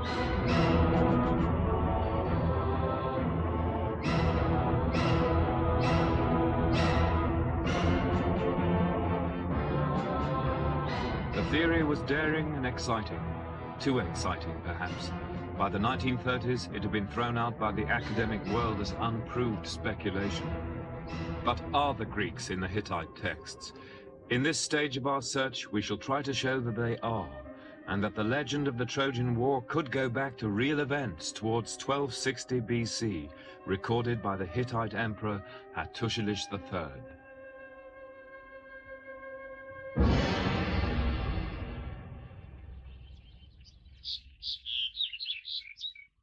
First, we must remember that since the decipherment in 1952 of the Greek Linear B texts, we now know what Emil Forer's generation did not.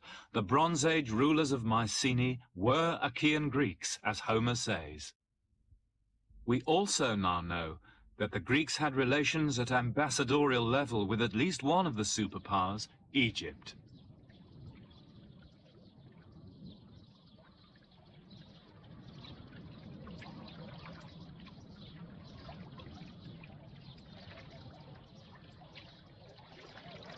Here at Egyptian Thebes, now Karnak, Cretan and Greek traders had unloaded their wares for 2 centuries. And an inscription found here recently shows that Egyptian foreign relations experts knew about the towns of Greece, especially Mycenae. But can the Egyptians tell us what status the Greek kingdoms had in this world of Near Eastern diplomacy? An expert in Bronze Age international relations at Liverpool University, Dr. Ken Kitchen. Is it possible to guess at what the Egyptian attitude to the Mycenaean Greeks might have been? Just foreigners on the edge of civilization would be their view, quite simply. The outer rim of the world which they knew. There was Egypt in the middle, with the Nubians and the peoples of Punt to the south, the Libyans to the west, the ancient Near East of Canaan and the great powers of Assur and Babylon out to the east and the north, and Hatti on the north, and right out on that northern edge, the Hau Nebu, these little islands of foreigners, what we call the Greeks and others, right on the outer margins. And we talk about the great powers of the day, but I mean, was there a grading of the sort of superpowers and the lesser ones? Very definitely, yes. You had to have certain achievements, presumably warlike successes and things of that kind, or a certain level of empire, to take the formal title of Great King. So there's a definite set of kings who would be recognized as superpowers at the day. There was Egypt, there was the Hittite kingdom, Babylon traditionally had been one, and Assyria claimed it from the Hittites when she conquered a Hittite province, which did not amuse the Hittites at all. She said, the Assyrian king said, "I am great king now, my brother." And the Hittite king wrote back in fury as he'd lost the province, "Don't you brother me." In effect, "Are we sons of the same mother?" was his bitter remark. So there's a very definite superpower status.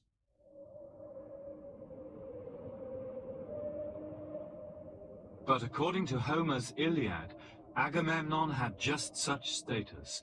He was a great king, not only of mainland Greece, but of many islands including Crete and Rhodes. If this is true, was it recorded by the diligent and expert diplomats of the Hittite Foreign Office?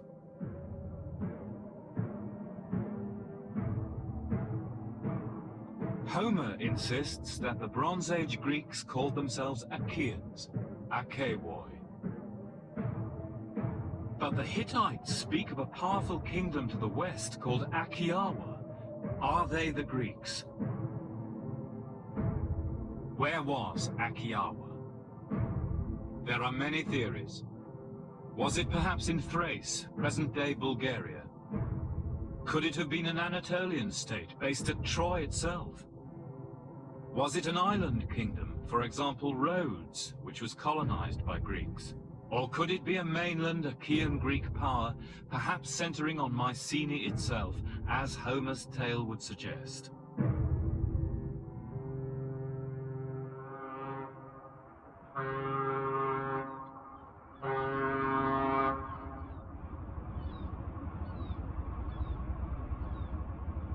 Hittite archive gives us several key facts about Akiawa. It was a seagoing state with wide contacts. Relations with the Hittites were at times friendly, at times hostile. Most important, the Hittite Foreign Office viewed Akiawa as a top-ranking power around the time of the Trojan War, for they addressed its ruler as a great king. And that brings us to this fascinating document. This is a rough draft of a solemn treaty made up between the Hittites and the Syrian state of Amurru. It was drawn up by the Emperor Tudhaliash IV, probably around 1220 BC, probably after the Trojan War. And in it are fascinating lines where Tudhaliash names the kings who were of the top rank, the kings on the same rank as himself. Lugal-uru Misri, the king of Egypt, Lugal-kur Karduniash, the king of Babylon, Lugal-kur Ashur, the king of Assyria, and Lugal-kur Akiawa, the king of Akiawa. But tantalizingly, the scribe has crossed out the word Akiawa before the clay had even dried. There are only two conclusions we can draw from that. One is that the king of Akiawa was no longer of the front rank in world politics. The second, and simpler, is that the terms of this treaty, which is only a rough draft, were not meant to apply to him. But either way, it would seem that this mysterious king was a great figure in Eastern Mediterranean politics.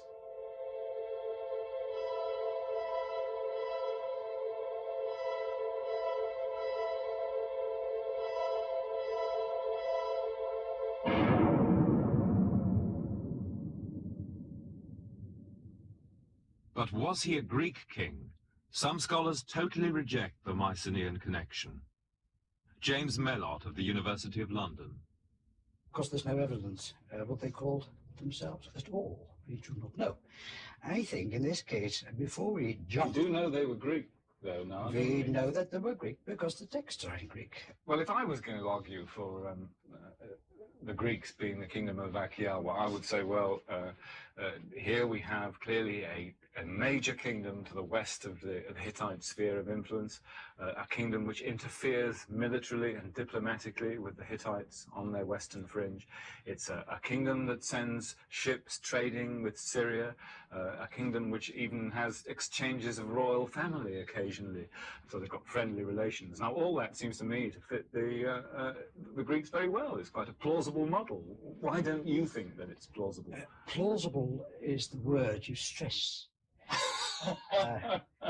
I think what is becoming rather an irony is that whereas Mycenaean archaeologists have now almost reached the point where they say that there was no such thing as a great Mycenaean state, with a lot of small ones all fighting each other, on the basis of literally one reference in Hattusili's letter to the king of Akiawa, where he calls him my brother and therefore he's a great king. We've got a bit of a contradiction here. All right, you can no doubt, link this to Agamemnon, etc., but I don't think anybody in recent years has tried to... You could easily argue it on the basis of the archaeology, though, couldn't you? Looking at Pylos, Mycenae, Knossos, there's a good argument for the same culture down to the minutest details of the Linear B form. Indeed, but hardly a united kingdom. A whole series of kingdoms, quite clearly. And that is not the sort of thing, one might expect from the Mycenaean side. No overlord of the whole lot. Not even in Homer's Iliad. Agamemnon plays very much second fiddle to Achilles.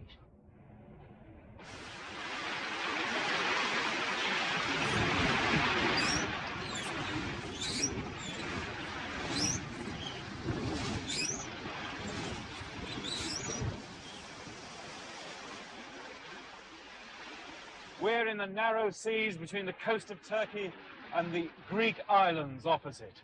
A place which has been a cultural crossroads for 3,000 years. For longer than civilization has existed, ordinary people, men, women, their belongings and children, have crossed here to try and settle and scratch a living. In the time that legend assigns the Trojan War, we know now that the islands which we call Greek Kos, opposite us, were already settled by Greeks, and that the Greeks had already got their foothold on the shores of Asia Minor, as in places like this one, Halikarnassos, now Bodrum with its great crusader castle. This was a slave market in Mycenaean times. From this place, raw materials and slaves were exported to mainland Greece by a rich colonial middle class whose cemeteries have been discovered.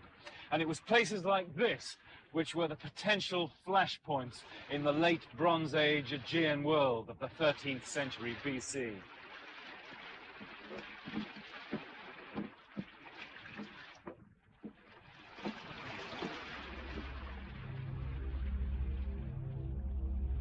Recently, archaeology has given fresh clues confirming the Greek presence on the fringe of the Hittite world. Their pottery has been found in 30 places. In Greek Linear B tablets, 6 place names have so far been identified where the Greeks took Asian slave women. Most important, 3 places in southwest Turkey have now revealed evidence of Greeks actually living in Asia Minor. Chief among them was Miletus.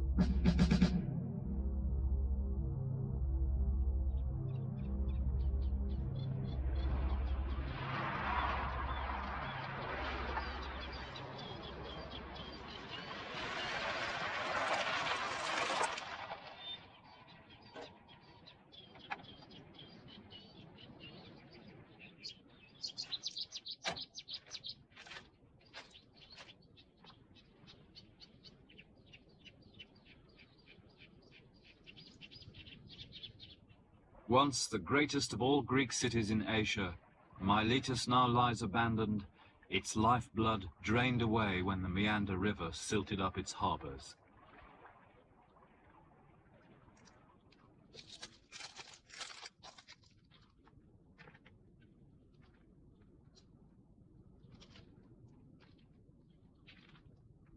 In the late Bronze Age, around 1300 BC, Miletus stood on a sea-girt promontory.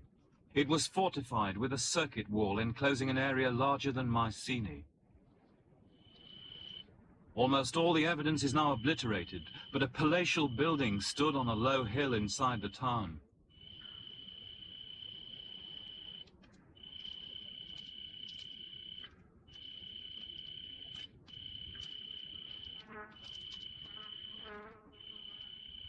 Nearby are the remains of typically Greek chamber tombs. A well-to-do cemetery where rich citizens of Miletus were buried with Greek grave goods imported from Mycenae.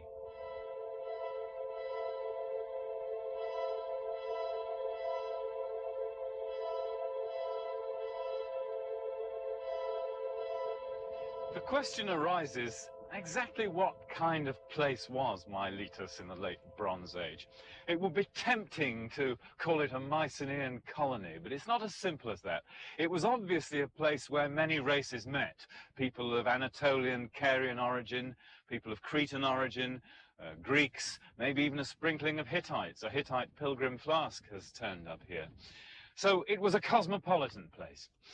But there must have been a strong central authority, because only a strong authority, and one with money and influence, could have built that great circuit wall around the low promontory which was Mycenaean Miletus there. And presumably that authority lived in the palatial building on that hill. But was that central authority Greek? Was Miletus even ruled from mainland Greece?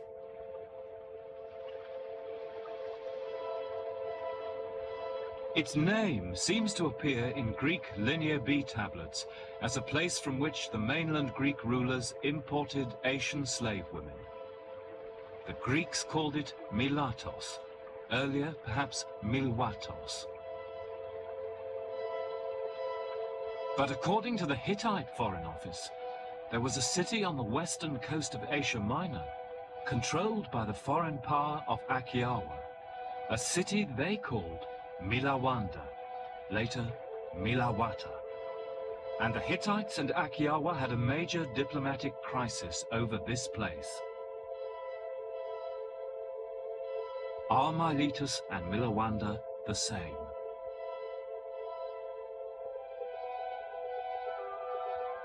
If we can prove they are, then Akiawa can only be mainland Greece.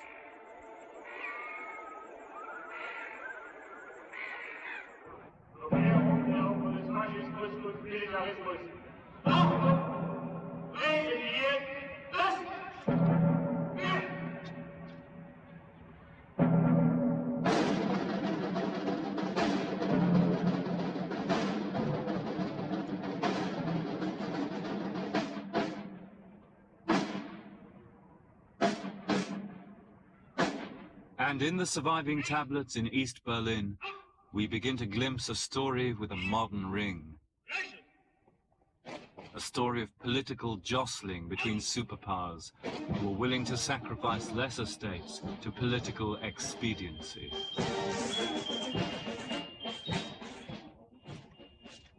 The hidden workings of such diplomacy are difficult enough to fathom today. The true meaning of the words themselves often elusive. But the Hittite tablet describing the Milawanda affair needs to be listened to carefully, complicated though its story is, for it is the turning point in our search. This letter contains our crucial evidence for this stage of the search. It's the office copy of a letter written by the Hittite Emperor Hattusilish III to an unnamed king of Akiawa, we think of Greece, around the year 1250 BC, about the time of the Trojan War. It's known as the Tawakalawash letter, but in fact its subject is a villain called Piamaradush, and I'm afraid we'll have to put up with a few unpronounceable names at this point in our story. But it's worth remembering that in Hittite eyes, Piamaradush is quite simply the baddie. Evidently, he was a powerful, dispossessed royal adventurer operating somewhere off the coasts of Western Anatolia, in collusion with Akiawa, we think the Greeks, and in collusion with none other than the brother of the king of the Greeks himself, whom the Hittites called Tawakalawash. Piamaradush had evidently once been a Hittite subject, but now he's terrorizing their local allies in the west and breaking up the network of alliances built up by Hittite diplomacy, by the men of Hattusilish's foreign office. The center of the trouble is a city that the Hittites called Milawanda or Milawata, somewhere on the western coast, and it was controlled by Akiawa, the Greeks. Eventually, Hattusilish has to journey all the way across from Boazkoi to sort these events out himself. And this is the letter that he wrote to the Greek king explaining his actions. In it, he gives the names of a number of places that he traveled through on his way to the west. And these are they. Most of them cannot be identified. The only safe one is the first, the Hittite capital Hattushash, the starting point. But if we could only pin the others down on the ground, we'd have a marvelous chance of showing that the Greeks really are in this archive, and that would have incalculable effects for our search for the Trojan War. So finding Milawanda is the next stage of the search.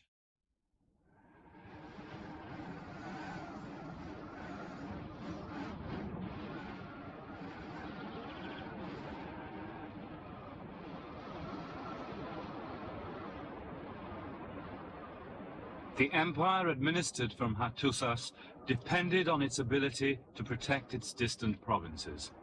And Hattusilish was not a man to refuse the challenge of a villain like Piamaradush. Now around 60, brother of the late king, Hattusilish had been a sickly child, but by great willpower had become the Hittites' best general. And then, when he deposed his unpopular nephew, great king himself, as he put it, with the blessing of the storm god.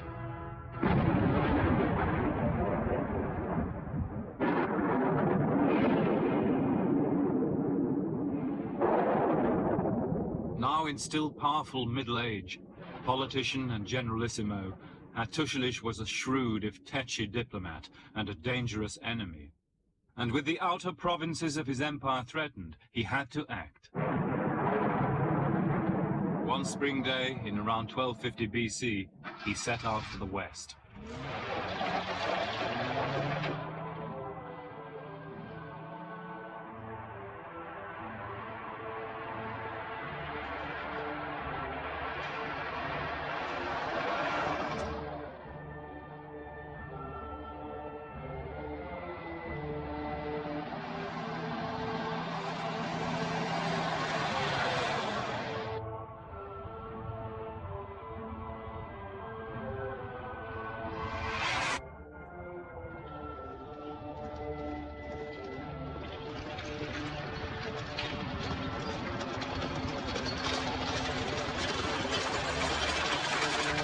A week into the journey, the letter says Hattusili reached the road junction of Salapa, probably modern Sivri Hisar, 100 miles west of Ankara.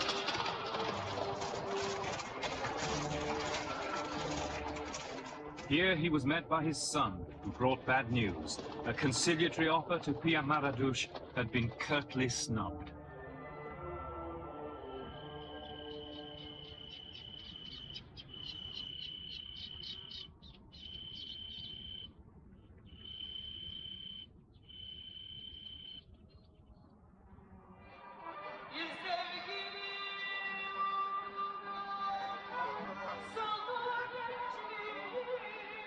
After Salapa, the main western road ran, as it still does, to the modern town of Afyon, the Hittite fortress of Hapanuwa.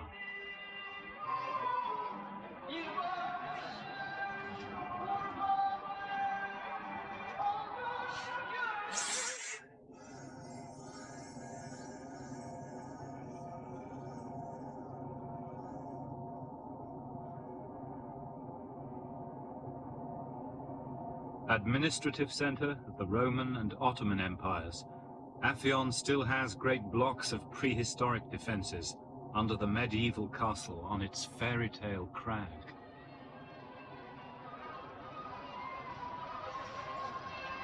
But which way do we go from here? Hattusili obviously knows where he's going, but we don't. All we know is that he's going westwards towards the coast. But the coast of Asia Minor is a very big place. And really this is our crunch here in Afyon, because from here we have to make the decision as to whether we're going to go up towards the Sea of Marmara in the northwest, near the region of Troy itself, to look for Milawanda. Are we going to go directly westwards towards modern Izmir, or are we going to go down into the southwestern corner opposite the Greek islands of Kos and Rhodes? To me, the evidence for the southwestern location is absolutely overwhelming.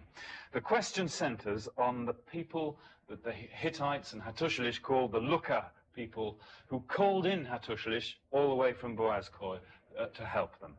Are they the people who later lived in what was known as Lycia, today Lycia, this southwestern coastal area? Well, they also appear in the guise of pirates raiding Cyprus down here, which is really barely conceivable if they lived up in the Sea of Marmara. But most interesting of all, a number of the towns in Lycia seem to have preserved their names from Hittite times all the way through to classical times, 1,000 years or more. So I think that the Luka people are to be found in this southwestern area known later as Lycia, and that, I think, is where Hattusili headed, and that's where we're going to go.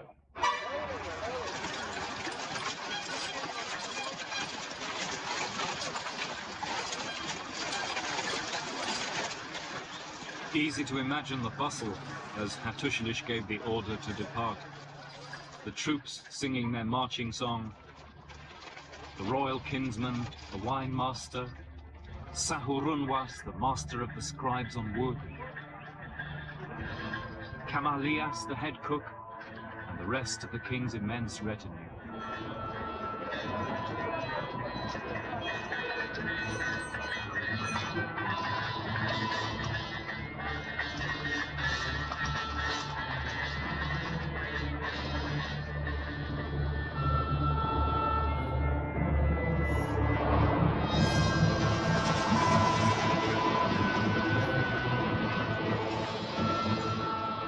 Drive the modern route to the Aegean from Afyon, and you're on the line of the Roman and Persian roads, and probably the Hittite before them. It is one of the immemorial travel routes through Anatolia.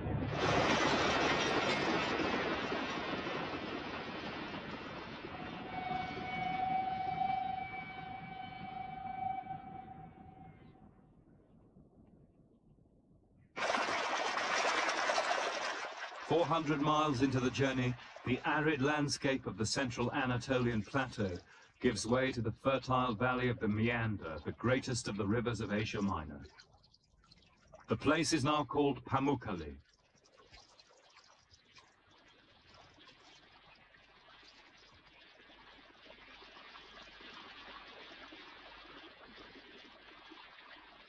Here the ancient road descended into the river plain before heading west on the last leg towards the Aegean Sea and the Greek world.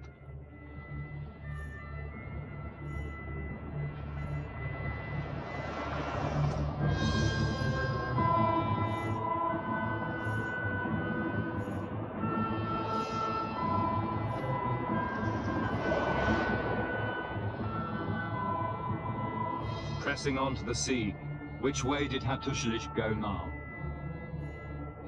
There are two choices today: the modern main road straight west to the coast, the ancient road which turns abruptly southwards away from the sea. Take the southern route and you soon reach a fertile plain and the ruins of a city called Alabanda. The name matches the first place Hattusili came to in the Lucca lands, Valivanda.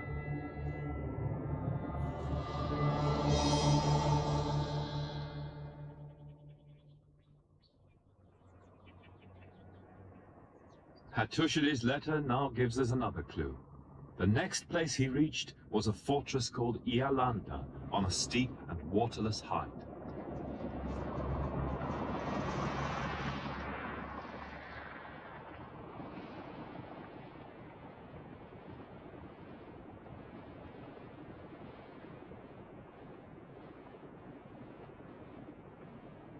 If we're on the right track, then Ialanda lay somewhere in these hills, and Hattusili soon found out that it was dangerous country.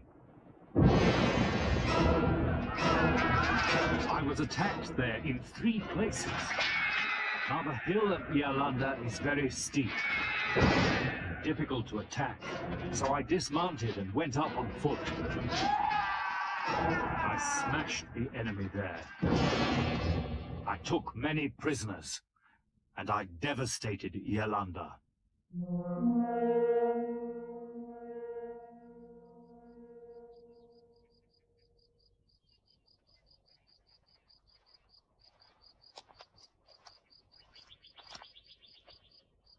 To find the site of Hattusili's victory, you have to leave the car just as the emperor left his chariot and climb to the summit on foot. Here, high above the ancient route to the Aegean, is a forbidding hill, precipitous and waterless. The classical builders had to construct an aqueduct to supply it.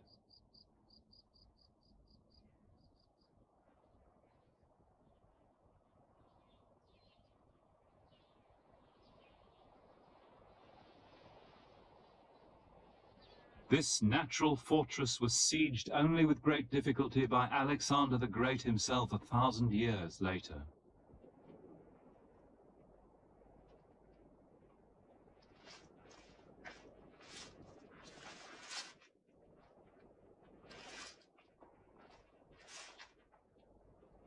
Under its tremendous classical ruins lie earlier defenses.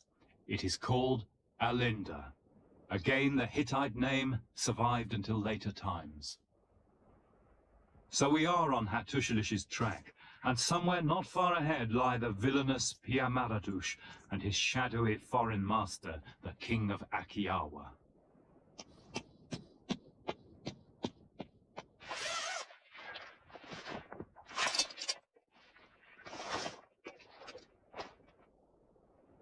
Such thoughts were on Hattusili's mind as he camped nearby, for now he had his scribe write again to the Akiawan king.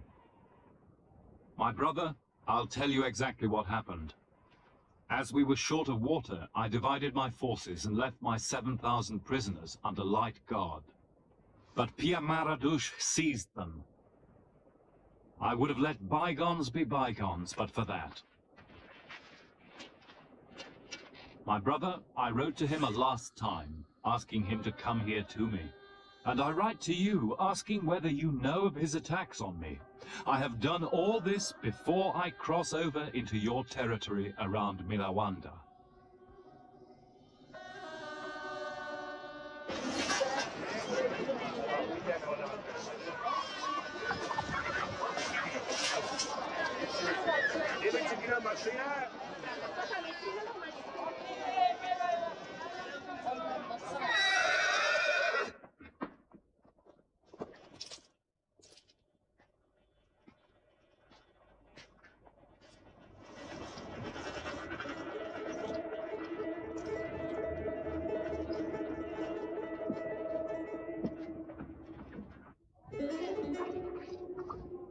Camped nearby, Hattusilish waited for a reply from Akiawa.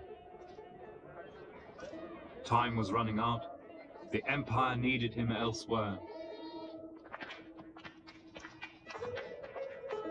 But when my brother's envoy arrived at my quarters, he brought me no friendly greeting from you and no customary gift. But he did say that you had instructed your governor in Milawanda to hand over Pia Maradush to me.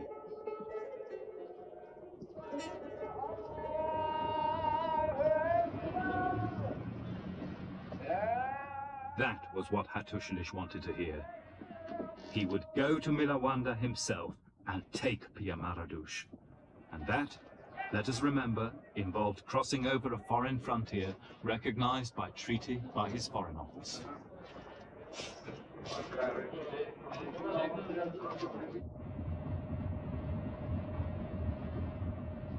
There is only one way Hattusilish can have gone now, northwest towards the sea. The ancient road ran along what is now a great salt lake, Bafagol.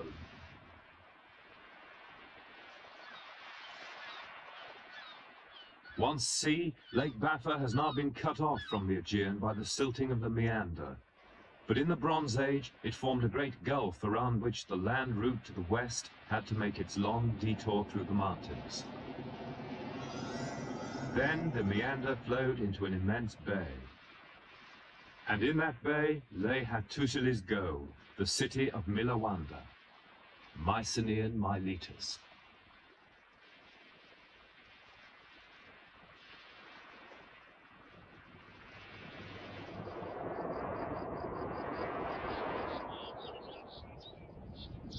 Now lying low, baking in the silt plain of the Meander, then washed by the sea with a magnificent backdrop of the Greek islands behind.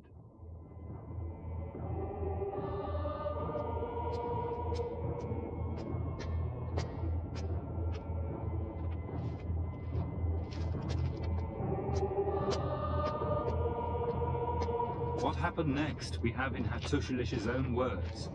And after a week on the road in his company, it was easy to put yourself in his shoes.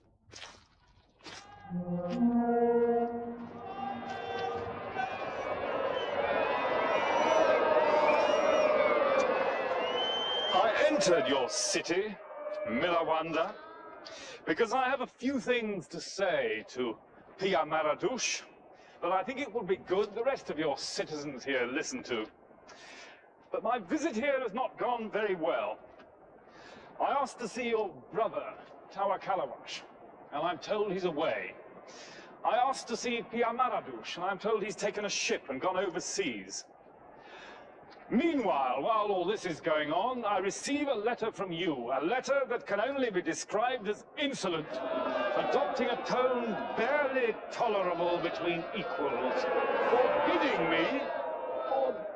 me to remove Pia Maradush from Milawanda. You write to me, my brother, as a great king, as my equal. But in your letter, I do not hear the language of an equal. I'm directed... Yes, if I can just say something here. This is very interesting. Hattusilish throughout his life, was very touchy about the way that he came to the throne because he deposed his nephew, and anybody who suggested that he wasn't a genuine great king made him see red. In fact, Ramses II of Egypt had to write to him saying, "Look, my brother, of course you're a great king.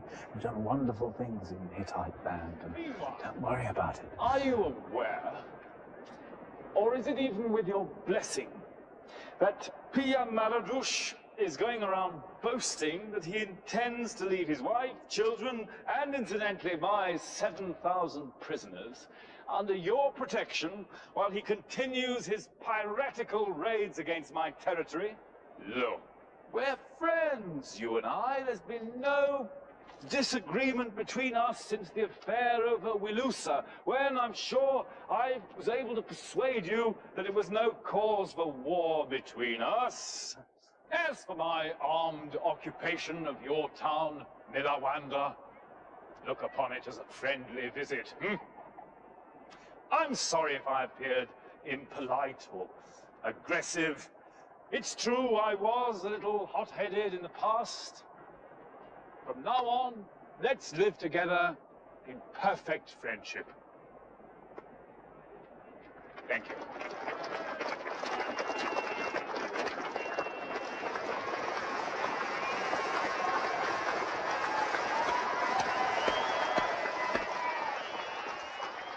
Tremendous, isn't it? Can you imagine any modern government being so reasonable?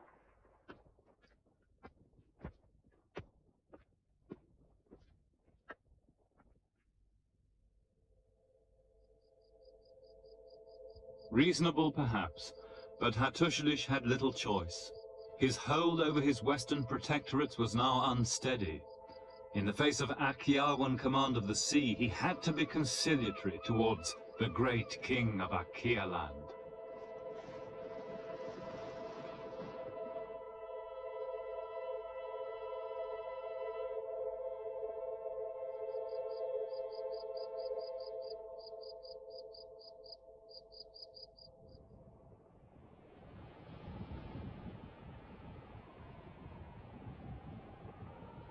For if we have read the Hittite archive right, it was the mainland Greeks who held Miletus, and in the eyes of the Hittite Foreign Office, there was a great king of Greece, just as Homer's tale has it. A king who interfered militarily on the shores of Asia Minor, exactly as the Iliad remembered. And where is more likely for the seat of that power in the 13th century BC than Homer's golden Mycenae? On the face of it, Hattusilish's correspondent could be Agamemnon himself.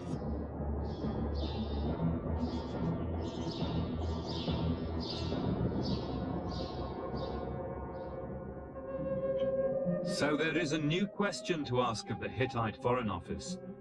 Do they have records of Troy?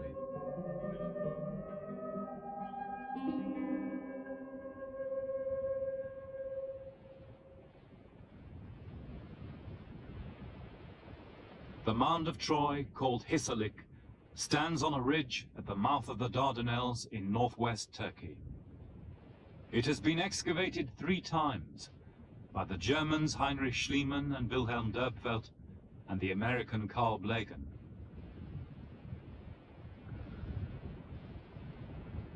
It was Dörpfeld who found the great royal citadel now called Troy 6. Its fine walls and towers suggest it was the capital of a medium-sized kingdom. Though an Anatolian city, presumably Anatolian in speech, it had long-time trading relations across the Aegean with Agamemnon's Mycenae.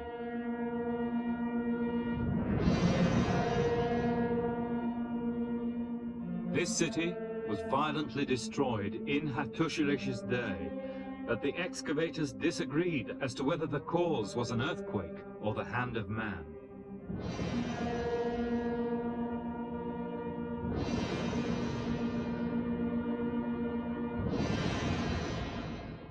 Blegen thought Homer's Troy was the successor to Troy 6, which he called Troy 7a, a city of shanties which fell a few decades later. But was either of these cities the Troy of the Trojan War? And can the Hittite texts help us decide the question? In the Iliad, Homer calls the city by two names, Troia and more often Ilios, originally pronounced Wilios. Now in this general area, an earlier Hittite tablet names two places, Tarwisa and next to it, Wilusia. At the time of the Trojan War, they may have come within an important state called Wilusa, and according to Emperor Hattusilish, it was over this state that the Hittites actually came to blows with the Greeks.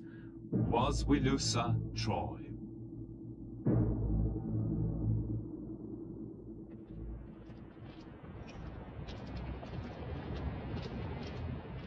In the British Museum, another fragment of a Hittite tablet from Boğazköy gives further clues about the historical kingdom in western Anatolia, which may lie behind the city in the Iliad.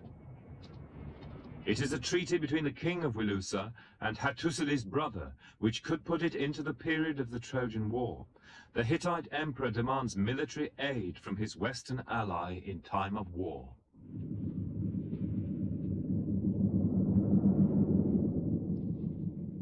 I, the son, am called out on campaign, says the Hittite king. These campaigns are obligatory from Hattusis. If the king of Egypt or Assyria marches against me and I write to you for chariots and infantry, you must come and help. Now, that treaty dates from about the time of the great battle at Kadesh in between the Hittites and the Egyptians, in which the Egyptian intelligence department had information that among the Hittite western allies were a people known as Dardani, the very name Homer gives to the people of Troy. It really is a coincidence that can't be avoided. And in that case, the next coincidence is really quite extraordinary, because on this treaty, the name of the prince of Wilusa is Alexandros, strikingly recalling Homer's name for the prince of Wilios, Alexandros, Paris, the lover of Helen of Troy himself.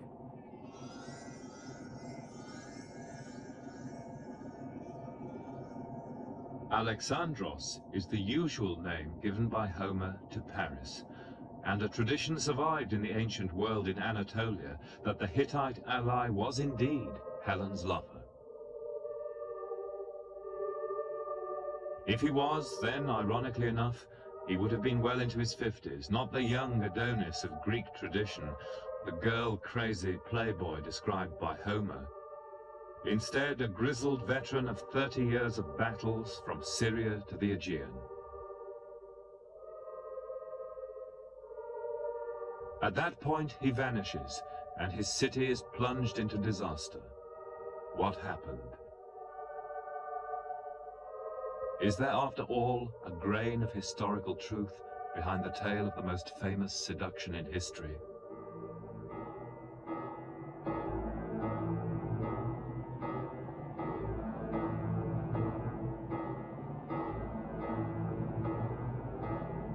To find out, we must return to the Hittite archive in Berlin for a last time. And from these fragmentary Cold War messages 3,000 years old, a possible story can be reconstructed. The story of a state caught between two great powers and eventually dismembered by their rivalry.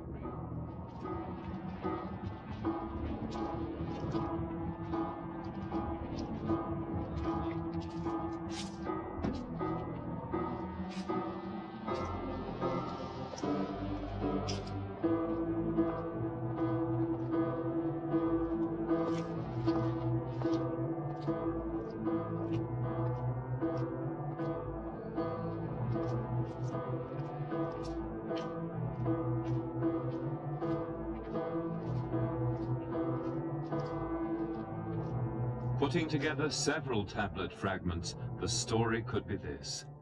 Soon after Hattusilish seized the throne, in 1263 BC, some of his western protectorates were persuaded to renounce allegiance, relying on the great king of Greece against the Hittites. But Wilusa, which could be Troy, was loyal to the Hittites. It was attacked. Its royal family were killed or exiled. a final clue is the most interesting of all, and it's only been discovered in 1982 when a hitherto unassigned fragment lying in the collection here in Berlin was seen to make a perfect join with a well-known letter of Hattusili's son, Tudhaliash IV. That would make it about 1220, 1230 BC, probably not long after the Trojan War. By then, we learn from the letter, Alexandrush of Wilusa is dead. The Hittites have put a puppet king in his place, a man called Walmu, and he in his turn has been deposed. Tudhaliash takes up the story. Unfortunately, it's full of blanks. And further troops, he says, blank. And somebody went, and he blank by night down, blank. And the land was not blank. And when its lord, blank, heard the news, blank, he fled. And they put another lord over themselves, whom I did not recognize, the wicked one. But the letters of credential, the documents which I made for Walmu, they kept. It was in my father's day that these troubles began. Then war was declared, and the enemy relied on the king of Greece. The land of Wilusa was attacked, and Hittite troops were brought west. And as they relied on the king of Greece, the great king of Hatti advanced, and he subdued them, and brought great booty back to Hattusas. Is the true fall of Troy, then, to be found in the Hittite archive?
Taking the Hittite view, the disturbances out here in Western Anatolia must have seemed uncannily like what we today call the domino theory in Central America or Eastern Europe. The diplomatic fabric patiently built up by their Foreign Office experts over 2 centuries was now being torn apart. They could no longer guarantee the sovereignty of their most far-flung protectorate. As for Troy, if it was Wilusa, it had been loyal to the Hittites for 400 years. And if our Hittite version of the Trojan War is even something like the truth, it is not hard to imagine how they felt. This marvelous city of Troy 6 maintained its cultural separateness for 500 years, and probably its political separateness too. They must have been very astute kings, the men who built these wonderful walls. But they looked westwards. Their main imports seem to have been from Mycenae itself. The Greeks, on the other side, looked this way. They, as we've seen, were trying to catch a foothold on the coast of Anatolia, looking for metals, raw materials, slaves, perhaps even to carve out petty kingdoms. And that, I'm sure, was why the Hittites came in, over to this side. The Hittites were quite prepared to acknowledge that the area of Miletus, Milawanda, might be in the Greek area of influence. But this part of the world, with the related kingdoms of Wilusa and Arzawa, was certainly, let there be no doubt about it, in the Hittite diplomatic sphere. and they came in for security reasons, a good reason for intervention that we understand well today. And so the crisis that had been brewing between those two superpowers came to a head. And I think we can imagine worried ambassadors scurrying through this gate to report to their king. And in the course of a campaign in which perhaps many cities were sacked, this citadel fell. But whether it was Troy 6 with its beautiful walls and its fine houses, or Troy 7A with its shanties and its soup kitchen, I'm no longer sure. I'm not certain anymore about the earthquake that Carl Blegen thought leveled Troy 6, or the date for that matter. In fact, the questions still stand. Who sacked Troy? The retreating Greeks, the Hittites, or someone else? And which Troy?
In this place, tradition said there once stood the most famous and the most tragic city in the world, the city of Troy.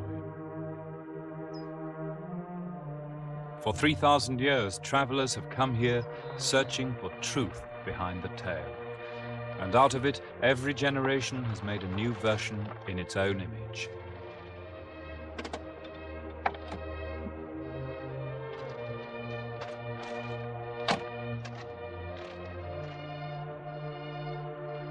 But as we enter the final stage of our search, can the archaeology of Troy be squared with the legend?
Troy was a real place. It stood on a hill now called Hisarlik, near the Dardanelles, in what is today Turkey.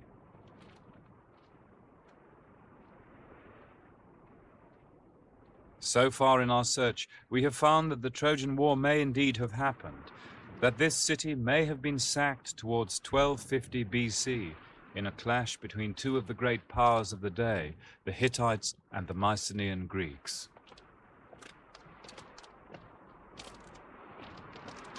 Soon afterwards, both empires fell apart and sank into a so-called Dark Age.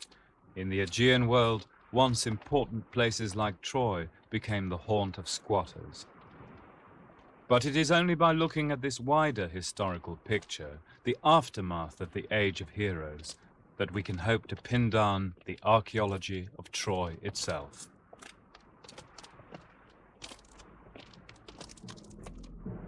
Was the place remembered by legend, the city of fine walls found by Wilhelm Derpfeld, which fell towards 1250 BC? Or was it, as is still generally believed today, the city of shanties excavated by Carl Blegen, built on the ruins of Derpfeld's city? According to archaeologists, the time gap between them could be as little as 10 years, or as much as 80. But as we know from our own time, a world can change in 80 years, the period, say, from the Boer War to the Falklands. What happened when the Greek heroic age ended? And did mysterious newcomers to our tale, the Sea Peoples, play a role in a historical sack of Troy?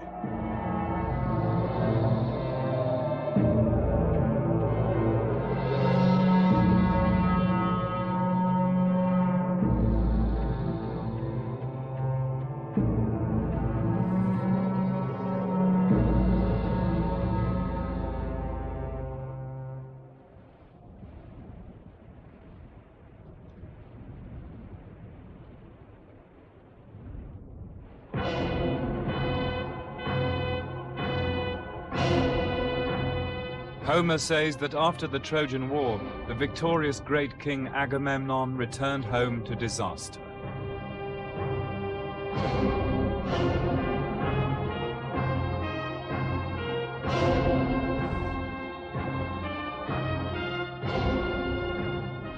The legends said he was assassinated here by his wife, Clytemnestra, murdered in his bath, to be replaced as king by a rival kinsman.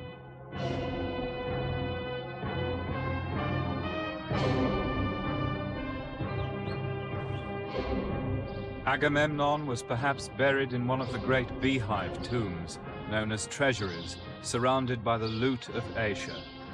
But the heroic age of Mycenae was interred with him. According to tradition, no other king from his city claimed the great kingship of Greece.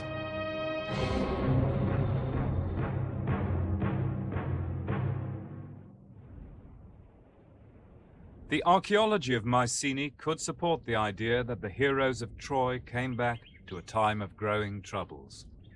By 1200 BC, the city seems to have declined rapidly. An air of defensiveness can be seen in the last building project undertaken by the rulers of the city. This is a flight of 54 steps.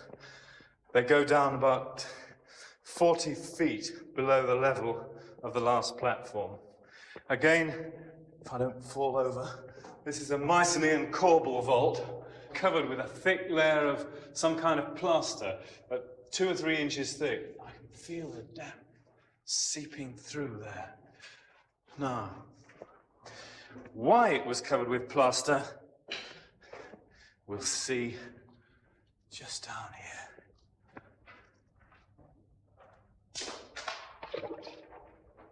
It's a water cistern. This is siege technology, such as is found all over the Near East at this time. It's to ensure the water supply during a long siege. The sackers of Troy were now themselves beset. No longer secure even from their nearest neighbors. Mycenaean Greece had never been a unified country. It was a collection of independent city-states. Mycenae, Nestor's Pylos, Sparta, the kingdom of Menelaus and Helen, Orchomenos, Thebes, the city of Oedipus, Iolcos, the home of Jason and the Argonauts. At times, some of them may have combined in a loose confederation under the most powerful, but now their fragile unity broke apart.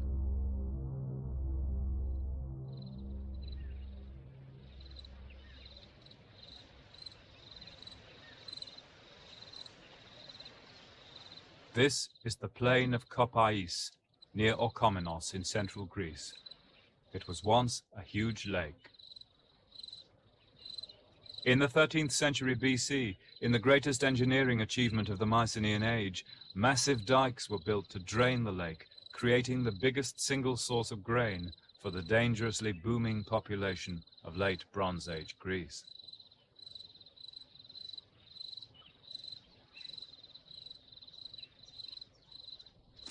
This is one of the retaining walls of one of the dikes. A 3-yard thick cyclopean wall, 20 yards of fill, another cyclopean wall, and then a 60-yard channel of water, and 30 miles of channels.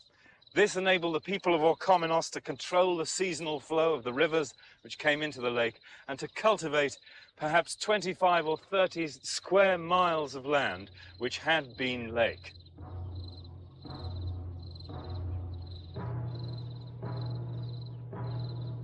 The drainage installations here were protected by a string of forts centering on the immense fortress of Glar. Here the harvest was collected for distribution behind a mile of cyclopean walls. These great buildings were erected by the king of Orchomenos.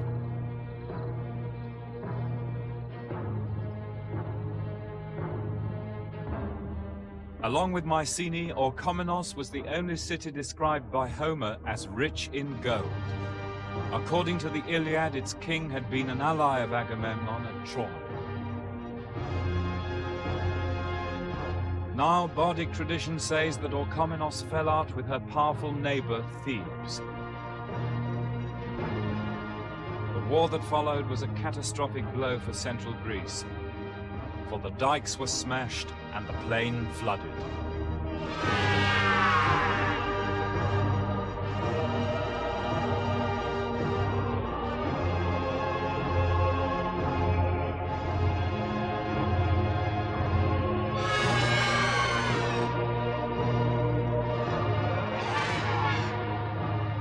Orchomenos itself was sacked and burned.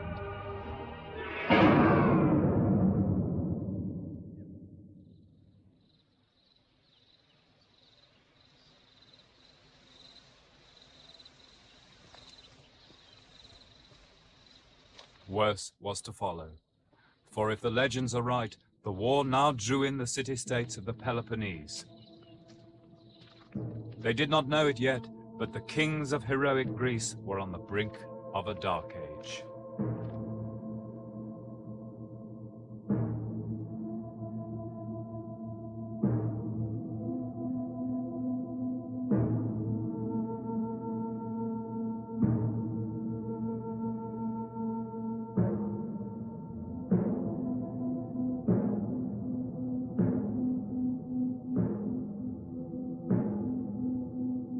At the Isthmus of Corinth, so often the front line in Greek history, a long wall was hastily thrown up, anticipating attack from central Greece. Perhaps from Thebes.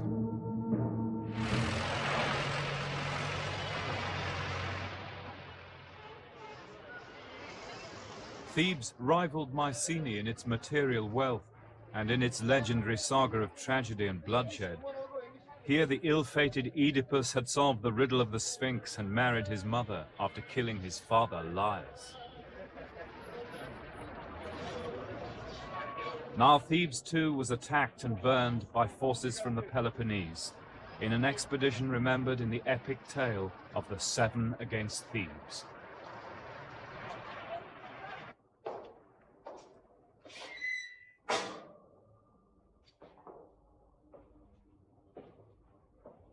And now, in the cellars of Thebes, the walls of the Mycenaean palace itself have begun to emerge.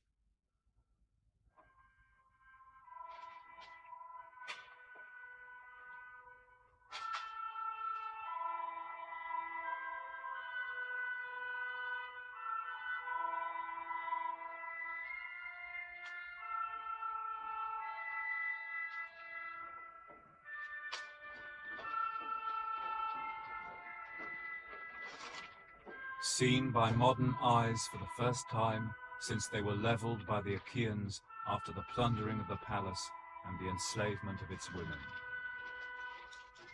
This taboo place lay covered by a thick layer of debris, in which, astonishingly, the treasures of the palace of Oedipus lay untouched. With them, we come face to face with the sack of a city in Mycenaean times. The storeroom contents spilled out as at Troy.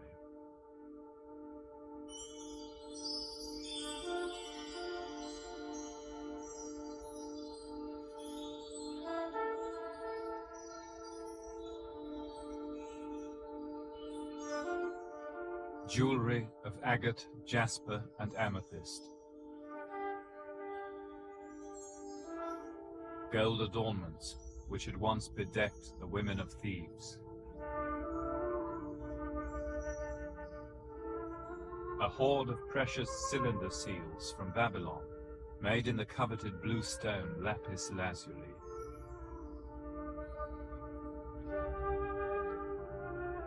And the ivory legs from a throne panoply, carved in the shape of bound papyrus stalks, perhaps from the throne of Oedipus himself, incinerated by the blaze.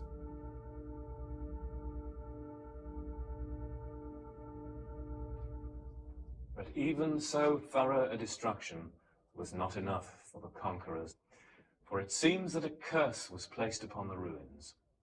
A much later traveller, the classical writer Pausanias, says that even in his day, the area of the palace itself was in some way viewed as holy ground, not to be built on or trodden on. And extraordinary as it may seem, when archaeologists first started to dig in Thebes in modern times, in the early years of this century, in Pindar Street, right above us, and when they first found the remains of the palace of Cadmus, they discovered that they had not been built on for over 1,000 years after the sack of Thebes.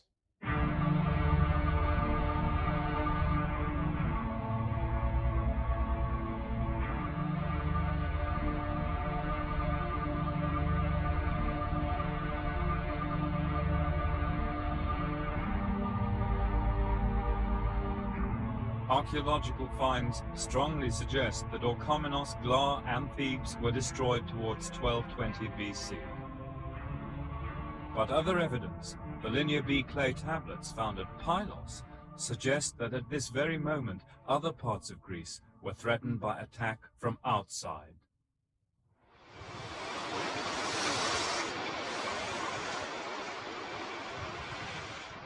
Thus, the watchers are guarding the coasts.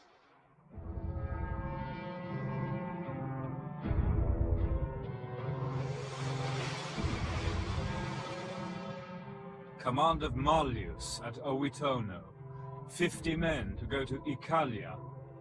Command of Nedwatas, 20 men of Kyparissia at Aruoti. Rowers to go to Pleuron.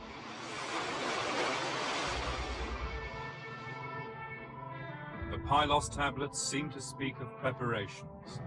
Troops are being moved, strategic sites garrisoned, lookouts posted. The home guard is on standby.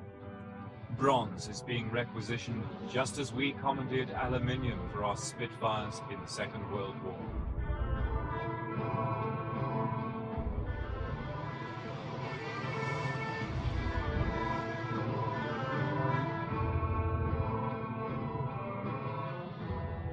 Pylos had no fortifications. The kings here had lived in their painted palace, confident in their military might. But now they were on their own.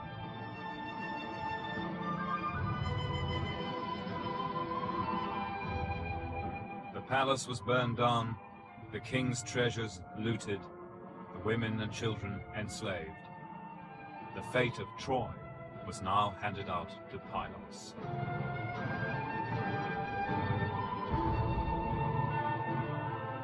The last act of its king was to order sacrifices, perhaps human. Perform the rituals at the shrine of Zeus and bring the gifts. To Zeus, 1 gold bowl, 1 man. To Hera, 1 gold bowl, 1 woman. The tablet on which this was written trails away to a scrawl, as if the writer was butchered at his writing bench. Pylos was never again lived in by men or women.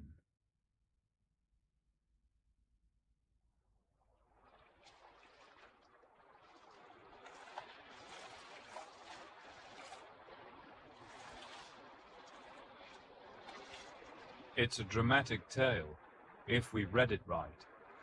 But with such fragmentary and ambiguous evidence, the only certainty as yet is that the palace was destroyed.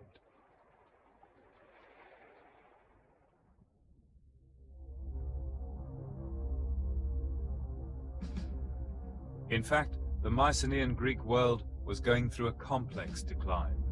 Overpopulation, local natural disasters, agricultural failure, even the over-exploitation of the workers may all have played their part.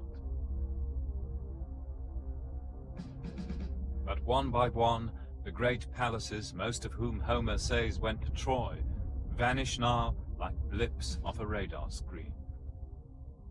Orchomenos, burned. Thebes, burned and abandoned. Pylos, burned and abandoned forever. The Menelaean at Sparta, gone forever. Iolkos, burned. But there was no one cause, and not all went under. Mycenae continued to exist, although shattered by an earthquake in around 1200 BC. But the biggest surprise is at Tiryns.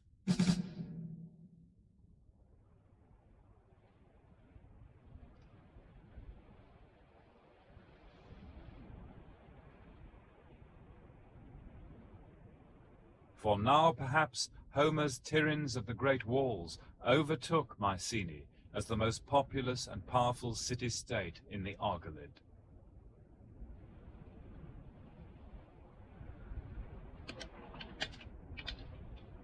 The German dig at Tiryns, which is going on at this moment, has shown that after 1200 BC, Tiryns grew in size. A substantial walled lower town, now being excavated, was filled with buildings. Outside the citadel walls, a huge shanty area with a grid of streets received a great influx of new people. Apparently refugees settled on a permanent basis, swelling Tiryns' population by many thousands. Tiryns was only finally abandoned, along with Mycenae, a little after 1100 BC. Its people, the first Mycenaeans ever seen by modern eyes on Schliemann's frescoes, were among the last to disappear.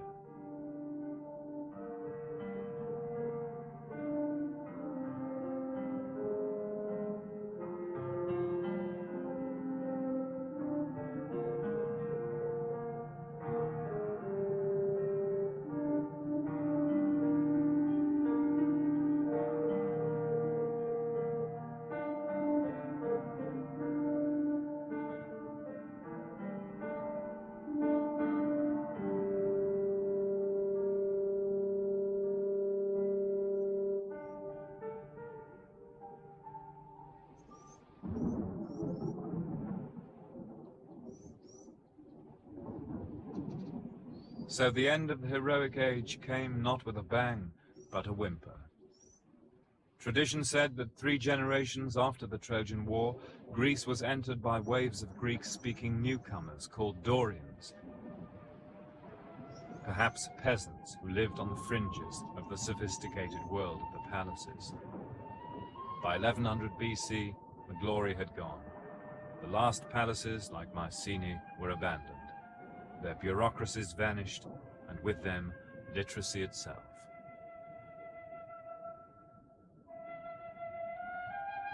It would be oral tradition alone, over the succeeding 400 years, which would carry down to Homer.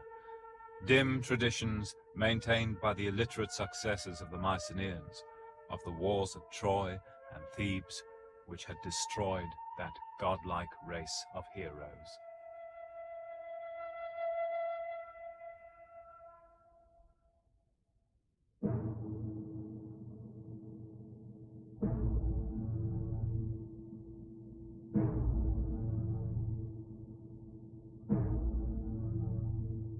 But it was not only the Mycenaean world which was sinking around 1200 BC.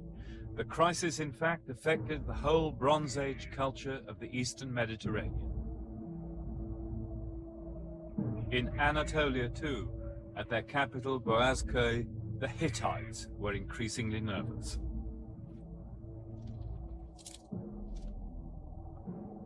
Hittite diplomats had watched the disintegration of the Greek body politic. They have no record of a Greek great king after about 1230 BC. The last appearance of his name is crossed out before the clay was dry.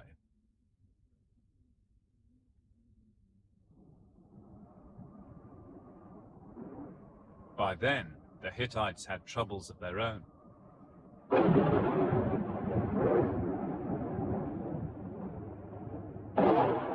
The Emperor Hattusilish III had died in 1235.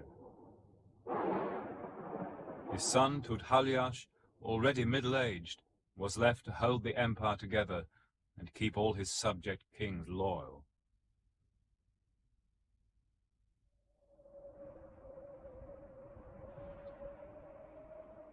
He still proudly called himself King of the World, but he was faced with attacks and desertions on all sides. He responded by constructing huge defenses, whose footings can still be seen today. 60 feet high city walls with massive towers, a last-ditch barrier against the barbarians. Poor old Tudhaliash, the last of the really great kings of the empire, and architect of the final magnificent phase here at Hattushash. Tudhaliash died about 1210 BC. His sons followed him, Arnuvandash and Suppiluliumash, optimistically named after the great kings of the past. But they're mere shadows to us.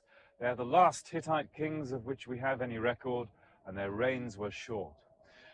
Perhaps we can see the way the wind was blowing in the last phase of the architecture here at Hattushash, for in Tudhaliash's day, these immense fortifications were completed, enclosing a square mile of city. Inside the city also, a string of forts were erected on the crags across that natural amphitheatre, standing over it like grim sentinels. And as at Mycenae, great effort was made to secure the water supply by tunneling secret passages deep under the city. Their world was threatened then, but whether that threat came from external enemies or from their own people living in the hills about them, we don't yet know.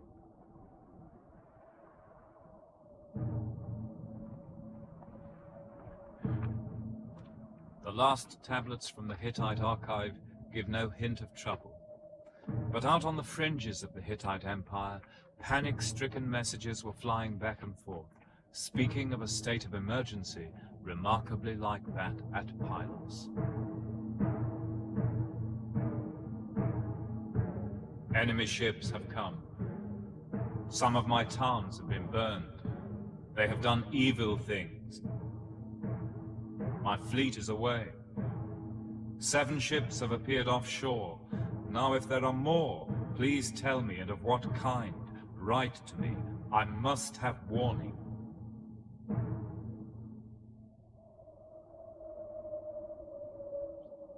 Boazköy was burned down in around 1180 BC. The Hittite Empire fell as completely as any in history.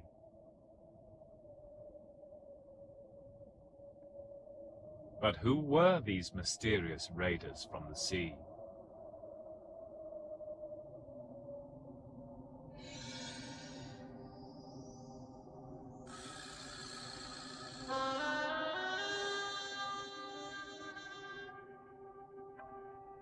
Egypt. Thebes of 100 gates, the oldest and most stable power in the Near East.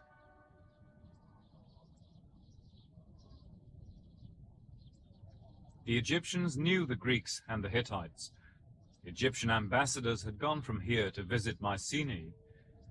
The Egyptians kept detailed historical records throughout this period. Records written not merely on clay tablets, but on papyrus and on the walls of their great temples. And they give us first-hand evidence of a shattering series of events around 1200 BC, which seem to have convulsed the world of the Eastern Mediterranean.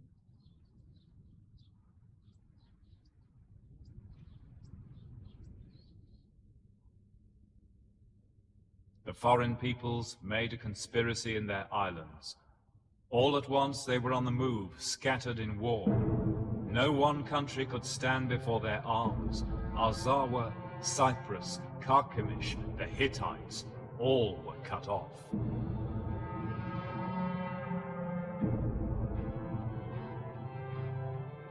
And on the contemporary Harris papyrus in the British Museum, we learn the strange names of these invaders. The Danuna from the islands, the Chekeru, the Pulisati, the Sherden, the Weshesh of the sea.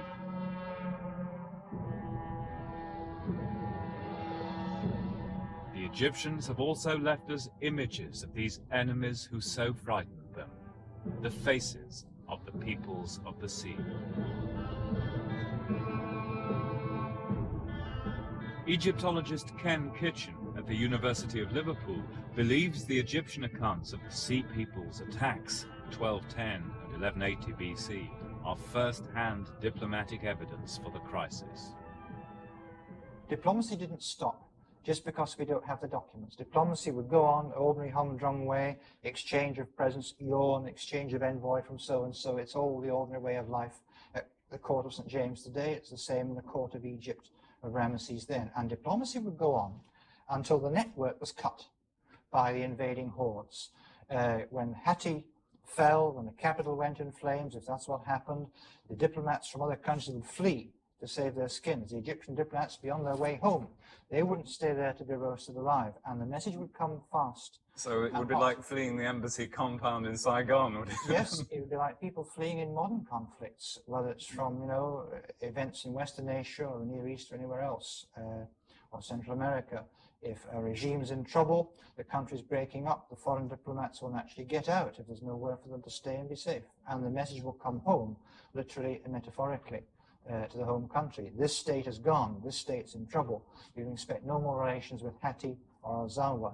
And the Egyptian authorities, the pharaoh, will be on the qui-vive, ready to see if anything would threaten Egypt.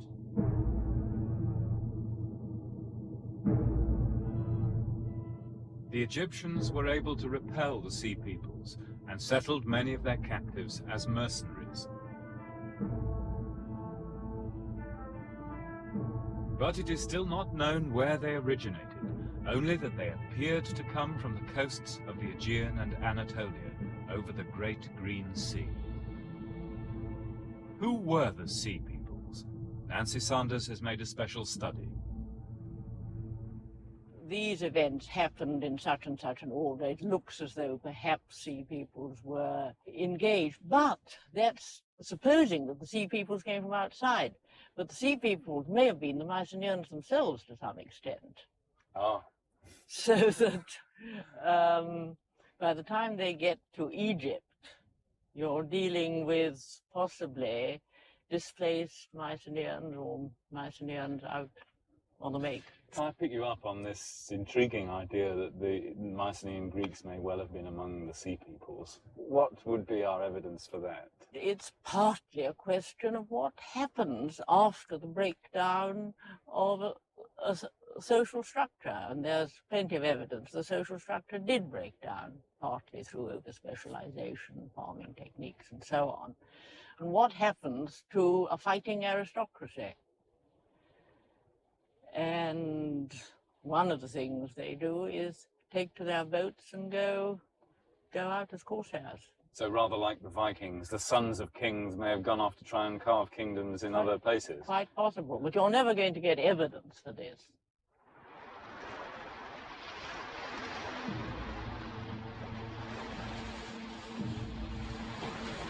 There is evidence, however, that Mycenaeans migrated all over the Mediterranean at this time.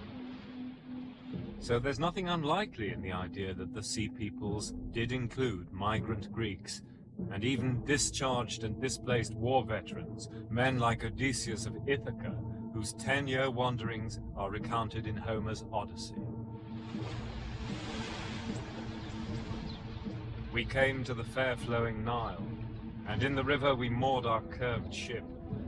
And then we set about devastating the fair fields of the people of Egypt. And then their people came out at dawn, and the plain was filled with soldiers, and with chariots and flashing bronze. And they killed many of us with their sharp bronze, and others they led back to their city alive to work for them as forced labor.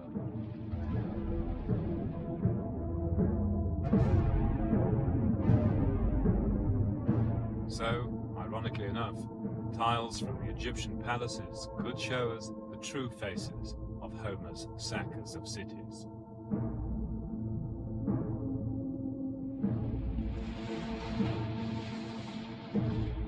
But the sea peoples would then appear to be only a symptom, not the cause of the dissolution of the Bronze Age Aegean world. Colin Renfrew, Professor of Archaeology at Cambridge. I'm not very impressed by the level of discussion and argument in this field. And I think there's been a simplistic approach where people have been looking for one simple argument. They said we had a great dark age, we had the end of the Aegean world around, between 1200, 1100 BC. Terrible things happened. So were there plagues, were there dramatic misfortunes? And I think one has to look for a slightly more sophisticated explanation, which we're quite used to in our own world when we've had economic recessions and disasters, and they don't arise from a single cause usually, they arise from a complexity of causes, and I think one can look for a slightly more complex explanation, may not be quite so graphic with sort of sheets of fire from the sky or something, but maybe a little more realistic. And I think it's quite clear that many early state societies, if you want to call them that, many early civilizations were in fact rather unstable. And many of them had population growth, they over-specialized, and then when they came into some adversity, as it were, it was quite easy for them to collapse. And I think it's useful to recognize a general phenomenon, what I like to call systems collapse. And if we establish this as something that really happens quite often, we don't need some very special, mysterious explanation, some weird invaders from the north, or some strange sea peoples, or something like this. We can actually look for more rational explanations, more akin to the explanations we use in our own time when we're talking about the recession in the 20s, something like that. Or the Arab oil crisis in the 70s. That's right. In that case, you might first of all say that the recent world recession is the result of the Arab decision to increase the price of oil, which produced the oil crisis. But if we ask, why did the Arabs decide to increase the price of oil, and why did they decide to do so then, you find yourself in quite an elaborate analysis again. And I think the truth is that events of this kind do require quite careful analysis, and they're not to be explained away by one mysterious horde of invaders.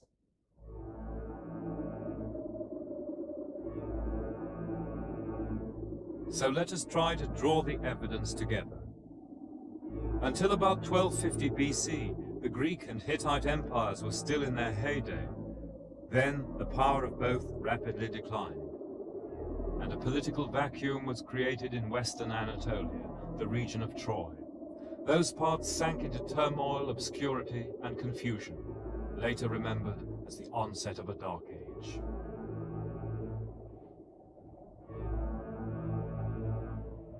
Just before 1200 BC, famine struck western Anatolia and precipitated mass migration.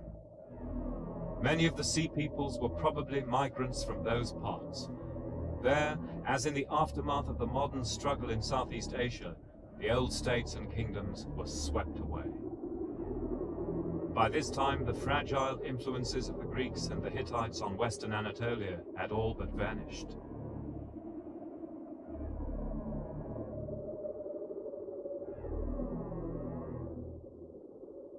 Can the Trojan War story be fitted into this picture?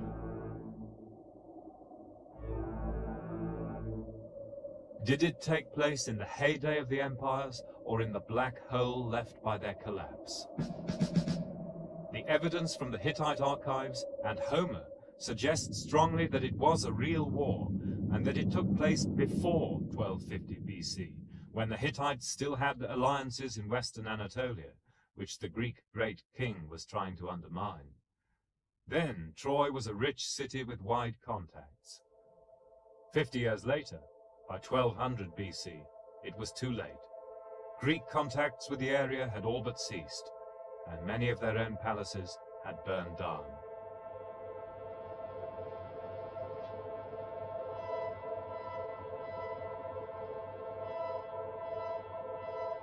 But can the archaeology give us a more precise date? We must turn again to the ravaged hill of Hissarlik. The mound we call Troy was inhabited for 5,000 years. In that time it accumulated 50 layers making up 9 main cities. It was sacked at least 9 times by hostile armies. So in one sense what we're looking for is nothing extraordinary in the violent cross-section of human history, which is Hissarlik. But we're looking for the fall of Homer's Troy, and that comes down to just 2 levels separated by less than a century. The Trojan War has to be at one of 2 settlements on Hissarlik. It's either Troy 7a, Carl Blagan's city of shanties, a city which had certainly suffered a siege, storage jars in the houses, the shanties in the streets, and then the devastation, the firestorm, the unburied bodies in the streets, but a city that bore only a passing resemblance to the city described in Homer's epic, the Iliad.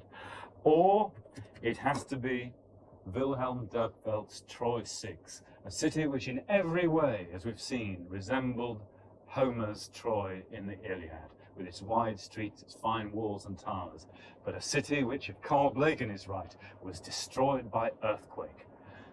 It has to be one of those 2, and it has to be within those few years. The exact dating depends on finds of imported Greek pottery, whose style can now be roughly dated by the experts. Most of the Greek pottery at Troy is what is known as LH3A and 3B. It shows that Dörpfeldt's city of the fine walls fell towards 1250 BC. But our search centers on the Greek pottery called LH3C, which was introduced after 1200 BC.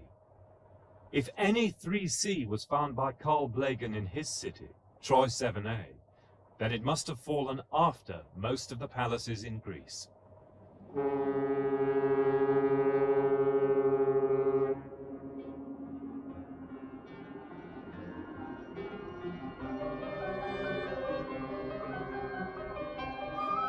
Istanbul. Here the search proper began all those months ago on the trail of Heinrich Schliemann.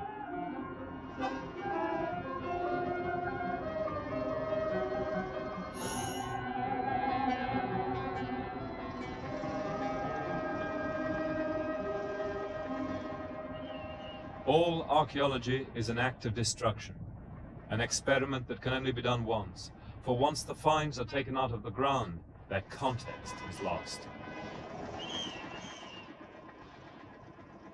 From then on, we rely on how archaeologists interpret their finds.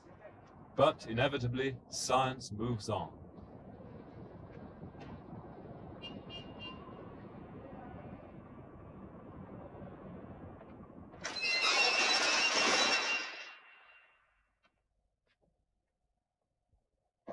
Blagan's finds are stored in the former Imperial Museum in Istanbul. With hindsight, was he right about the date of the pottery by which he interpreted the fall of his Troy, 7a? Or was he too seduced into making his finds fit the legend?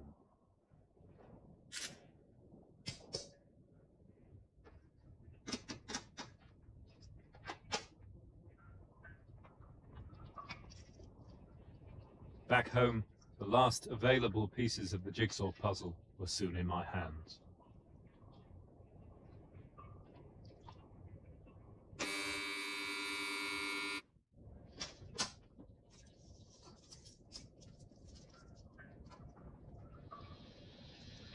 The next step was to seek an expert opinion on the style of Blegen's pottery sherds from Troy.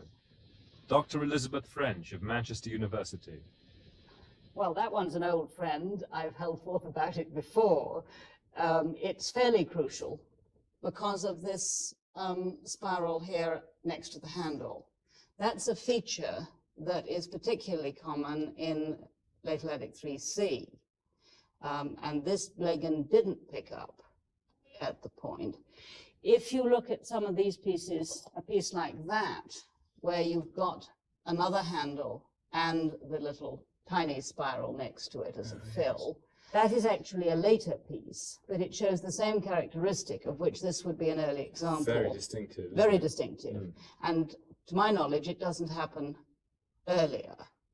And so I have always thought that this sherd, unless it's an intrusion from above, now of course this is the terrible business with sherds in debris levels, is that it's very difficult to guarantee that they are pure, that you will always have things thrown up from lower down as they disturb levels. The site is constantly being churned over. Yes, they make mud bricks, they dig into wall foundations, things of this sort. But also, particularly in Turkey, you have gerbils. I thought you were going to say earthquakes, but gerbils are the reason. Yes. They make very large holes, perfectly good sherd-sized holes. And it is perfectly possible for stuff from upper layers to get further down. And so you can never be totally sure. Is this enough to make you suspect that Blegen's Troy 7A actually fell too late for the Trojan War? Well, it depends when you're putting the Trojan War on. I'm putting it when the Mycenaean world is still in its some sort of heyday and palaces like Pylos are still standing. Well, Pylos may have gone, but don't forget that the 3C period is a very prosperous one now at Tiryns. The new evidence from Tiryns shows that Tiryns, in fact, has its greatest extent at this period. And, well, I almost suspect, in fact, that Tiryns is the base for the Sea Peoples. You won't buy that one? So Mycenaean raiders could still have sacked this city only in the 12th century. They could, if they're being raiders. I myself don't actually see them as raiders. I see them more as entrepreneurs, buccaneers, possibly raiding in certain places, but more like Drake's lot in the West Indies, being bad if they had to, being good in other places.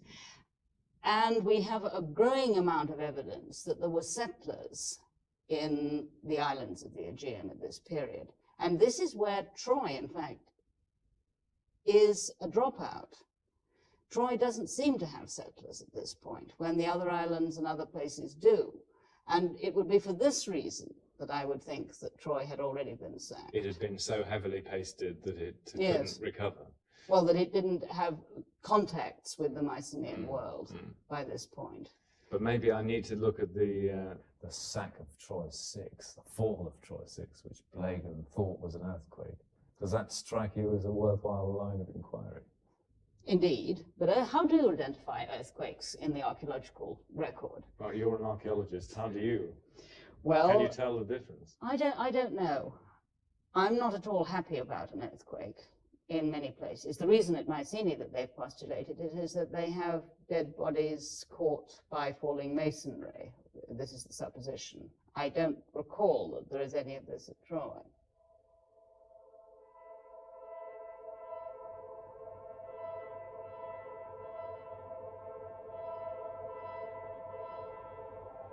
A dozen pieces of LH3C were found in Blegen's city of Shanties, enough to cast serious doubt on his dating. His Troy must have fallen well into the period of decline, towards 1180 BC, after the destruction of Pylos and Sparta. So unless we wish to reduce Homer's story to an inglorious foray by Mycenaean pirates from Tiryns, we're left with Dörpfeld's city of the fine walls as the only candidate for Homer's story. Troy 6, the city Blegen alleged fell to an earthquake.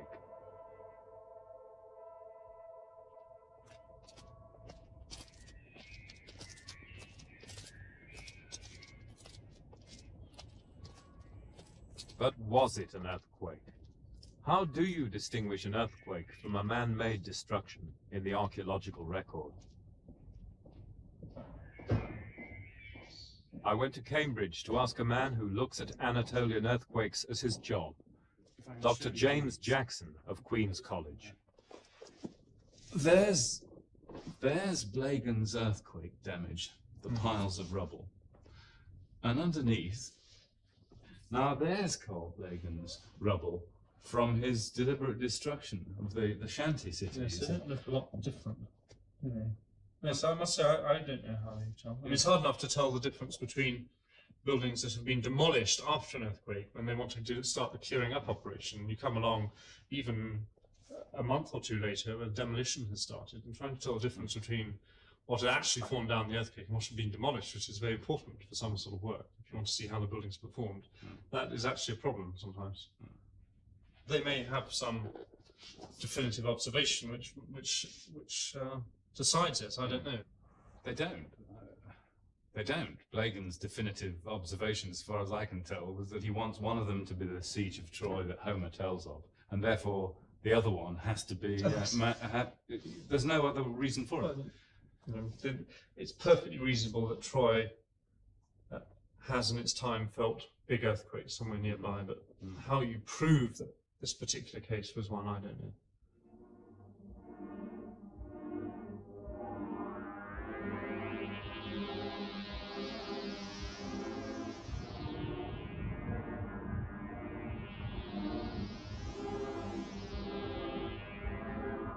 So there was never any real proof for Blagan's assertion that the fine walls of Troy 6 were felled by an earthquake.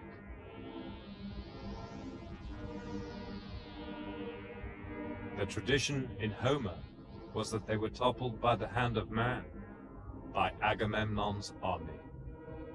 Was Homer right after all?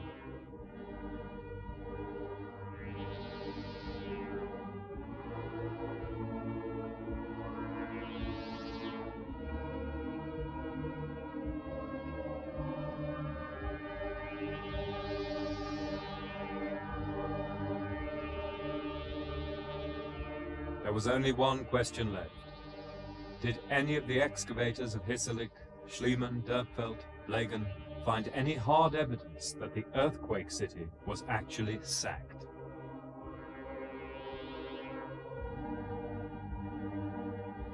Of course, I admit I was only doing what others had done before me, trying to make the facts fit the legend.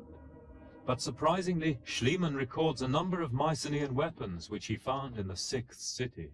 Axes and barbed arrowheads, like those found by Dörpfeld and Blagan in the destruction level of Troy 6. Unwittingly, of course, for Schliemann thought them much later than the Mycenaean era. He couldn't explain why he found a Mycenaean lance head, and 4 axe heads identical to those he found at Mycenae.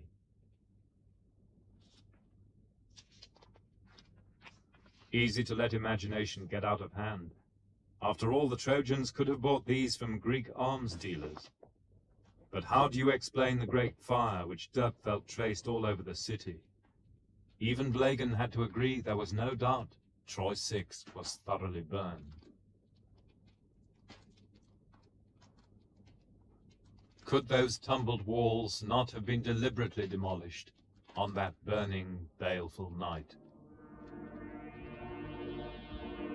Right down the ages, it was the tradition that at the end Troy's towers were deliberately thrown down by the vengeful Greeks in a scene imagined by every generation of poets and artists for over 3,000 years.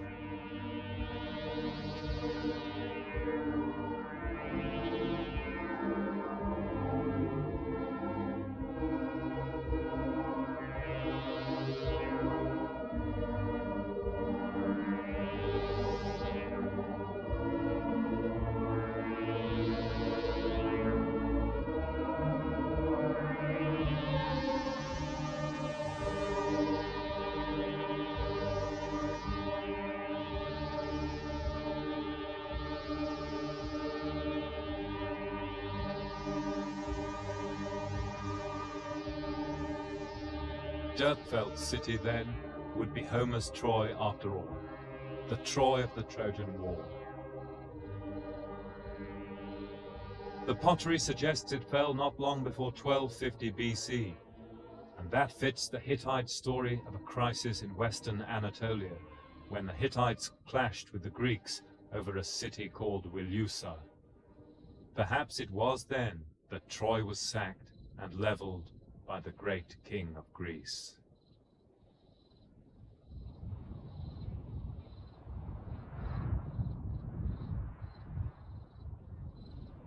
Afterwards, within decades, an era of instability began with famine, migrations, and sea raiding.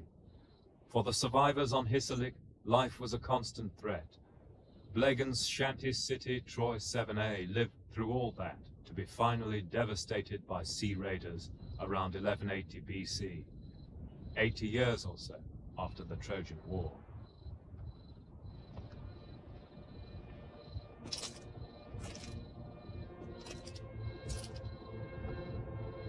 Such ideas agree so well with Homer. But of course, in the end, they too are only speculation. And I, perhaps like all those who examined the question before me, have only found what I wanted to find.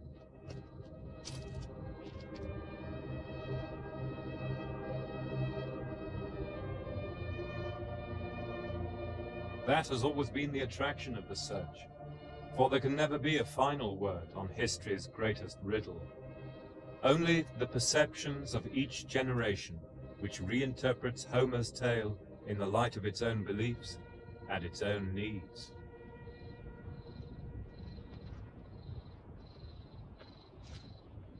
I expect by now you're thinking that the Trojan War has as many possible conclusions as those novels they write these days, where they give you alternative endings to suit every taste. And in a way it's true, as we've seen throughout this, that archaeology tells us almost as much about ourselves and how we want to see ourselves as about those lost civilizations. But as we draw to an end of the search, it's only fair that I put my neck on the block and say what I think happened, for what it's worth, with as few ifs and buts as possible. So here goes. In the Bronze Age, on the shores of the Dardanelles, there was a city. Perhaps it was called Troy.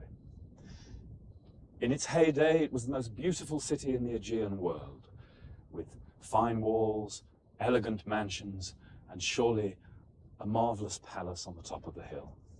It was ruled by a vigorous and able royal family, and confident and wealthy, it went its own way for 500 years, safe behind its walls. In the last days of its heyday, after the year 1300 BC, its towers were built.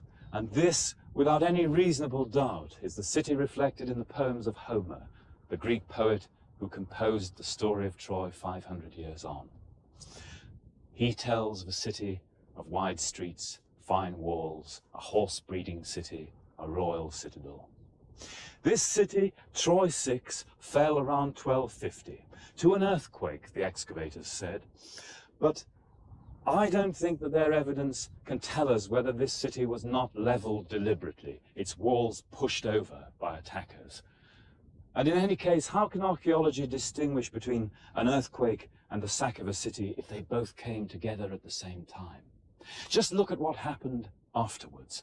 The place was rebuilt, but in a very jerry-built way, packed with shanties, dismal tenements, a soup kitchen. Something worse had happened to Troy 6 than a mere earthquake. What it looks like is that the royal family had been exterminated. Troy 6 had been sacked. The chief candidates, the chief suspects, surely, are the Mycenaeans, those sackers of cities, seizers of treasure and women, who followed up their trading throughout the Aegean world with aggression.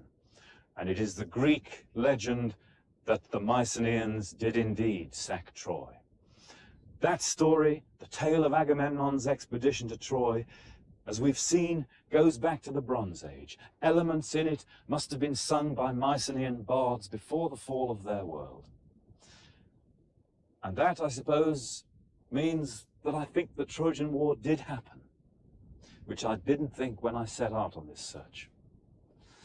As for the sequel, the poor successor city, Troy 7a, eked out its existence for a few decades, and then around the year 1180 was sacked by the Sea Peoples, its shanties burned, and the bodies left unburied in the streets.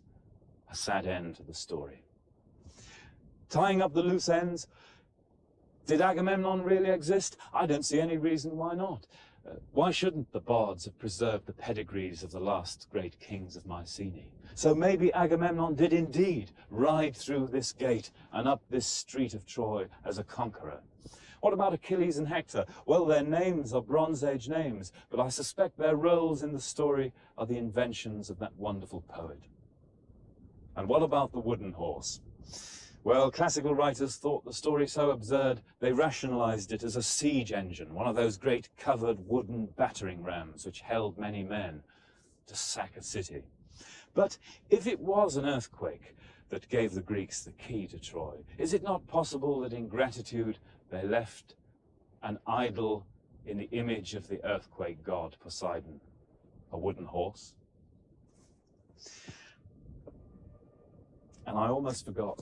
What about Helen of Troy herself? History's golden girl. The face that launched 1,000 ships. Did she really exist? Well, in the archeological record, love leaves no trace.